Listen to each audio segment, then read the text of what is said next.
ไทยฉโลมใจคนทั่วพื้นแผ่นดินยังอบอุ่นขอความนอบน้อมของข้าพเจ้าจงมีแด่พระรัตนตรัยเจ้าสามประการพระรัตนตรัยองค์ที่หนึ่งคือพระพุทธเจ้าพระรัตนตรัยองค์ที่สองคือพระธรรมเจ้าพระรัตนตรัยองค์ที่สามคือพระอริยสังฆเจ้าข้าพระพุทธเจ้าขอเคารพนอบน้อมกราบไหว้แตบไตรไวสาคุณพระรัตนตรัยเจ้าถึงสามประการโดยความเคารพสักการะเป็นอย่างยิ่งขอถวายความเคารพ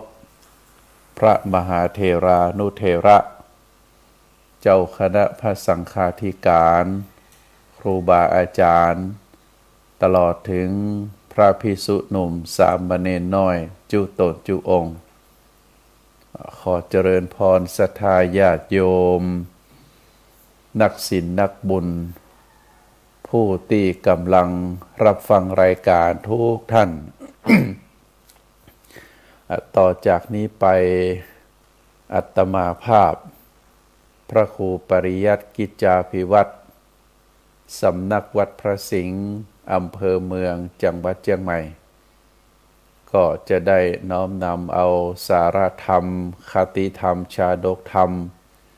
ในทางพระพุทธศาสนามามอบเป็นธรรมบรรณาการอาหารใจคือกับท่านสาธุชนได้พินิจพิจารณาถึงเนื้อหาสาระของ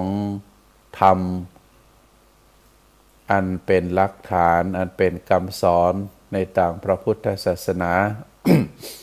เพื่อจะก่อให้เกิดความรู้ความเข้าใจตามกำลังสติปัญญาของแต่ละท่านธรรมะคำสอนในทางพระพุทธศาสนามีเป็นจำนวนถึง 84,000 พระธรรมขันธ์หลายเรื่องหลายราวที่เฮาฟังแล้วเข้าใจหลายเรื่องหลายราวที่เฮาฟังแล้วก็ยังบ่เข้าใจก็จำเป็นจะต้องศึกษาเรียนรู้ฟังแหมต่อไปหลายเรื่องหลายราวเป็นเรื่องเป็นธรรมะชั้นสูงเฮาก็จะต้องใจการเวลาใจระดับสติปัญญาพัฒนาให้สูงกว่าขึ้นไปพระธรรมคำสอนขององค์สมเด็จพระสัมมาสัมพุทธเจ้าจำนวน 84,000 พระธรรมขันธ์นั้นเปรียบเหมือนกับดอกไม้เปรียบเหมือนกับสวนดอกไม้สวนดอกไม้มีดอกไม้หลากหลายนานาพันธุ์อยู่ที่นายมาลาการช่างดอกไม้จะเลือกเก็บดอกไม้ประเภทไหนจะเอาดอกไม้ที่มีกลิ่นหอมสีสดงดงามหรือจะเลือกเอาดอกไม้ที่มีกลิ่นเหม็นสีบ่สดงดงามอันนั้นเป็นความรู้ความเข้าใจของนายมาลาการช่างดอกไม้ดอกไม้บางประเภทอยู่สูงต้องเอาไม้ซอยลงมาดอกไม้บางประเภทก็อยู่ในที่พอจะยือเด็ดเอื้อมเด็ดได้ดอกไม้บางประเภทเฮาก็จะต้องก้มเก็บเหมือนกับดอกหญ้าที่อยู่ติดกับดินนายช่างดอกไม้ก็จะต้องก้มเก็บเพื่อที่จะได้เลือกเอาดอกไม้ที่สดสวยงดงามมีกลิ่นหอมตามความตั้งใจตามความต้องการของตัวเองอันนี้เป็นลักษณะพระธรรมคำสอน เปรียบเปยให้ฟังว่า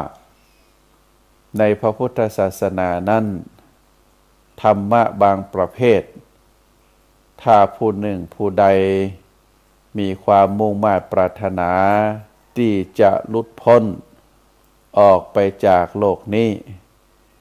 ก็จะต้องเอื้อมจะต้องสอยเอาธรรมะเหล่านั้นมาประพฤติปฏิบัติเพื่อที่จะได้บรรลุธรรม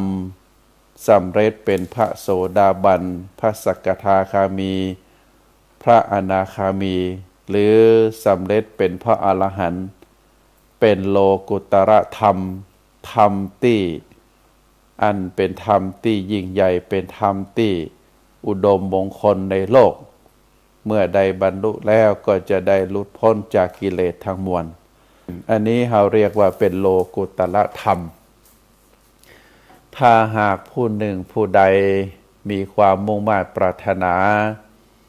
ที่จะเจริญก้าวหน้าในชีวิตการงานได้อยู่ในโลกใบนี้อย่างมีความสุขเราก็บุคคลคนนั้นก็จำเป็นจะต้องเลือกเราเรียกว่าโลกิยธรรมธรรมที่เป็นไปกับเจ้าโลกผู้ยังเกี่ยวข้องผู้ยังต้องอยู่ในโลกใบนี้ ก็จะต้องเลือกเอาธรรมะที่เป็นโลกิยธรรมมาประพฤติปฏิบัติอันจะก่อให้เกิดคุณเกิดประโยชน์ให้กับตัวเองก็จะได้อยู่ในโลกใบนี้อย่างมีความสุขอันนี้เป็นลักษณะธรรมะในพระพุทธศาสนา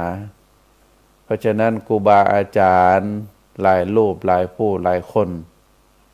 ก็ได้ยกเอาธรรมะที่เป็นโลกิยธรรมเอามาอธิบายเอามาสอนเอามาแสดงหมู่เฮาตันต่างหลายในฐานะที่เป็นเจ้าของชีวิตถ้าเฮามีความมุ่งมั่นปรารถนาที่จะเรียนรู้ธรรมะประเภทที่เป็นโลกิยธรรมเฮาก็จะต้องอาศัยครูบาอาจารย์อาศัยความรู้อาศัยสติปัญญาอาศัยการเวลาที่จะได้ศึกษาเรียนรู้ไปทีละน้อยทีละน้อยสุดสุสังลพเตปัญญังการฟังการอ่านการสนทนาการสอบถามปัญหาที่ดีย่อมก่อให้เกิดปัญญาเพราะฉะนั้นในการที่เราอยากจะอยู่ในโลกใบนี้อย่างมีความสุขได้พบแนวทางการดำเนินชีวิตที่ถูกต้องบ่หลงบ่เข้าไปเส้นทางที่เป็นหลุมเป็นบ่อเราก็จะต้องศึกษาเรียนรู้ในส่วนของธรรมะที่เป็นโลกิยธรรมส่วนผู้ใดมีความมุ่งมั่นปรารถนาที่จะพ้นจากโลกไปนี้หันว่าโลกไปนี้มีความทรมานมีความที่ได้ปะกับความโศกความร่ำไรรำพันก็บ่ปรารถนาที่จะอยู่ในโลกใบนี้เพราะจะต้องเกิดมาแล้วก็จะต้องเกิดแล้วก็ต้องตายเกิดแล้วก็จะต้องตายชีวิตเมื่อเกิดมาแล้วจะปะกับความเปลี่ยนแปลงเป็นอนิจจังมีความเกิดเป็นเบื้องต้นการที่เฮาเลือกเอาชีวิตของเฮาไปสู่เส้นทางใดเส้นทางหนึ่งโดยอาศัยธรรมคำสอนขององค์สมเด็จพระสัมมาสัมพุทธเจ้าเป็นเส้นทางของชีวิตบอกว่าจะต้องการที่จะหลุดพ้นจากโลกไปนี้โดยอาศัยโลกุตตรธรรมหรืออาศัยการอยู่ในโลกใบนี้อย่างมีความสุขโดยอาศัยโลกิยธรรม ก็เป็นไปได้ถึงสองอย่างสองประการตามที่ได้กล่าวมาแล้วเปรียบเหมือนกับนายช่างดอกไม้เลือกเก็บดอกไม้หรือถ้าบ่เก็บอาจจะเหยียบอาจจะย่ำดอกไม้เหล่านั้นหรือบางทีดอกไม้เหล่านั้นก็ถูกแดดถูกลมถูกฝนกระดำก็ทำให้ได้ลุดล่วงไปตามกาลเวลาแต่ก็มีดอกไม้ใหม่เกิดขึ้นมาตึงวัน เช่นเดียวกับหลักธรรมในพระพุทธศาสนาซึ่งได้อยู่กับโลกใบนี้มาเป็นเวลา 2,500 กว่าปีเฮาก็จะหันว่าหลายผู้หลายคนครูบาอาจารย์นักศีลนักบุญท่านได้เลือกเอาดอกไม้ที่เป็นประเภทโลกุตละธรรมเป็นดอกไม้ชั้นสูงได้ศึกษาได้เรียนรู้ได้ประพฤติปฏิบัติตามหลักธรรมคำสอน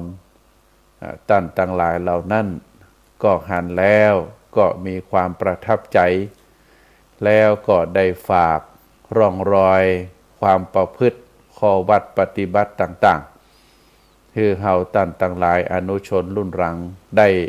ศึกษาได้ห้ำเฮียนได้ยึดถือเป็นแนวต่างแล้วก็ได้หันหลายผู้หลายคน บ่ว่าจะเป็นอุบาสกอุบาสิกาที่ได้น้อมนำเอาโลกิยธรรมมาประพฤติปฏิบัติจนได้ประสบผลสำเร็จในอาชีพการงานหน้าที่บ่ว่าจะเป็นส่วนราชการบ่ว่าจะเป็นฐานะความเป็นอยู่มีฐานะร่ำรวยได้อาศัยความขยันความเพียรพยายาม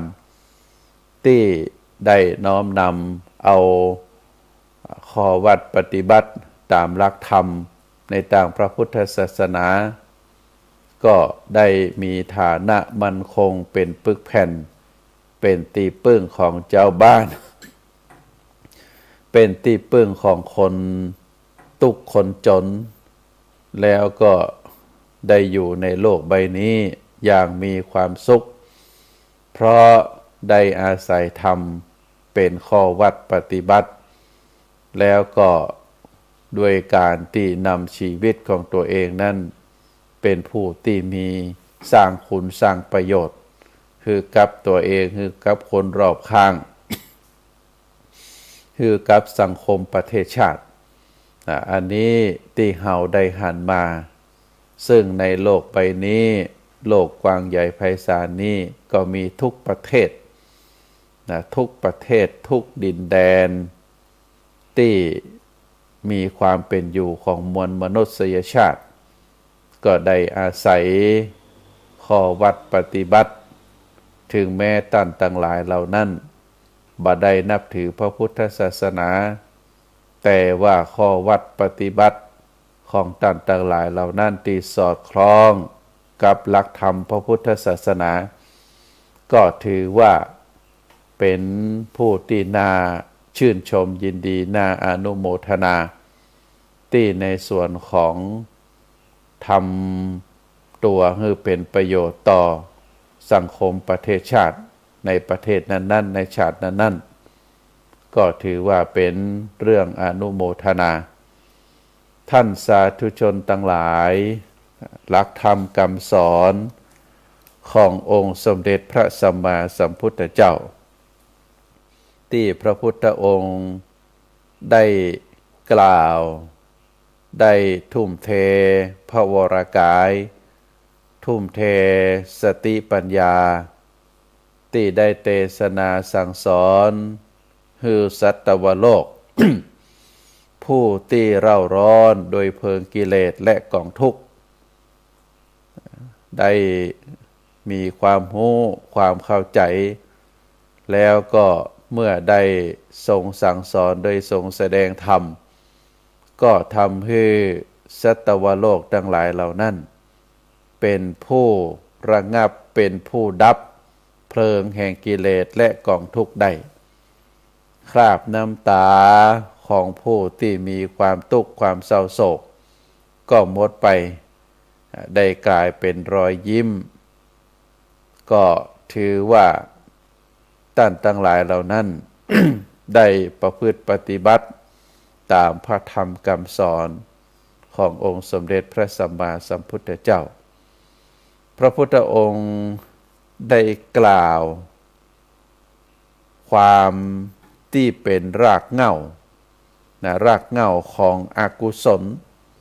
รากเหง้าของความบดีรากเหง้าของความชั่วมี3ประการซึ่งเฮาตัดทั้งหลายก็ได้รับฟังมาโดยตลอดที่เรียกว่าเป็นอกุศลมูลอกุศลมูลนั้นมีอยู่3อย่างก็คือโลภะโทสะโมหะโลภะโทสะโมหะนี้พระพุทธองค์ได้ตรัสไว้ในพระวินัยปิฎกกล่าวว่าอากุศลมูลเป็นมูลเหตุแห่งอนุวาทาที่ก่อนภิกษุทั้งหลายในอาทิกรณ์นี้ภิกษุทั้งหลายย่อมมีจิตโลภะโจทย์ย่อมมีจิตโกฏฐโจทย์ย่อมมีจิตหลงโมหะโจทย์โดยศีลวิบัติโดยอาจาระวิบัติโดยทิฏฐิวิบัติหรืออาชีววิบัติอกุศลมูลปรากฏในความหมายที่เป็นสาเหตุแห่งการละเมิดพระวินัยบัญญัติซึ่งทำให้นักบวชบรรพชิตเศร้าหมองหรือมีพฤติกรรมบริสุทธิ์พระพุทธองค์ได้ตรัสว่าสมณพราหมณ์เศร้าหมองเพราะราคะเศร้าหมองเพราะโทสะเป็นผู้ถูกอวิชชาหุ้มห่อไว้เพลิดเพลินรูปตีนาหักพวกหนึ่งก็ดื่มสุราเมลัยพวกหนึ่งก็เสพเมถุนพวกหนึ่งก็ยินดีในเงินในทองพวกหนึ่งก็เป็นอยู่โดยมิจฉาชีพอันนี้ปรากฏอยู่ในพระไตรปิฎกพระพุทธองค์ได้สั่งสอนให้ภิกษุทั้งหลายที่เข้ามาบวชเป็นพุทธสาวกถ้าหากภิกษุทั้งหลายเหล่านั้นตกอยู่ในอำนาจของความโลภความโกรธความหลงก็ทำให้ศีลวิบัติอาจาระวิบัติทิฏฐิวิบัติก็ทำให้ท่านทั้งหลายเหล่านั้นบ่ได้เป็นพุทธสาวกดีๆก็ทำให้ละเมิดวินัยบัญญัติทำให้เป็นนักบวชที่เศร้าหมองมีพฤติกรรมที่บริสุทธิ์เมื่อสมณพราหมณ์บรรพชิต เศร้าหมองเพราะกิเลสอกุศลมูลถึง3ประการบ่ว่าจะเป็นราคะโทสะโมหะก็ทำให้พฤติกรรมหลายรูปที่เพลิดเพลินอยู่กับกามรูปกามคุณเพลิดเพลินอยู่กับดื่มสุราเมรัยเสพเมถุนยินดีกับเงินกับทองพวกหนึ่งก็เป็นอยู่โดยมิจฉาชีพอันนี้พระพุทธองค์ได้ทรงเตือนเหล่าภิกษุทั้งหลายว่าสาเหตุถ้าถูกอกุศลมูลความโลภความโกรธความหลงครอบงำแล้วก็จะก่อให้ผู้ทั้งหลายท่านทั้งหลายเหล่านั้นนักบวชทั้งหลายเหล่านั้นก็จะมีพฤติกรรมดังที่กล่าวมาอันนี้พระพุทธองค์ได้ทรงเตือนไว้ได้ทรงบัญญัติไว้สำหรับในพระสูตรตันตปิฎกก็ พระพุทธองค์ได้กล่าวถึงลักษณะโทษของอกุศลมูลคือความโลภความโกรธความหลงที่ปรากฏอยู่ในอาทิตตปริยายสูตรอาทิตตปริยายสูตรนี้พระพุทธองค์ได้ทรงตรัสแก่ชดินสามพี่น้องพร้อมด้วยบริวารที่ตำบลขยาศีสะก็ได้กล่าวถึงความฮ้อนนะปกติชดินทั้งหลายเหล่านี้บูชาไฟพระพุทธองค์ได้กล่าวถึงความฮ้อนในอันเกิดจากดวงอาทิตย์อันเกิดจากไฟก็เป็นความฮ้อนที่บ่ฮ้อนเต้าอันความฮ้อนเต้าที่อันเกิดจากราคะโทสะโมหะพระพุทธองค์ได้ตรัสว่าราคะโทสะโมหะเป็นของฮ้อนกว่าไฟฮ้อนกว่าทุกสิ่งทุกอย่างไฟที่บรรดาชดินทั้งหลายจุดขึ้นมาเพื่อบูชานั่นถ้าฟืนน้อยลงหรือถ้าถูกน้ำถูกฝนไฟนั้นก็จะดับดวงอาทิตย์ถึงแม้จะเป็นสิ่งที่มีความร้อนแต่ถ้าถูกเมฆถูกฝนปิดบังก็ทำให้คลายความร้อนได้เวลาพระอาทิตย์ตกดินความเย็นก็จะเข้ามาแทนที่แต่ว่าความร้อนอันเกิดจากราคะโทสะโมหะเป็นความร้อนที่อยู่กับตัวตนอยู่กับจิตใจนั้นตลอดบ่มีวันเย็นลงตราบใดที่เจ้าของชีวิตบาสละบาสลัดบาละบาทิ้งบาลดนะความโลภความโกรธความหลงอันนี้ปรากฏอยู่ในอาทิตตปริยายสูตรส่วนปรากฏในโลกสูตรซึ่งเป็นเรื่องที่ว่าด้วยธรรมที่บังเกิดประโยชน์แก่เจ้าโลก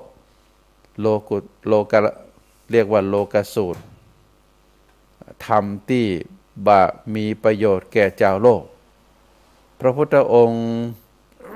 ได้ตรัส โทษของอกุศลมูลไว้ว่าโลภะคือความโลภโทสะคือความประทุษร้ายโมหะความหลงเมื่อเกิดแก่เจ้าโลกย่อมเกิดขึ้นเพื่อบ่ใจประโยชน์ย่อมเกิดขึ้นเพื่อความทุกข์ย่อมเกิดขึ้นเพื่อความบ่ผาสุกอันนี้พระพุทธองค์ได้ตรัสว่าโลภะโทสะโมหะนั้นเกิดขึ้นกับเจ้าโลกเมื่อใดก็บ่เป็นไปเพื่อประโยชน์เมื่อโลภะโทสะโมหะเกิดขึ้นบุคคลเหล่านั้นย่อมมีความทุกข์บ่มีความผาสุก และแห่งประการหนึ่งพระพุทธองค์ได้ตรัสไว้ในอันตรามลสูตรว่าโดยธรรมะที่เป็นมลทินภายในว่าโลภะโทสะและโมหะเป็นมลทินภายในเป็นอมิตรเป็นศัตรูเป็นเพชฌฆาตแล้วก็เป็นข้าศึกภายใน ก็ถือว่าธรรมะที่เป็นอกุศลมูลนี้ถ้าหากเกิดกับบุคคลใดพระพุทธองค์บอกว่าเป็นมลทินความเศร้าหมองเป็นศัตรูเป็นเพชฌฆาตเป็นข้าศึกอยู่ภายในจิตใจของบุคคลนั้นคนที่โลภคนที่โกรธคนที่หลง มักจะบ่ฮู้จักเหตุบ่ฮู้จักผล ผู้ใดที่ถูกความโลภความโกรธความหลงครอบงำย่อมเป็นผู้ที่จะมืดบอดอันนี้เป็นคำสอนของพระพุทธองค์ได้กล่าวสอนให้หมู่เฮาท่านทั้งหลายเจ้าพุทธมาโดยตลอดท่านสาธุชนทั้งหลายโทษของความโลภเปิ้นได้กล่าวไว้ว่าเวลาเฮามีความโลภอยู่ในจิตในใจนั่นสิ่งที่ปรากฏเป็นข่าวการปล้นฆ่าเจ้าบ้านการจี้ข่มขู่เอาทรัพย์สินเงินทองการคดโกงการหลอกลวงย่อมปรากฏมีอยู่ในบุคคลผู้มีความโลภอันนี้เฮาก็ถือว่าเฮาได้ฮู้เฮาได้หันนะว่าความโลภนั้นมันรุนแรงเป็นลักษณะแบบใดการที่บุคคลคนหนึ่งมีโทสะความโกรธก็จะมีโทษปรากฏกับบุคคลนั้นเป็นต้นว่าวาจาของผู้ประกอบด้วยโทสะเป็นวาจากำอูติหยาบคายต่อจากนั้นก็จะชกต่อยกันด้วยมือแล้วก็ได้ยิบท่อนไม้ท่อนเล็กปืนผ่าหน้าไม้มาตุบตีมายิงกันมาฟันมาแทงกันในที่สุด โทสะเกิดแต่ความโกรธเพราะฉะนั้นเราจะหันว่าโทษของโลภะความโลภโทษของโทสะความโกรธมีความรุนแรงบางทีบางครั้งจะลงเอยโดยการบาดเจ็บเสียชีวิตเพราะฉะนั้นท่านสาธุชนทั้งหลายโลภะจัดเป็นอกุศลมูลเรียกว่าเป็นอกุศลมูลกรรมที่บุคคลทำต่างกายต่างวาจาซึ่งเป็นกรรมของผู้ที่มีโลภะความโลภครอบงำมีจิตใจถูกโลภะรุมล้อมแล้วก็กลุ่มรุมก่อให้เกิดความทุกข์ ให้เกิดความทุกข์แก่เจ้าตัวตนก่อความทุกข์ให้กับคนอื่นตนโดยการสั่งจิตใจดวงนั้นออกมาเป็นกรรมอูที่บะจริงโดยการเบียดเบียนโดยการจองจำทำให้เสียทรัพย์สินติเตียนแล้วก็ถูกขับไล่โดยอ้างว่าเฮามีกำลังทรัพย์จัดเป็นอกุศลกรรมบาปอกุศลกรรมจำนวนมากเหล่านี้ล้วนมีโลภะเป็นปัจจัยทั้งนั้นย่อมเกิดแก่บุคคลผู้ที่มีโลภะโลภะเป็นเหตุให้เกิดกรรมที่มีโลภะความอยากเป็นแดนเกิดย่อมให้ผลในอัตภาพภพภูมิที่ไปเกิดบุคคลต้องเสวยผลกรรมนั้นในขันธสันดานที่กรรมนั้นให้ผลในปัจจุบันในลำดับที่เกิดและก็ในระยะต่อไปอันนี้เป็นโทษของความโลภเป็นโทษของความโกรธตามที่ได้ว่ามาทีนี้อยากจะอัญเชิญข้อความที่ปรากฏในพระอภิธรรมปิฎกซึ่งได้กล่าวเกี่ยวกับอกุศลมูล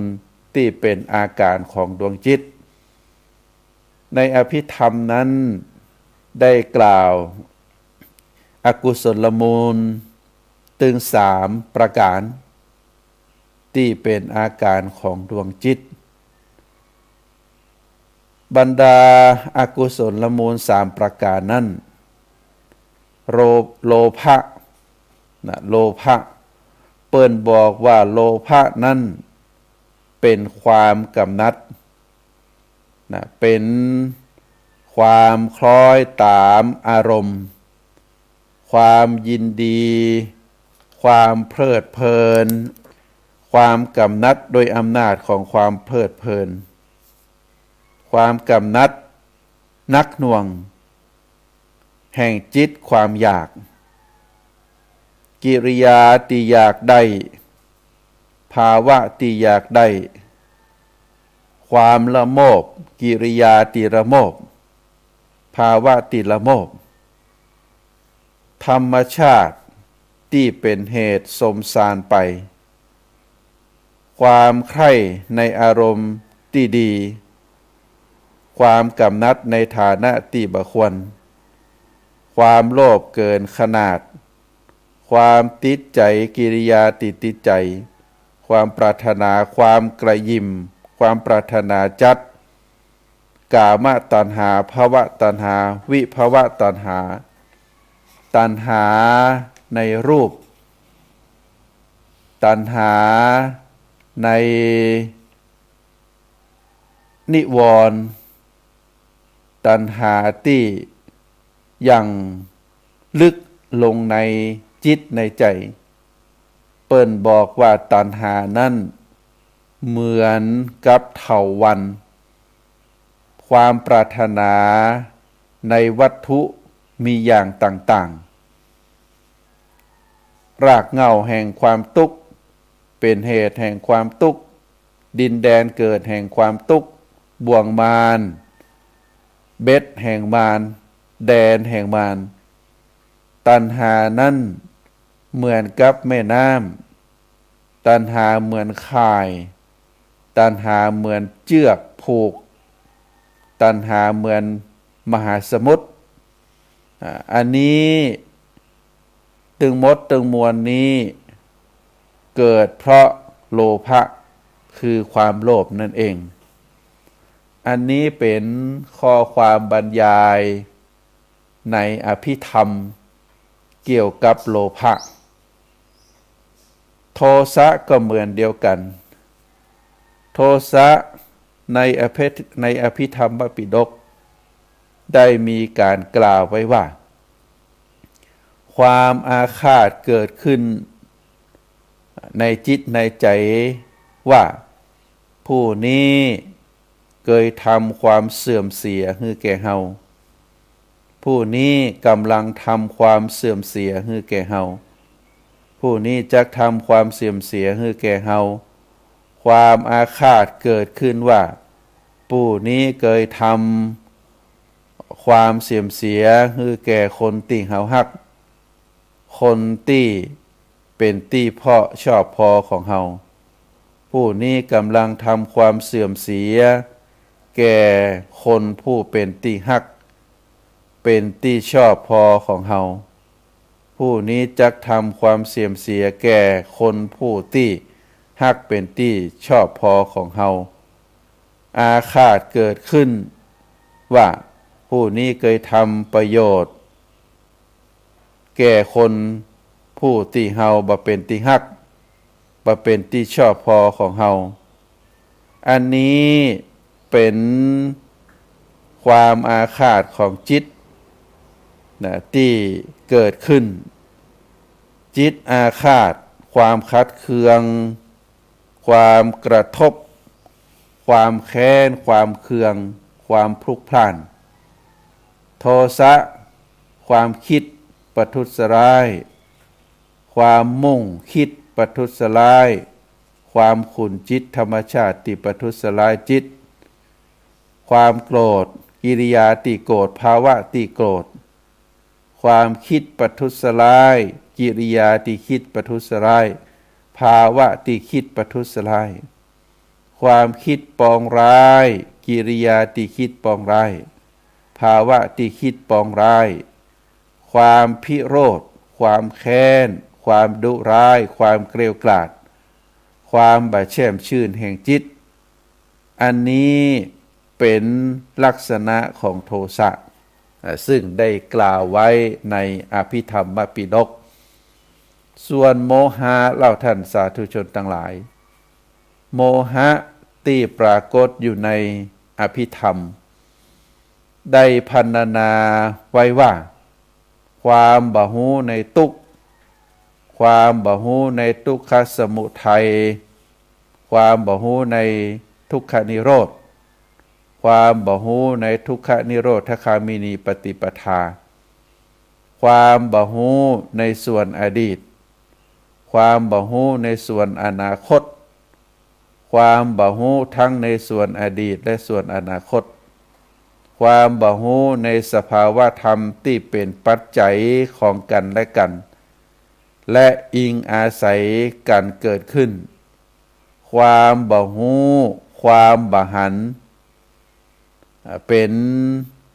ความอวิชชาอกุศลมูลคือโมหะมีลักษณะเป็นที่ว่านี้ซึ่งเราเรียกว่าโมหะอันนี้เป็นลักษณะของความบ่ฮู้ในอริยสัจสี่ความบ่ฮู้ในการคืออดีตอนาคตทั้งอดีตอนาคตก็บ่ฮู้สภาวะธรรมที่เป็นปัจจัยของกันและกันอาศัยซึ่งกันและกันอันนี้เป็นโมหะที่ว่าเป็นความหลงเพราะฉะนั้นท่านสาธุชนทั้งหลายเราจะเห็นได้ว่าข้อความที่ปรากฏในพระไตรปิฎกที่อาตมาภาพได้อัญเชิญยกมาแล้วนั้นพระพุทธองค์ได้ตรัสถึงโทษอกุศลมูลคือโลภะความโลภโทสะความโกรธและก็โมหะความหลงว่าเป็นมลทินภายในเป็นศัตรูภายในที่ก่อยทำร้ายสภาพจิตของมนุษย์เพราะถูกความโลภความโกรธความหลงครอบงำเฮาจะหันว่าตราบใดที่มนุษย์เฮายังบ่าผ่อนคลายยังบ่ากำจัดยังบ่มีความพยายามที่จะลดอกุศลมูลออกไปจากจิตจากใจอันได้แก่ความโลภความโกรธความหลงตราบนั้นเฮาก็จะหันว่าความเป็นผู้ปุถุชนคนมีกิเลสหนาก็ยังมีนักตราบนั้นก็เป็นสิ่งที่เฮาท่านทั้งหลายควรจะใส่ใจเพราะอกุศลมูลถึง3ประการนั้นเป็นสิ่งที่บ่ดีเป็นสิ่งที่บ่งามเป็นความเศร้าหมองคือเกิดกับในจิตในใจของคนเฮาท่านสาธุชนทั้งหลายที่ข้อความปรากฏอยู่ ในพระสูตตันตปิฎกชันนะสูตรซึ่งชันนะปริภาชกต้องการที่จะบรรเทาราคะความโลภโทสะความโกรธโมหะความหลงก็จึงได้เข้าไปหาพระอานนท์ได้เรียนถามต่อพระอานนท์ว่าแม้พวกพระสาวกท่านทั้งหลายก็บัญญัติการละราคะความกำหนัดโทสะความโกรธคิดประทุษร้ายและโมหะความหลงได้ทำกันอยู่ก่อพระอานนท์ได้ตอบว่าพวกเขาเองได้บัญญัติการละราคะโทสะโมหะฉันทะปริภาชกก็จึงได้เรียนถามต่อไปว่าท่านผู้มีอายุแม้พวกท่าน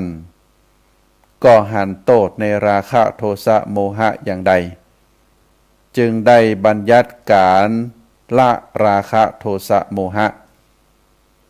พระอานนท์ ได้ตอบ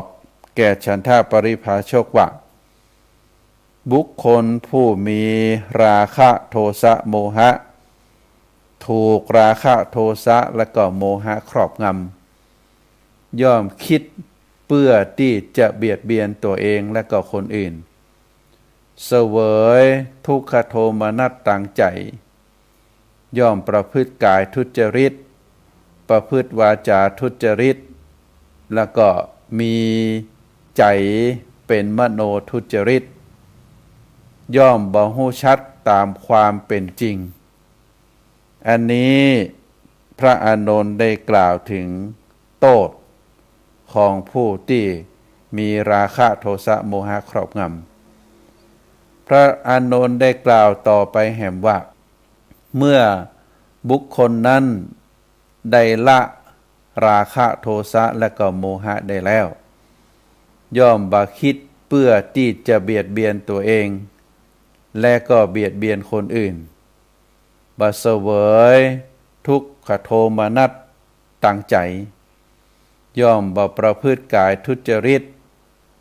บ่ประพฤติวาจาทุจริตและก็บ่ประพฤติทางใจทุจริตเรียกว่ามโนทุจริต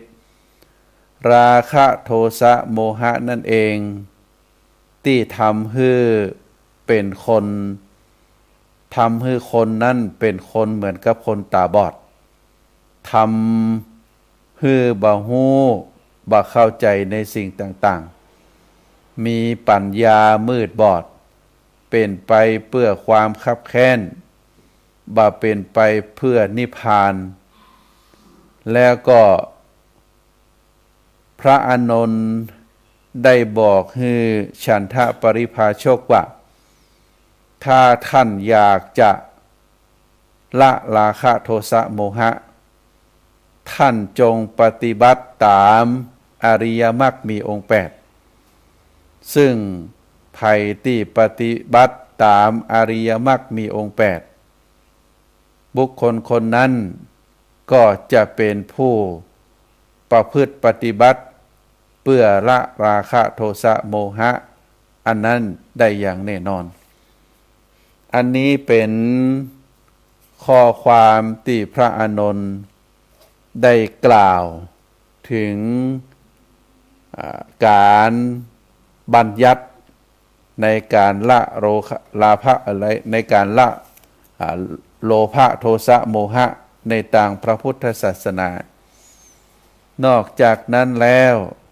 ก็ได้บอกคือฉันทปริภาชกว่าโทษของ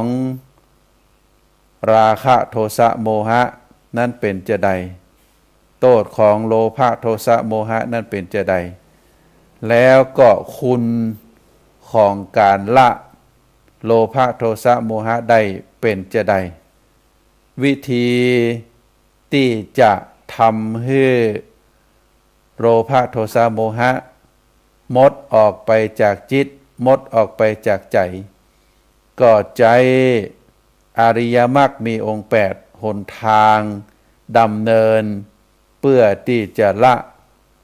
โลภะโทสะโมหะออกไปจากจิตใจก็คือใจ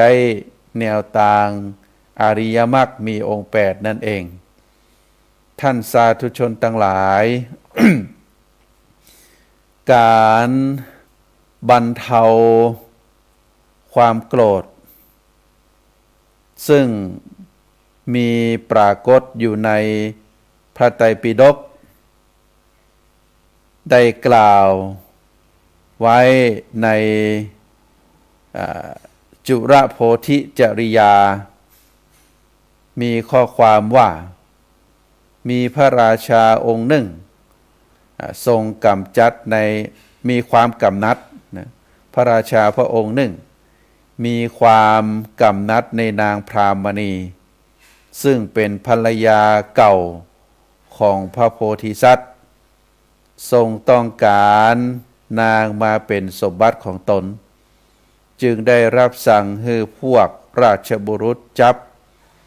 ทรงบีบคั้นโดยกำลังสั่งให้นำเข้าไปในภายในพระนครเมื่อภรรยาเก่าของพระโพธิสัตว์ ซึ่งได้เกิดร่วมกันกับพระโพธิสัตว์มีศาสนาเดียวกันถูกชุดฆ่าไปด้วยความโกรธถูกชุดฆ่าไปความเกิดก็บังเกิดขึ้นแก่พระโพธิสัตว์การระลึกถึงศีลวัตรที่ได้รักษาศีลมาพร้อมกับความโกรธที่เกิดขึ้นพระโพธิสัตว์ได้ข่มความโกรธนั้นบ่ฮือความโกรธนั้นเจริญขึ้นแหมแล้วก็ถ้าไผคนใดคนหนึ่งพึงเอาหอกอันคมกริบแทงนางพรามณีนั้นเฮาก็บ่ถึงเฮาบ่ควรที่จะทำลายศีลของเฮาเหตุแห่งพระโพธิญาณที่เฮามีความมุ่งมา่ปรารถนาอันนี้เป็นข้อความที่ปรากฏอยู่ในไตรปิฎกนะเรียกว่าการที่พระโพธิสัตว์ได้บำเพ็ญโพธิญาณแล้วก็นางพรามณีซึ่งเป็นภรรยาเก่าปรากฏว่าพระราชาได้หันนางพรามณีนั้นก็มีความกำนัดแล้วก็สั่งให้ราชบุรุษได้จับเอานางพรามณีนั้นเพื่อที่จะเอาไปเป็นมเหสีในวังขณะที่ได้ทรงจับให้ราชบุรุษได้จับได้ฆ่านางพรามณีไปนั้นความโกรธก็เกิดขึ้นกับพระโพธิสัตว์แต่ว่าพระโพธิสัตว์นั้นได้มีสติได้คิดถึงพระโพธิญาณถ้าหากว่าพระองค์พระโพธิสัตว์นั้นได้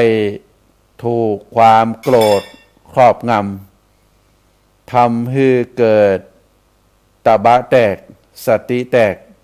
เพราะความฮักความหวงในนางพรามณีผู้เป็นภรรยาเก่าโพธิญาณหรือคุณธรรม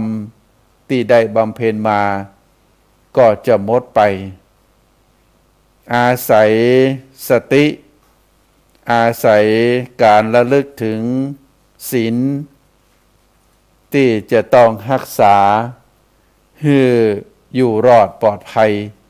โดยความบริสุทธิ์ในศีลก็จึงได้ข่มความโกรธบ่ให้ความโกรธนั้นได้เจริญขึ้นครอบงำขึ้นแล้วก็ถึงแม้ว่าไผจะเอาหอกเอาดาบคมกริบแทงนางพรามณีนั้นตายเฮาก็จะบัดทำลายศีลของตัวเก่าเพราะความมุ่งหวังที่จะได้พระโพธิญาณอันนี้ก็เป็นเรื่องที่เกิดขึ้นในปรากฏอยู่ในพระไตรปิฎกลักษณะของมหาบุรุษพระโพธิสัตว์ ที่มีความมุ่งปรารถนาพระโพธิญาณก็จำเป็นต้องใจสติใจกำลังศีลใจกำลังปัญญาที่กำจัดทำลายความโกรธลงไปได้ก็ฝากให้ศรัทธาญาติโยมเนอะพระพุทธองค์คณะที่บำเพ็ญเป็นพระโพธิสัตว์หลายแสนกับหลายแสนกันผ่านสิ่งต่างๆมาก็อาศัยความอดทนอาศัยสติปัญญาอาศัยที่จะความมุ่งมา่ปรารถนาพระโพธิญาณได้รักษาความบริสุทธิ์แห่งศีลได้อาศัยได้รักษาความบริสุทธิ์แห่งศีลจริยวัตรที่พระโพธิสัตว์ได้บำเพ็ญมา บ่ว่าจะเป็นทานเป็นศีลเป็นภาวนาเป็นอุเบกขาเป็นปัญญาเป็นสัจจะก็ต้องอาศัยความบริสุทธิ์ดังนั้นที่รักษามาได้ในปารมี30ตัดที่เฮาได้สวดมาซึ่งก็ถือว่าการที่ได้กล่าวได้ฮือศรัทธาญาติโยมได้ฮู้ได้เข้าใจถึงอกุศลมูลวิธีกำจัดอกุศลมูลวิธีที่จะใจสติปัญญารักษาศีลรักษาธรรมก็จำเป็นที่จะต้องกำจัดความโลภความโกรธความหลงออกจากจิตจากใจศรัทธาญาติโยมทั้งหลายในวันนี้ก็ได้เอ่ยมาเมินพอสมควรเวลาหมดเวลาก็หวังว่าธรรมะคำสอนขององค์สมเด็จพระสัมมาสัมพุทธเจ้าที่ปรากฏอยู่ในพระไตรปิฎกอาตมาภาพได้อัญเชิญมาก็หวังเพื่อว่าจะเกิดความรู้ความเข้าใจคือศรัทธาญาติโยมเฮาได้หันข่าวในสื่อสารออนไลน์การฆ่าการแกล้งการกดการโกงการที่จะได้การช่อลาดบังหลวงได้สิ่งของมาเป็นของตนก็เพราะว่าอาศัยจิตใจของบุคคลนั้นถูกความโลภความโกรธความหลงครอบงำแต่เฮาท่านทั้งหลายนั้นได้ศึกษาได้เรียนรู้ในพระธรรมคำสอนเฮารู้ว่าสิ่งใดควรทำสิ่งใดบ่ควรทำเพื่อที่จะให้เฮานั้นได้อยู่ในโลกใบนี้อย่างมีความสุขเขาเหล่านั้นถึงแม้จะมีความโลภความโกรธความหลงได้สิ่งของมาตามความมุ่งมา่ปรารถนาแต่ชีวิตของเขานั้นก็บ่มีความสุขสู้เฮาบ่ได้เฮามีความเป็นอยู่อย่างพอเพียงเฮาได้รักษาศีลได้รักษาธรรมได้มีความสุขอยู่ในชีวิตของเฮาอันนั้นคือการดำเนินชีวิตที่แท้จริงในตามหลักพระพุทธศาสนาอาตมาภาพขอฝากสาระธรรมคือท่านสาธุชนได้พินิจพิจารณาก็ขอนำรายการจากท่านสาธุชนไปก่อน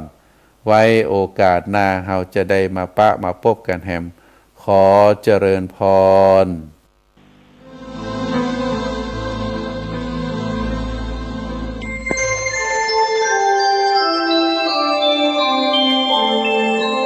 ขณะนี้ท่านกำลังฟังสถานีวิทยุกระจายเสียง FM 104.5 เมกะเฮิรตซ์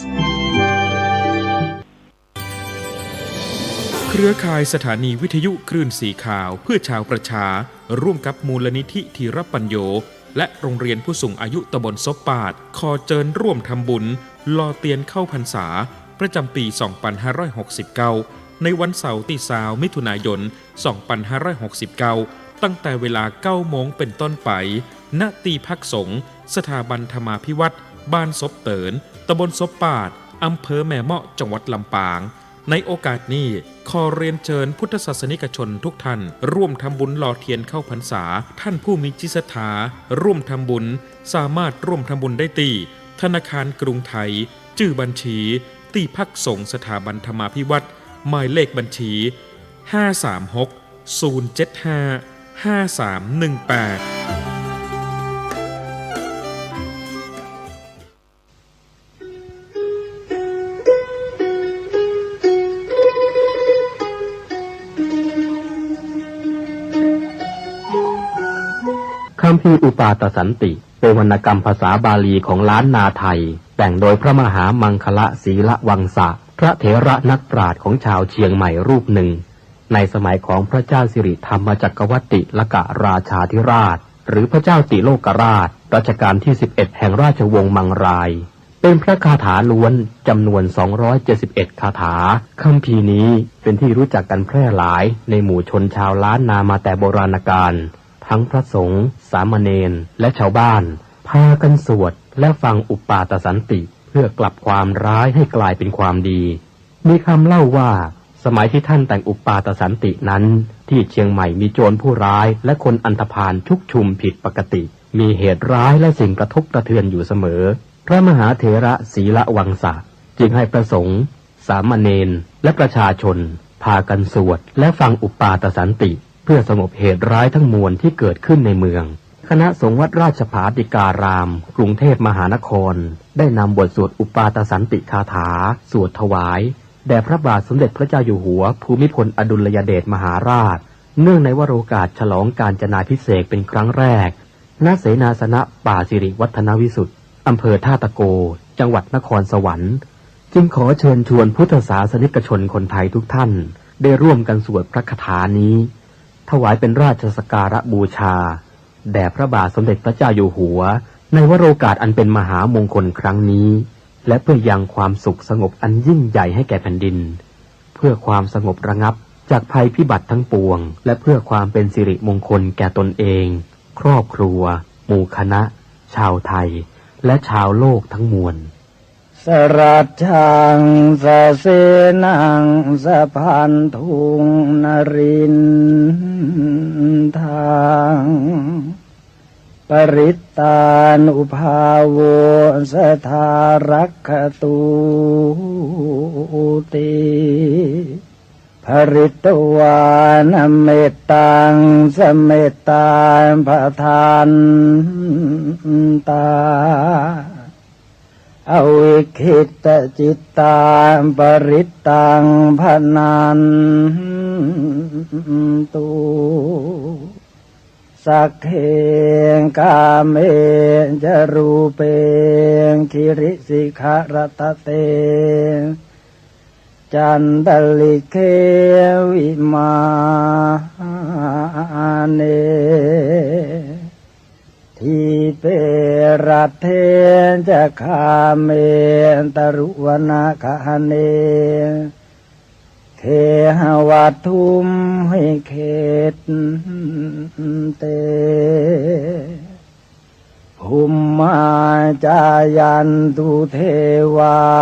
ชละทละวิสเมยัคขกันทัพพนาคาติทันตาสันติเกยังมุนิวรวจนังสานทโวเมสุนันตุธรรมัสสวนกาโลยัมปทันตาธรรมัสสวนกาโลยัมปทันตาธรรมัสสวนกาโลยัมปทันตานะโมตัสสะภะคะวะโตอะระหะโตสัมมา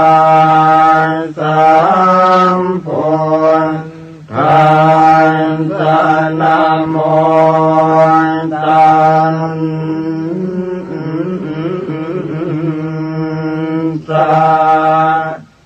สะภะคะวะโตอะระหะโตสัมมาสัมพุทธัส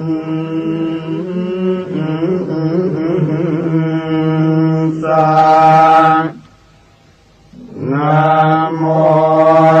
ตัสสะภะคะวะโต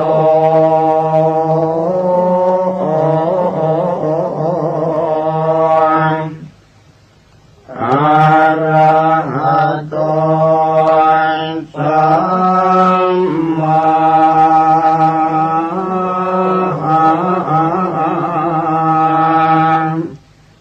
สัมพุทธัส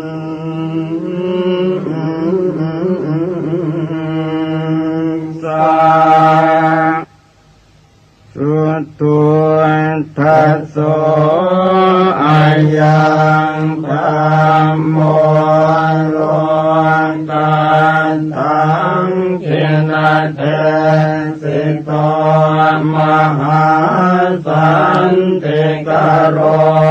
โกนเกสัมปสัมปันติทายโกสัมภูปันตุปัสสมโนปุตตยังคณิวารโนอาการละมันจุสมโนโสกโรกวินาสโนปราจังกัปมันตโนรัญโยวิจยวันตโนสัมปันนิทหโรสันโตธัมมังวังคามิปุตตะโตวันตุตยานสโยยันตสังวันเนติกุณโนตเมตันสตันตสุขาโรกายโสติโยโหติสัมปทาตันหังกโรมหาวิโรสัมภโลกานุกรรมปันโกวันตสังสารกรรมโนสัมปกรรมตโตสัทธาสัมภาภิกขุสัมภวินโทสัมปเทวะคารตตโมสัมปัสสวะคาริกิโนตตาโสทิงกโรตุโนวรรังธนาสัมปันโนเมตังกโรมหามุนิจุตินตโรมหาสิริสุวรรณกิริสันนิโพธิพรุปมหากายโยมหานานโทมหาพโลมหาการุณิโกสัทธามหาสันติงกโรตุโนมหาโมหตมังหันตวายโยนาโทสรนังกโรเทวาเทวมนุสสานังโลกานันจะหิตังกโรพยามาปภาภิรุจิตโตนิโครตปริมันทโลนิโครตปังกปิมโพนโทสัทธาโสทิงกโรตุโนอาสิติรตโนเพโตติปังกโรมหามุนิปปานิทาวเตตันสถาเนทวาทัสโยจะเนวาสัตตะสหัสสานิตตวานโนเกวินายโกโลกาโลกตโรสันทาสัทธาโสติงกโรตุโนอัฏฐาสิติหันตุเปโตโกนทันโยนามนายโกสัมปธรรมเมหิอัสสมโมสัมภปารมิตาคัมโมวัสสัสสะตสหัสสานิอายุตัสสะมะเห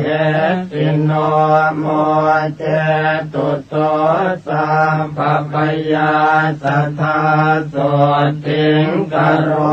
ตุโนอัฏฐา สิติรัตนานิอาจุกโตจุตินทโรมันกโลนามาสัมพุทโธนาวุติสหัสสายุโกจัปพันนรังสิโยทัสสะหัสสะโลกธาตุโย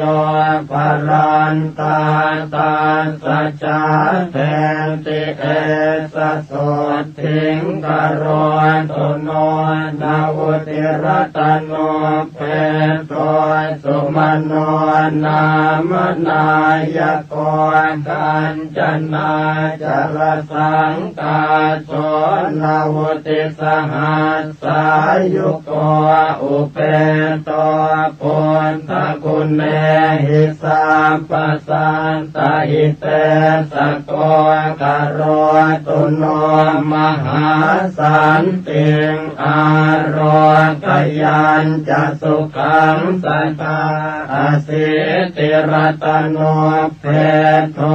สันติสหัสสะอายุโกเรวโตนามาสัมพุทโธสัมภโลกุณตโรมุนิตาสัสริเรเนพัตตาปภามาลาอนุตตราปรันตายโยชเนนิจังสัทธาโสทิงกโรตุโนโสภิโตนามาสัมพุทโธนาวุติสหัสสายุโกสังสารสาคเรสันเตภะหุโมเจติทุกขโตอัตตปัญญาสารตนังอาจุกโตมหามุนิโอภาเสติติสาสัมภาสัทธาโสติงกโรตุโนอโนมัทานสิสัมพุทโธเตชันสิทุรติกโมอันตปันนาสรตโนโอภาเสนโตสเทวเกนิพพานปาปะโกโลเกวัสสัสตสหัสสายุกโรตุโนมหาสันติงสุขิตาจะมยังสัทธาปทุโมนามาสัมพุทโธโลกเจตโธนราสะโพอันตปัญญาสารตโนอาทิตโยววิโรจติวัสสัสตสหัสสานิอายุตัสสะมเหสิโนโสปิพุทโธการุณิโกสัทธาโสติงกโรตุโนอัตถาสิติรัตโนเพโทนารโทสัมปตามโตนิรันตรังติวาราติงโยชนังภรเตปภานาวุติวันสสหัสสานิทัตวาโลเกวินายโกโมเจติทุกขโตสัตเตโสภิสุทิงกโรตุโนอัตตปันนาสรตโนปทุโมตตโรมหามุนิตาสัพพ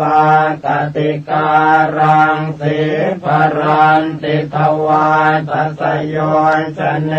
วัสสัสตสหัสสานิทัตวาโลเกมตันตโทโมเจติพันธนาสัตเตโสปิปาเลตุโนสัทธาอัตถาสิติรัตนานิอาจุกโตม หามุนิสุเมโทนามัสสัมพุทโธนาวุติสหัสสายุโก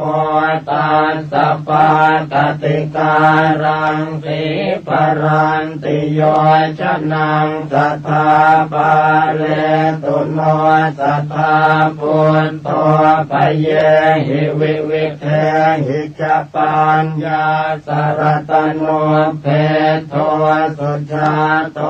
นามนายโกเหมวันโนมหาเวโรมหาธรรมวิโนตโนนาวติวัสสหัสสานิอายุตาสมเหติโนโสติปุณโทการุณิโกสัทธาโสติงกโรตุโนอาสิติรตโนเพโทปิยทัสสิมหามุนินาวุติวาสสหัสสานิทัตวานโลกาคณายโกโสติสัพพคุณโนเปโตสัพพโลกสุขัมปโตสัมปโตสังวินาเสนโตสัพพังสุติงกโรตุโนอสิติรตโนเปโทอันตตาสินราสโพวาสัสตสหัสสานิโลเกอันทาสินายโกตัสสะปะกติการังสีปรันติโย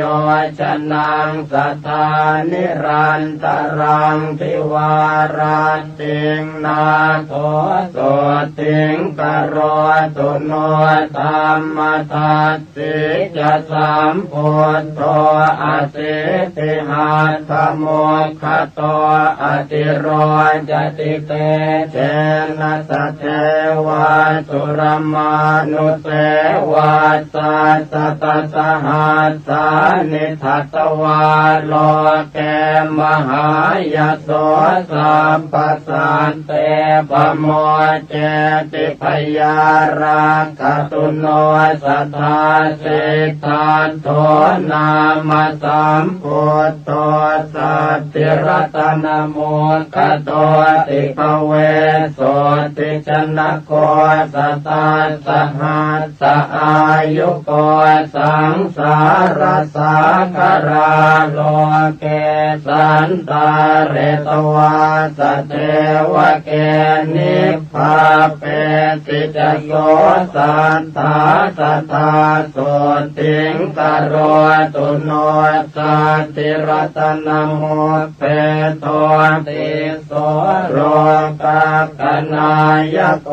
อนุปโมอสัตถิโสอตุโลอุตตโมชิโน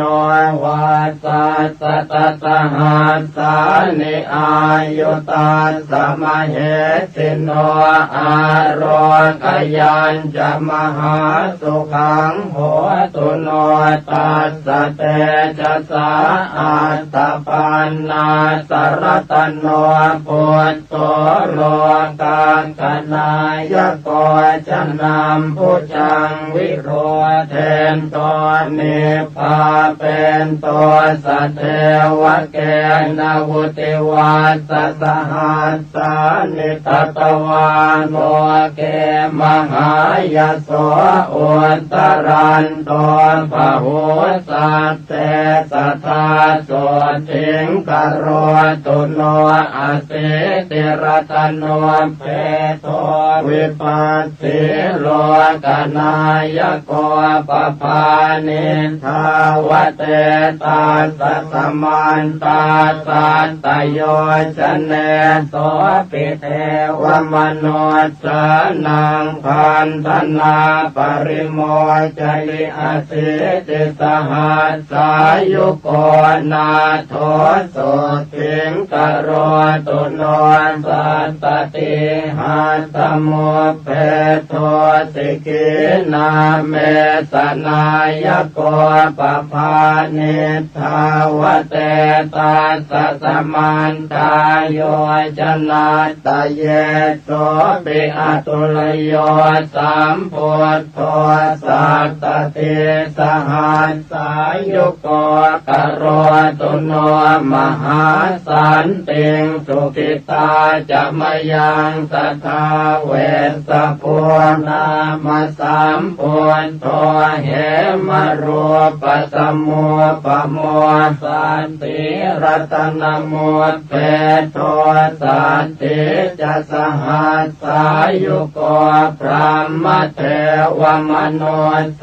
หินาคาสุรติเชหิวาปุจิโตปิสัทธานาโทสัทธาโสติงกโรตุโนตาลิสรตโนเพโทกกุสันโทมหามุนิตาสกายานิจรันติปภาตวาตัสโยชเนจัตตาลิสสหัสสานิตาสอายุอนุตตรกโรตุโสสัทธานาโทอายุงสุขังพลัญจโนโกนาคมนาสามพุทโธติงสหัสสสมุขโตติงสวาสสหัสสานิอายุตาสมเหสิโนธรรมามเตนะตาเปตาเทวสังฆังสุราลเยมหิตะเลจะชนะตังตถาโสติงกโรตุโนกัสสะโปนามสัมพุทโธธรรมราชาปพังกโรวิสติหัตถโมเพโทวิสัสสหัสสอายุโกอนุปโมสมสโมเทวสัทธาอนุตตรกโรตุโนมหาสันติงอโรกยัญจะชยังสัทธาอัฏฐารสหัสโทเพโทโคตโมสักขยวาตโนสัพพัญโยสัพพติลโกสัพพโลกสุขาปโทสัมพุทโธสัพพธรรมานังปะเก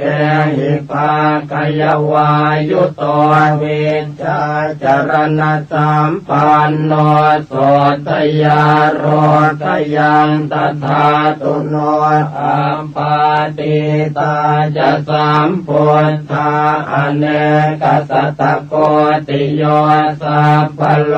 กมพิญญายสัพพสันตานุกรรมปิโนสัพพเวรพยาติตาสัพพโลกสุขัมปทานสัพพโทสังวินาเสนตาสัพพโสติงกโรนตุโนอนาคเตจะสัมพุทโธเมตตโยเทวปุจิตโต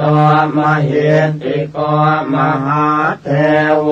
มหาสันติงกโรตุโนสัพเพปัจเจกสัมพุทธานิโรธชานโกวิธานิราลยานิราสังฆาอัปปมัยยามเหสโยทุเรติวินัยเยติสวาสัมปัตตาตังกเนนะเตสันเทติกะปะเลกัตวาสัทธาสันติงกโรตุโนสวากขาตาติสัมปันโนธัมโมสัพปริยาติโกสังสารสากราโลเกตาเรติจินโคจโรกิเลสชาลวิทังสิวิสุทโธพุทธเสวิโตนิพพานกัมมโนสันโตสัทธา โสติงกโรตุโนศีลาติคุณสัมปันโนสังโฆมัคคปะเลติโตจิตตินทริโยจิตตปาปอนตากินายโยอนุตตรอนาสวะปริสุทธโธนิราสาโสภวาภเวนิพพานโคจรสันโตสัทธาโสติงกโรตุโนอัญญาตะโกนทัญญาเถโรรัตตัญโยนังอัคโคอาหุธรรมจักกาภิตมโยสัทธาโสติงกโรตุโนวาปัสเถโรมหาปัญโยมหาตมวิโนทโนมหาสันติกโรโลเกมหาสันติงกโรตุโนภัสสิโยภัสสติโลจตากินัยโยอนุตตรโลกาสจริโตเถโรสัทธาโสติงกโรตุโนมหานามโมมหาปัญโยมหาธรรมวิโทสุโตมหาขีนาสวะเถโรมหาสันติงกโรตุโนอันตจิตเถโรมหาปัญโยจิตตมาโรจิตตินทริโยจิตตปัญจติโกโรเกสัทธาโสติงกโรตุโนอนุปปิกทังสุตวายโสเอกากมานะโสอาคธรรมมโนปัตโตโสทาโรคยังตถาตุโนจัตวาติกาจะปัญญาสเถรังกิสหายกาปัตตวานปรมังสันติงสัทธาโสติงกโรตุโนเยติงสัพพัทธวาคิยาโรเปนาตุรวันนิโนขีนาสวาวสิปุตาเตกโร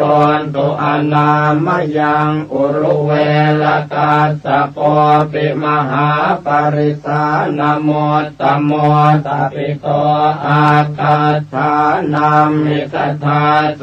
ติงกโรตุโนโย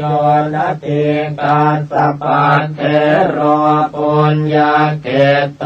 อนุตตรตสังโฆศีลสัมปันโนตตาโสติงกโรตุโนธรรมปัจจลิโตสันโตโยเถโรขยากาสโพสังยุตโตภวนิเตเหสัทธาโสติงกโรตุโนโตกนาทังสเปตวานปัญญวันตานปานินางปัญญายสาลิโอตัสสะกลังนาคติโสลสิงสาลิโอนตมหาปัญโยปัตโมอาคสาวกธรรมเสนาปฏิเสธโทสัทธาโสติงกโรตุโนปาทังกุลิกมาเตนะเวชยันตปกรรมปโนปัตเวงมหาติงสัพพังสมัตโถปริวัติตุงโมกัลลาโนมหาเถโรทุติโยอาคาสาวกอิทธิมันตานังโสอาโคสัตตาโสติงกโรตุโนมหากาสปัตเถโรปิโอตัสสะกนากันนิโพตุตะกุณากานิกิตโตตติโยสัตตุสาวกอรัญญวาสาปิระโตปังสุโกรตโรมุนิสุขตัสสะสนัตโรสัทธาโสติงกโรตุโนอาปาติหนาปาติยาสเตกิจจายโกวิโตวินเยอาคเนกิตโตอุปาลิสัตตุวันนิโตวินเยปาร มิปัตโตวินัยโกจโรมุนิกโรตุโนมหาสันติงโสทยาโรคยังตถาตุโนอนุโรธมหาเถโรเทปจักขุนโมตโมยาติเศษโตภะคะวะโตโสทยาโรคยังตถาตุโน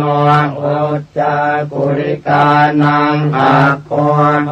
ติโยสุตมาหิโตกาลิโกทายาปุตโตจัตตาโส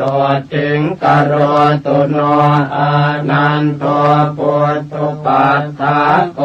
สังกิติสาตุสัมมโตปะหุสุโตธัมมตโร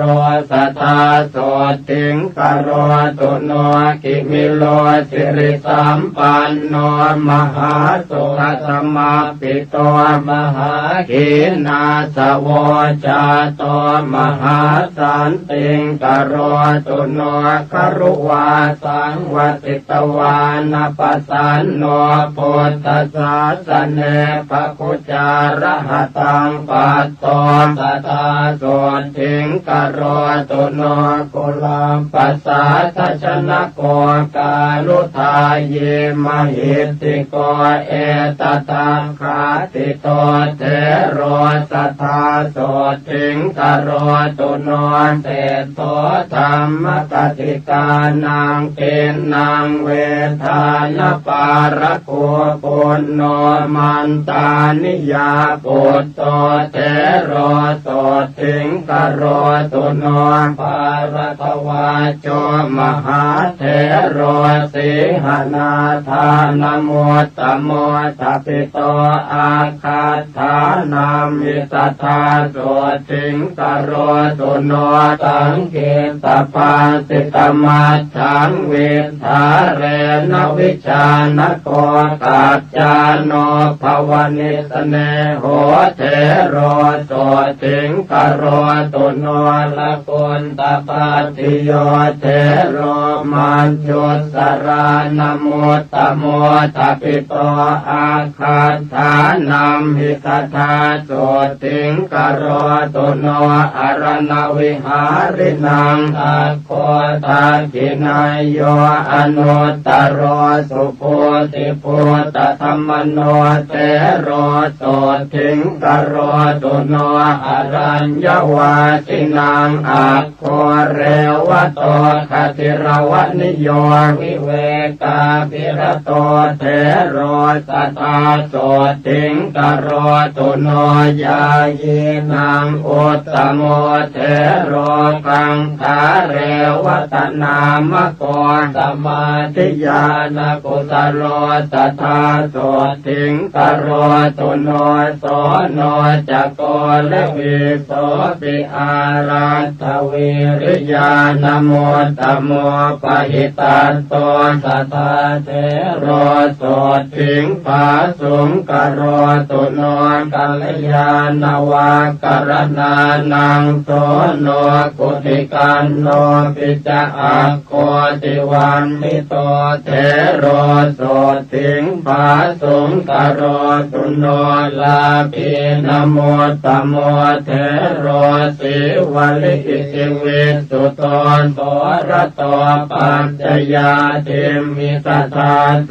ติงกโรตุโนสัทธาติโมตานังอาโควังกะลิอิตินามโกปาโมจปะหุโรเทโรสัทธาโสติงกโรตุโนราหุโรพุทธพุทโตปิเขขากามานโมตโมทายาโทสัพพธรรมเมสุมหาสันติงกโรตุโนสัทธายาปาปจิตวานารัตถปาโลปรังกมิเอตทังเขติโตเยวสัทธาโสติงกโรตุโนกุณฑทาโนมหาเถโรสลากังปัตมังคโตตัปิโตเยวทานามิตถาโสติงกโรตุโน โนปฏิภาณวันตานัมปิอัคโคติปุตตวันนิโตวังกีโส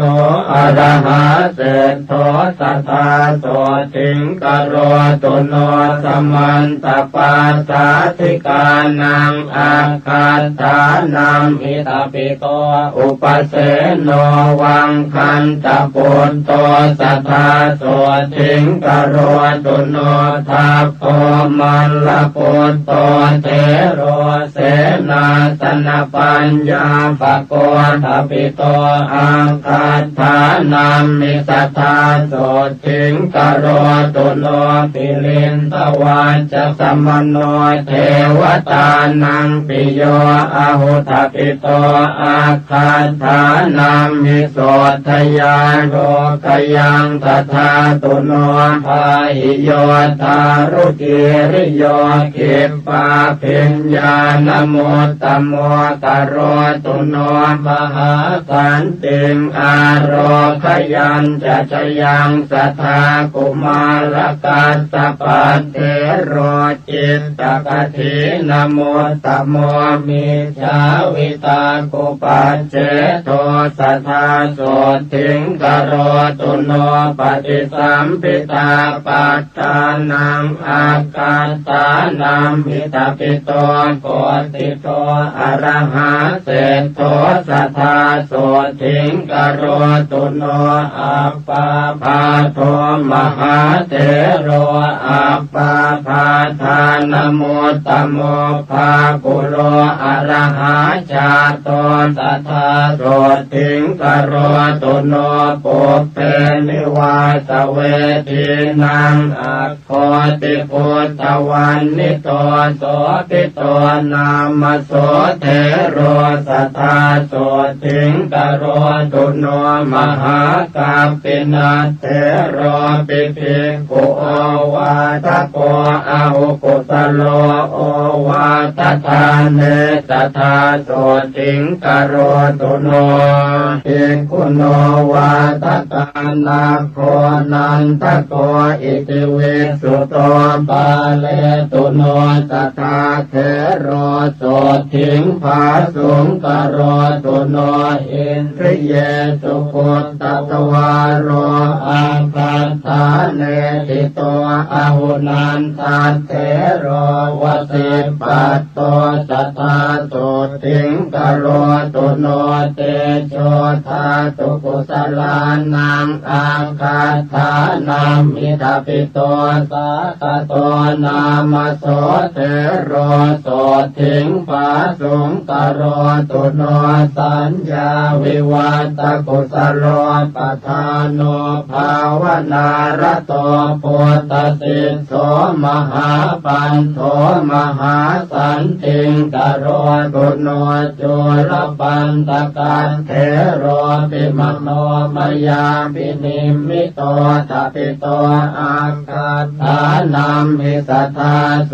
ติงกโรตุโนปฏิภาณยกานังตุอาคาธานัมหิตปิโตราโทเทโรมหาโสติงกโรตุโนอนามยังโลกจิวรธารานังภิกขุนังอุตตโมอาหุโมกราชมหาเถโรมหาสันติงกโรตุโนวิมโลวิมลปัญโยสุรูปสุสมาหิโตระโชนลิมปฏิคันเทมหาสันติงกโรตุโนธรรมปาโลมหาปาโลมหาธรรมตโรยติมหาขีนาสวโลเกมหาสันติงกโรตุโนจักขุปาโลมหาเถโรปทานโนศิรสังวุตโตปหิตัตโตมหากายโยมหาสันติงกโรตุโนสัพพเวรพยาติโตนารโตอาสวะขโยมหาสันติกโรโลเกสัทธาโสติงกโรตุโนปุถะปูชายนิรโตจินภัตติปรา ายโนสัทธรรมสวโนเทโลสัทธาโสถิงกโรตุโนปัจฉิมภวสัมปัตโตโคตโมภาวนารโตราคะขยมโนปัตโตสัทธาโสถิงกโรตุโนเสนาสเนสุสัพพายังลัทธาจานังสมารปิโคติโกโพธชายันโตสัทธาโสถิงกโรตุโนโพเทปัสสันนมานโสสุปาอุปัญจลีกโตขีนาสววติปุโตมหาสันติงกโรตุโนวิปัสสนายปัสสุโตวันนิโยจุสมาหิโตสัตโตยาเยวเนวาสิสัทธาโสถิงกโรตุโนโอติโยวินัยตโรอติกันโตนรามเรธาเรนโตอันติมันเทหังสัทธาโสถิงกโรตุโนวิมโรวิรโชจันโลชาโตปันตระเกตุนาพิมพิสาราตโชเทโรสัทธาโสถิงกโรตุโนรัมมารัญเยวติตวานภาเวนโตกุสลังปะหุงโยคังเขมมโนปัตโตสัพพิโยสันติงกโรตุโนปุเพนิวาสังจานันโตเทปจักขุวิโสทโนนาคิโตระระคังปัตโตโสทยาโรขยังตถาตุโนปาติโมกัมมโนปัตโตวิจโยรัญญโคจโรลาภาลาภิตถาสังสีสัทธาโสถิงกโรตุโนตัณหาชตังวิชเตตวาวัตเตตวานวิปัสสนังสังกรากิโตมหาเถโรมหาสันติงกโรตุโนอรัญญวาสาภิรโตภวเนติสมุหโตธัมมานังปารมิปัตโตอุตตโรปาตุโนพยาปุเปปุญญานิกัตวานปุปโยคังสมารปิอุตโพระหตังปัตโตสัทธาโสถิงกโรตุโนสมาปันติสมาปันโนจรพิญโยมหิติโกสิวโกพุทธชายันโตสัทธาโสถิงกโรตุโนสัตตาริยธโนเทโรตนิโยธัมมสาคโรวันตสังสารคัมมโนสัทธาโสถิงกโรตุโนปัญจขันเตปริญญายภาวยิตวานเนปุติงปัตตวานปรมังสันติงโพธิโยปาตุโนพยาอุปนิสยสัมปันโนอุจจโยปุตตมามะโกโลกาตปสุโต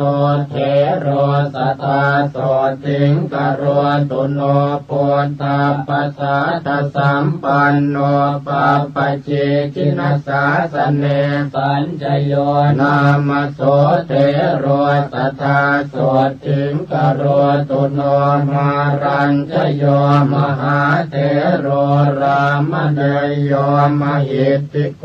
นิพพานานินจิตโตโสสัทธาโสถิงกโรตุโนอุปปาปัญจปุญญัญจเวติวัตโตอนาสวเวรัตเถโรระหัปปัตโตสัทธาโสถิงกโรตุโนปุณณมาสมหาเถโรปังสุโกรัตโรยติปุปกิจจวิติงกัตตวามหาสันติงกโรตุโนปัญจทินโนปัญจจโหปัญจจุตตริภาวโนปัญจสังฆาติโคเถโรสัทธาโสถิงกโรตุโนโพเทราคังวิจา เรนโตจินปันติปรายโนเมลันทสิโสวังสัทโรสัทธาโสติงกโรตุโนปัญโยปันนานิอภโยนิกันตินาติชีวิเตอจิโตโสมหาเถโรมหาสันติงกโรตุโนวิวัตเนสเยปุญเยกัตวาสัมพุทธปฏิมาคุลาเถโรระหะปัตโตมหาสันติงกโรตุโนวิปัสสิธรรมทายาโทเถโรนิโครธนามโกนิปานากรรมสันติโทสัทธาสันติงกโรตุโนติโสวิจจาอนุปัตโตสุขันโทนามโสระหะสัพพปะปะปริขีโนสัทธาโสติงกโรตุโนนันติโยสัทธาสัมปันโนจิตกะเลโส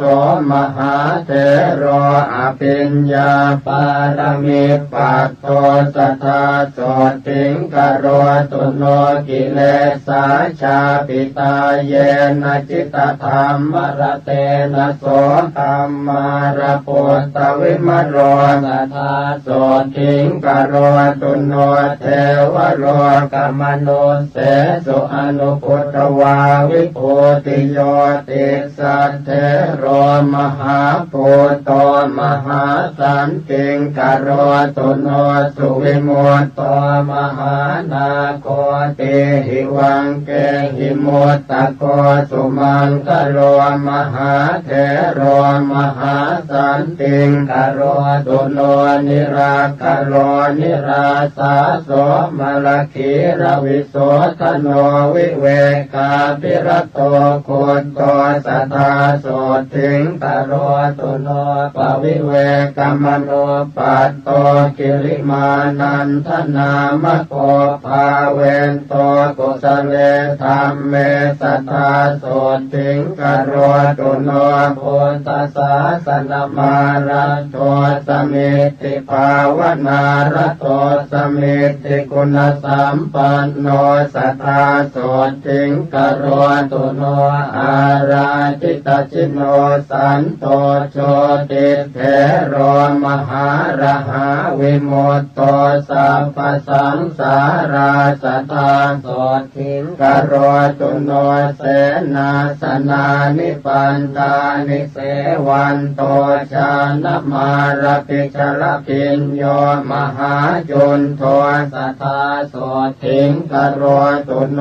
ชันนาเถโรสหชาโตสุนันโตจินสาสนังโย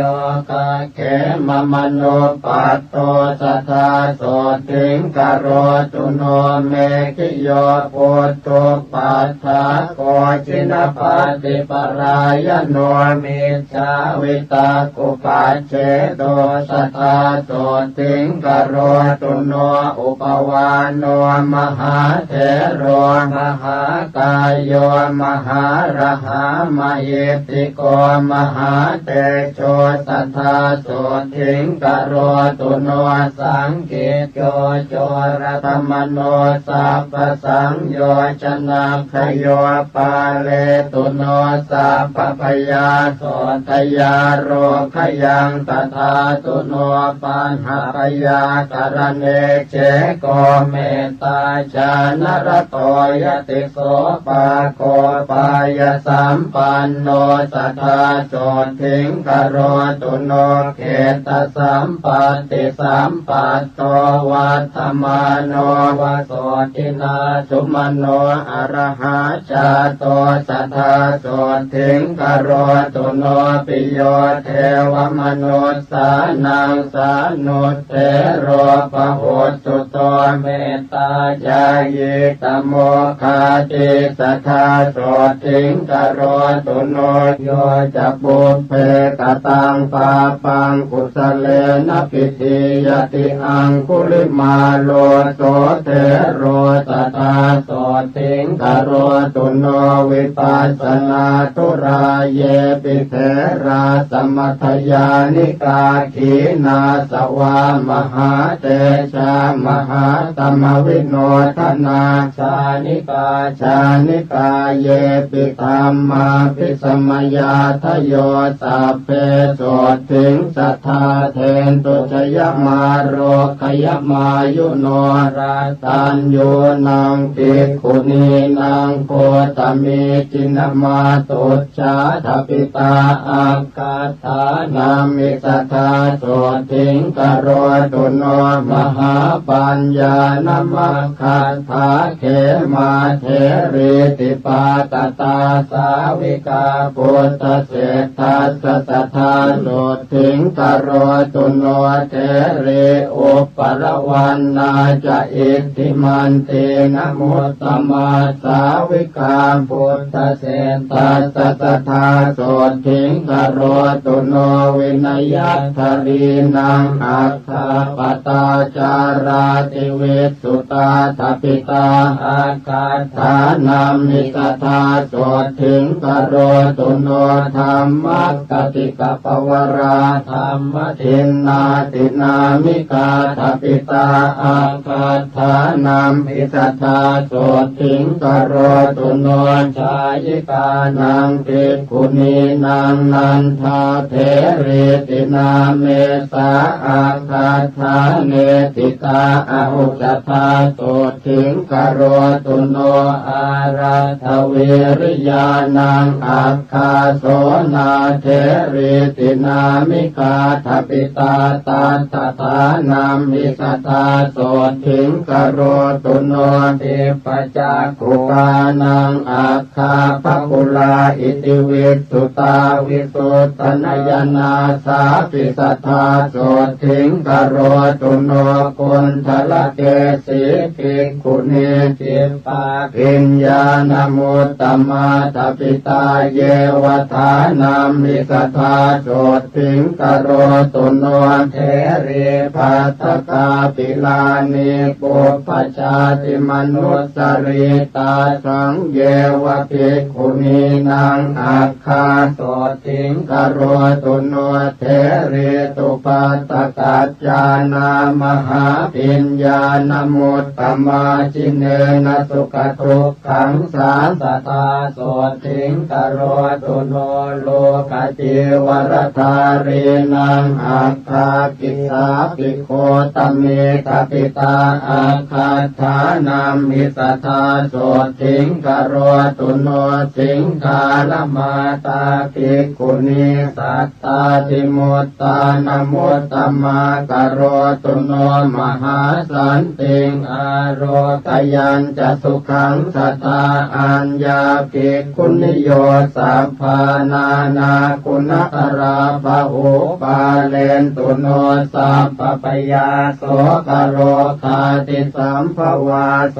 ตาปันนาทโยเสขาสัทธาปัญญาศีลาธิกาภาคโสกะเลสัทหนาสัทธาโสติงกโรตุโนสุมาโนสุมาณจโรอรวาเลระปัสสโกจัมเปยโยมุจลินโตจะกัมปโลปุจเกสโรกาลนาโกมหากาโลสังฆปาโลมโหทโรมณิกันโทมณิอาคินันทนาโกปนันทโกวรุณโนตตรัสโตจะกุงกุวิโลปลาละโกจิตรนาโกมหาเวโรจัพยาปุตโตจะวาสุกีการหาโคตโมปุจกินโตอังคิโตมัติโกตถาโจโลตโรหะอิจัตโตนาคาเอราปทาทโยอาสิวิสาโอรวิสาเยสัพเพนยนาวุธาจรัตถาวาตลัตถาวาปัปปะเตยานทิจารากรณตุโนมหาโสติงอายุมาโรกิยังสัทธานิจจามตันนิกาเปตาอุสุสัตติจโรมกามังสปินทาทโยเปตาเวมานิกาทโยปาเลนตุ โนสัพพพยาสัทธาเตสุขิโนสัทธาเยปหาราทสัมภรภรยาสุรคนาจะเยเวปจิตตาสุรคนาจันทาสุรคนาตโยสัพเพเตติมหาเตชะภูตยังกนิวารณากโรนตุโนมหาโสติงอารคยันจะจยังสัทธาเยยังขาสัตตสหัสสาคุมมาคาปิลวัตถุกาอิติมันโตจุติมันโตวันนวันโตยัสสัสสิโนสัพเพติสรณายังขามเหสักขาจุตินทรากโรนตุโนมหาโสติงอารคยันจะจยังสัทธาจะสหัสสาเหมวตายักขานานาตวันนิโนโพตปูชายนิรัตตาสัทธาโสติงกโรนตุโนสาตาธิราติสหัสสายักขานิราติวันนิโนนานาปปายสัมปันนาสัทธาโสติงกโรนตุโนเวสามิตาปัญจสตายักขานานาตวันนิโนอิติมันโตชุติมันโตวันนวันโตยัสสัสสิโนโมทมานาอภิกามุงสัทธาโสติงกโรนตุโนกุมพีโรราชกหิโกเวปุลลาสนิเวสนังปิโยนังสัตตสหัสสังยักขานังปยิโรอาสติโสยักเขหิปริวารโรสัทธาโสติงกโรตุโนปุริมันจติสังราชาทัตรัตโถปัสสาสติคันทัพพานังอธิปติมหาราชายสัสสิโสโพธาปิตาสปหาวอินทนามามหาพลาโสราชาสหโพเตหิสัทธาโสติงกโรตุโนทักขินันจติสังราชาวิรุณโหตังปัสสาสติกุมพันธานังอธิปติมหาราชายสัสสิโสโพธาปิตาสปหาวอินทนามามหาพลาวิรุณโหสหโพเตหิสัทธาโสติงกโรตุโนปัจฉิมันจติสังราชาวิโรปักโขปัสสาสตินาคานันจะอธิปติมหาราชายสัสสิโสโพธาปิตาสปหาวอินทนามามหาพลาวิโรปักโขสปุตเตหิสัทธาโสติงกโรตุโนอุตรัญจติสังราชากุเวโรตังปัสสาสติยักขานันจะอธิปติมหาราชายสัสสิโสปุตตาปิตาสปหาวอินทนามามหาพลากุเวโรสหปุตเตหิสัทธาโสติงกโรตุโนปุริมังติสังทัตรัตโถทักขิเนนวิรุณหโกปัจฉิเมนวิโรปักโขกุเวโรอุตรังติสังจัตตารโรเต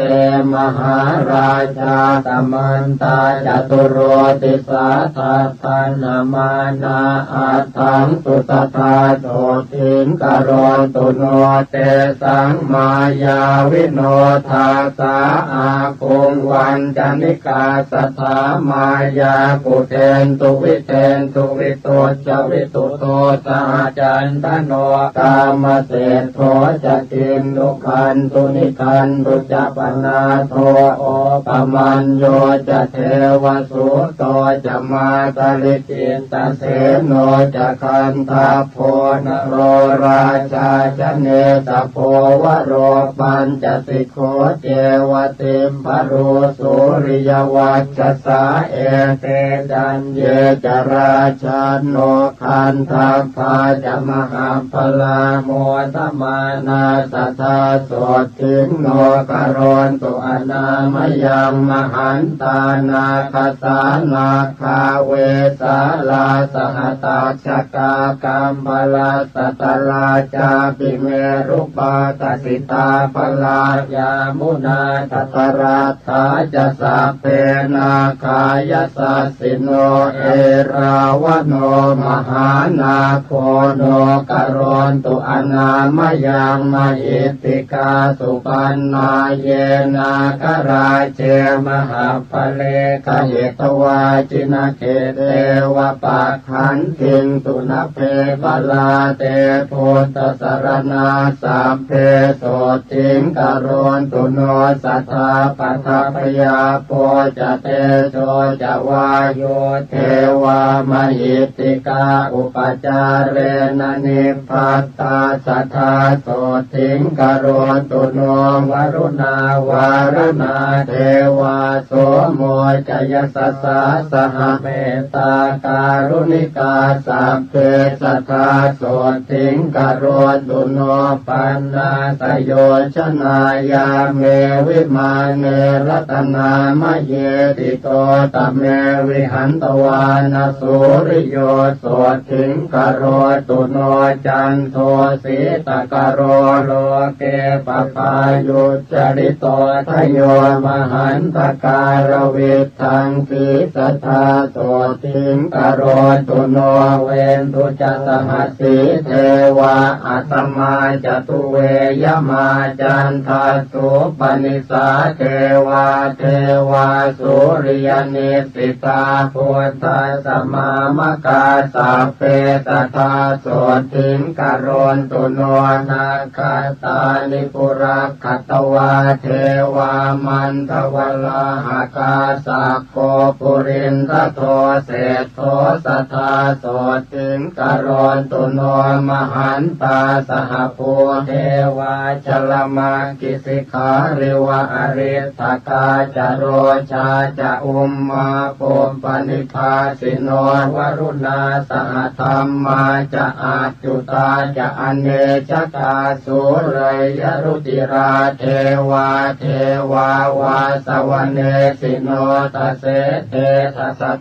กายาสัทธาโสติงกโรนตุโนสมานามหาสมานามานุสามานุสุตตมาคิตตาปโทสิกาเทวาเทวามโนปโทสิกาอัฏฐาปิหารโยเทวาเทวาโลหิตวาจิโนปารคามหาปารคาสัพเพเทวายสัสสิโนทัสเสเตทัสสะกายาสัทธาโสติงกโรนตุโนสงกากรัมภาอรุณาอาคุงเวคณสาสหโอทาตะไคหาปาโมคคาอาคุงเทวาวิจักขณาสัทธามันตาหารคชามิสกาจยสัสสิโนธนยังอาคปัจจุนโนโยติสาส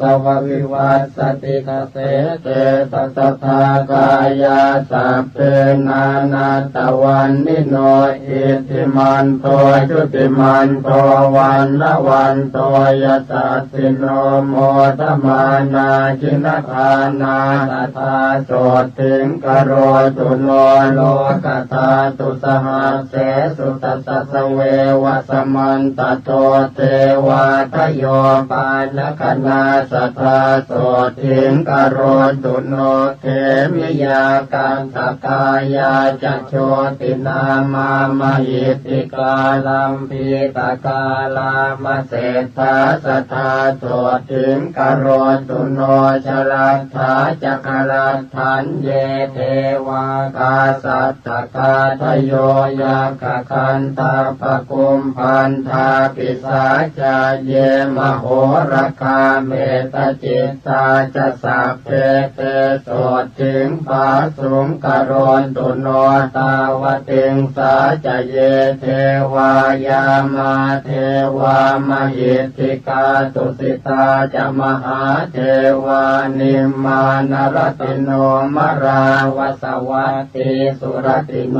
สัพเพเทวาสวาสวาพุทธปูชายนิรตาสัทธาโส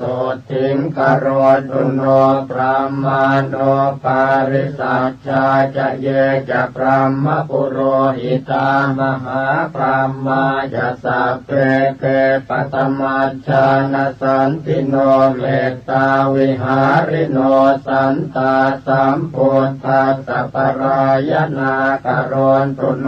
มหาโสติงเสกขาเสกปุถุชนาปริตาภาปมานาภาพระมาจาภาสราตถาพุทธปูชายนิรตาตุติยาชาณสันติโนเมตตากรุณิกาสัมเพ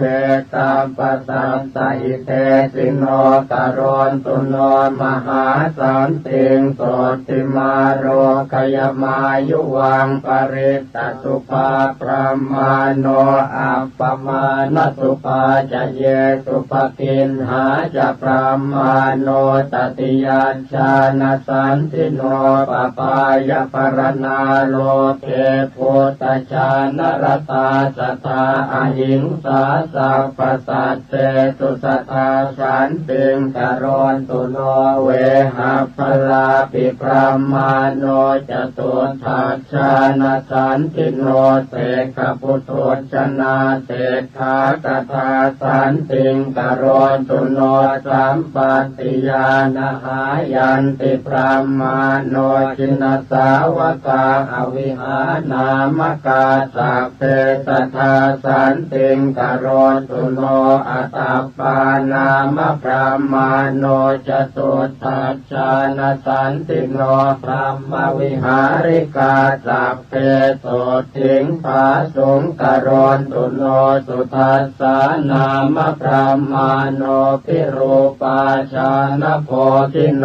อปุนากัมปนากาเม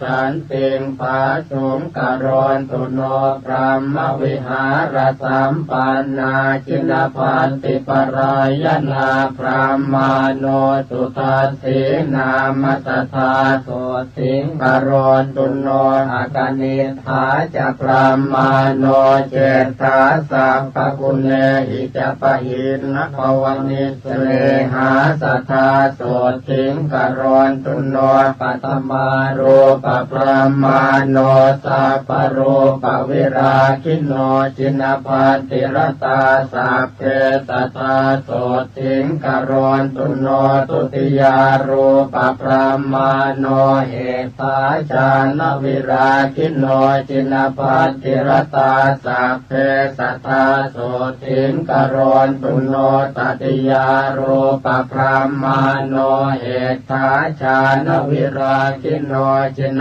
พันติรตาสัพเพสัทธาโสติงกโรนตุโนจตุทารูปพระมาโนเหตาจานวิราคิโนจินพันติรตาสัพเพสัทธาโสติงกโรนตุโนเวเทเหปรโภ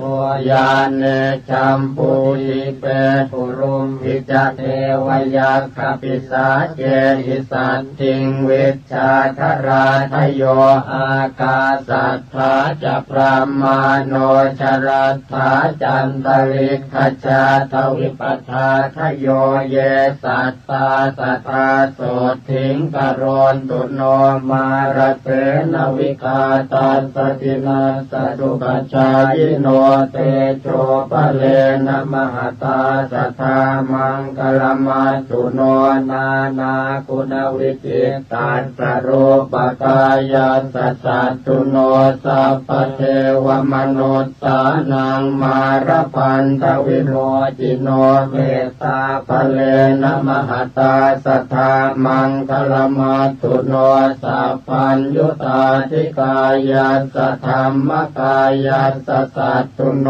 จักขาทยโคจรัสสาปิโคจรัสเสวะภูริยาเตโจปะเลนะมหตาสัพพมังคลมัสสุโน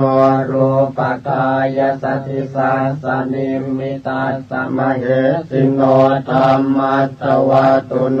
สักเกเท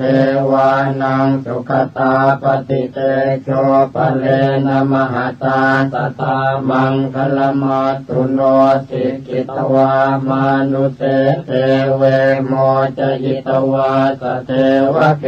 สัง ฆาเรปัจจหันตัสสเนพุตตัสสมเหสิโนมหันเตนานุภาเวนัสสะปะมังคลมัตถุโน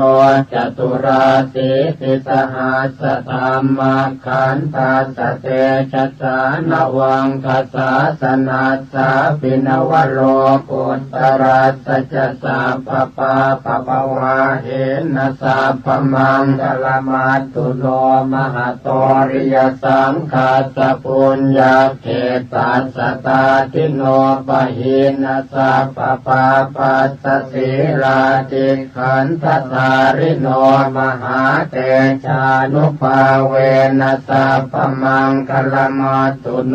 ปาตาเลภูตลากาเสเทวยักขปิสาจกาวิชชาตราจคันทัพพานาคกุมพันธรักขสาสัพเพสมานุภาเวนัสสะปะมังคลมัตถุโนอิเจวะมุปปาตสันติงโยวัฏยสุนัยวาวิเชยสัพพปาปานิวุฒันตัญจะภวิสสติสุทิกามโอลเพสุทิงสุขกามโมสุขังละเพอายุกามโมละเพยายุงปุนตกามโมละเพสุเตนะตัสสะโรธาภาเทนติวาตาปิตาทิสัมภวะอาตาลมรณังนันตินาเทววิสมโมสเรนะโจปาตปยังตัสสะโนปิปาตปยังตถานาสันติทุนนิมิตตา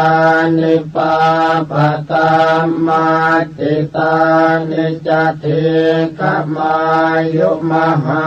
โสติงอารทยันจะสัทธาภเว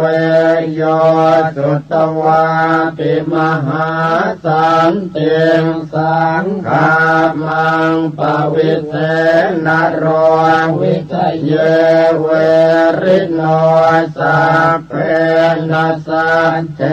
หายภิกขุยะเตสัพพทานาปเตปิติงวิปัสติงนาวคาหติโรเกหินาภิกขุยะเตสวัสสุหิวิวัตเตยัตระเทเสวะโกวะกามปัญหากา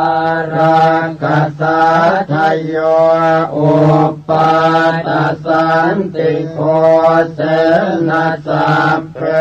ตันตสมันติเตยโมทิสวัตเตสันติงสัจจิวันจาปยชีวิตังโสโมจเตมหาทุกขาปะปติสุขติงสัตตาเทวันทานเนนักเรวา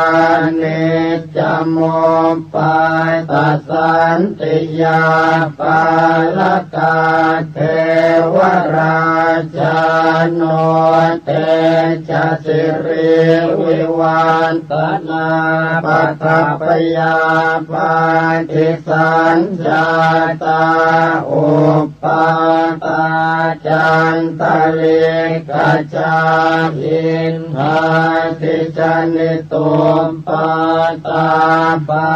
ปะกรรมสมุติตาตาภูมปาตาวินาสันติเตชะสุปาตสันติยานติทุกขปัตตา จเนทุกขาพยาปัตตาจเนปยาโสกาปัตตาจเนโสกาโหนตุสัพเพติปานิโนเอตาวตาจะอัมเหหิสัมปตังปุญญสัมปตังสัพเพเทวานุโมทันตุสัพพสัมปันติสิทธิยาทานังตถานตุสัพพายสิ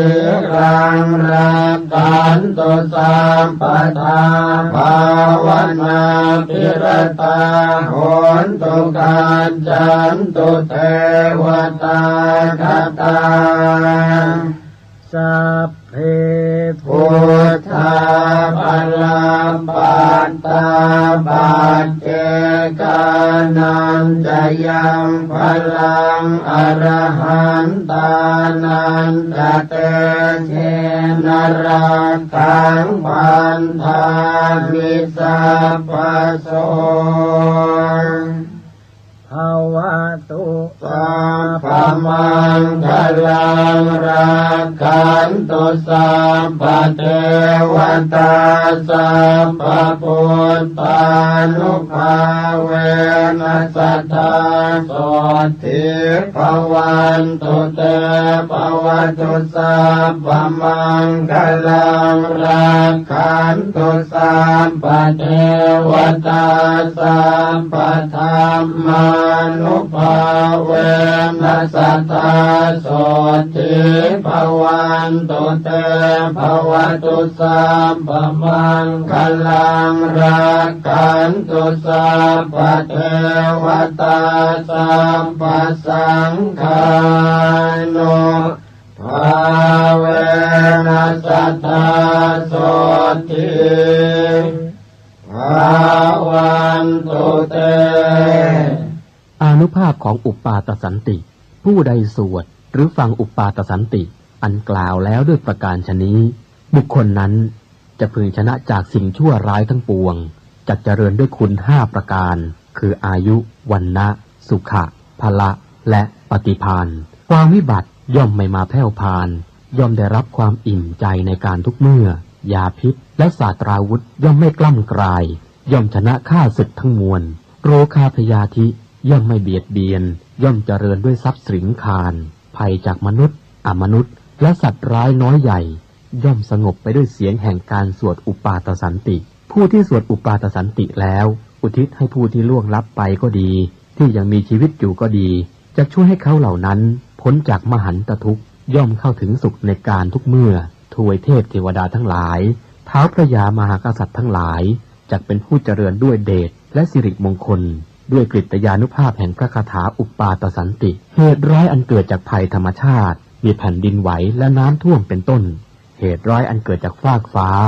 เหตุร้ายอันเกิดจากสุริยุปราคาจันทรุปราคาเหตุร้ายอันเกิดจากบาปกรรมเหตุร้ายทั้งปวงจักพินาศไปด้วยเดชแห่งอุปปาตสันติ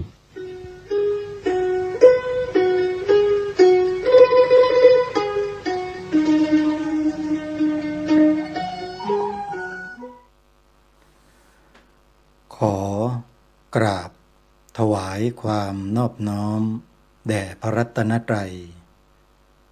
ถวายความเคารพพระมหาเถระพระเถรานุเถระทุกท่านขอเจริญสุขญาติโยมสาธุชนที่กำลังติดตามรับฟังรายการจากสถานีวิทยุแห่งนี้ทุกท่านขอนำท่านผู้ฟังเข้าสู่รายการคดีโลกคดีธรรมพบกันในวันนี้วันแรม12 ค่ำเดือน 7วันนี้ตรงกับวันศุกร์ที่12มิถุนายนพระพุทธศักราช2569รายการคดีโลกคดีธรรม มาพบกับสาธุชนเป็นประจำทุกวันทางสถานีวิทยุแห่งนี้ท่านผู้ฟังสามารถดาวน์โหลดแอปพลิเคชันที่ชื่อว่าวิทยุพุทธศาสนาทั่วไทยเพื่อติดตามรับฟังรายการนี้ได้ทุกวันและนอกจากรายการนี้แล้วยังมีรายการธรรมะสาระที่ดีๆจากสถานีวิทยุพระพุทธศาสนาแห่งชาติคลื่นต่างๆให้ท่านสาธุชนรับฟังได้อีกเป็นจำนวนมากแอปพลิเคชันนี้ได้รวบรวมสถานีวิทยุพระพุทธศาสนาไว้ในที่เดียวกันมากถึง50 สถานีแล้วท่านผู้ฟังแต่ละสถานีได้คัดสรรข้อธรรมะหลักปฏิบัติที่ดีๆแทบจะทั้งนั้นเลยมาเปิดออกอากาศให้พวกเราเนี่ยได้สดับรับฟังเพื่อศึกษาเรียนรู้ในสิ่งที่เรายังไม่เคยฟังในสิ่งที่เรายังไม่เคยรู้เราจะได้รู้เพราะการที่เราได้ฟังแอปพลิเคชันนี้นี่แหละเพราะฉะนั้นอย่ารอช้าท่านสาธุชนทั้งหลายเวลามันล่วงเลยไปตลอดไม่หวนกลับมาเลยถ้าเราปล่อยเวลาทิ้งไปโดยไม่ใส่ใจกับชีวิตของเราว่า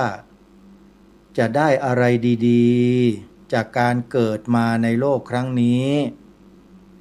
เราก็จะเสียชีวิตไปเปล่าเพราะฉะนั้นฟังธรรมะเพื่อศึกษาหาความรู้ความจริงแท้ของชีวิตของคนเราเนี่ยว่าคืออะไรกันแน่ศึกษาให้รู้แท้ท่านผู้ฟังแล้วเราจะอยู่เหนือกว่ากฎต่างๆที่มีอยู่ในจักรวาลเนี่ยจะถึงจุดนั้นจริงๆถ้าถึงเมื่อไรท่านทั้งหลายจะรู้ด้วยตัวเองไม่ต้องให้ใครมาอธิบายซ้ำๆซากๆรู้เองแล้วก็จบอันนี้คือสิ่งที่เป็นความจริงท่านผู้ฟังเป็นอริยสัจธรรมของแท้ของจริงพิสูจน์ได้ไม่เชื่อดาวน์โหลดแอปพลิเคชันนี้มาไว้ในโทรศัพท์กันดูสิแล้วก็เปิดฟังกันดูเดี๋ยวจะรู้กันเองว่าจริงหรือไม่แอปพลิเคชันชื่อว่าวิทยุพุทธศาสนาทั่วไทยอนุโมทนาบุญกับญาติโยมสาธุชนทุกท่านที่ร่วมกันทำบุญสนับสนุนส่งเสริมงานเผยแผ่ธรรมให้กับสถานีวิทยุพระพุทธศาสนาทุกท่านทุกคนท่านทั้งหลายถือว่าเป็นบุคคลที่ฉลาดในการทำบุญเพราะการทำบุญที่องค์สมเด็จพระสัมมาสัมพุทธเจ้าทรงสรรเสริญว่ายิ่งกว่าการทำบุญใดๆก็คือการให้ธรรมะเป็นทานการบริจาคปัจจัยสนับสนุนส่งเสริมงานเผยแผ่ธรรมทางสถานีวิทยุถือว่าเป็นการให้ธรรมะเป็นทานญาติโยมพระสัมมาสัมพุทธเจ้าตรัสยืนยันไว้เป็นภาษาบาลีว่าสัพพะทานังธรรมะท ทานัง ชินาติ แปลความว่า การให้ธรรมะเป็นทาน ชนะการให้ทั้งปวง ถ้าเราศรัทธาเชื่อมั่นในพระพุทธดำรัสนี้ของพระสัมมาสัมพุทธเจ้า เราก็ทำตามที่พระองค์ตรัสยืนยันนั้น ก็คือให้ธรรมะเป็นทานท่านผู้ฟัง ในปัจจุบันนี้การให้ธรรมะเป็นทานนั้นญาติโยมพุทธบริษัทโดยทั่วไปเนี่ยให้เองไม่ได้เพราะไม่ได้ศึกษาเรียนรู้พระปริยัติธรรมมาก่อนแล้วก็ไม่เคยปฏิบัติตามหลักพระปริยัติธรรมนั้นเลยแล้วโยมจะไปให้ธรรมะเป็นทานโดยตรงด้วยตัวของเราเองมันจึงให้ไม่ได้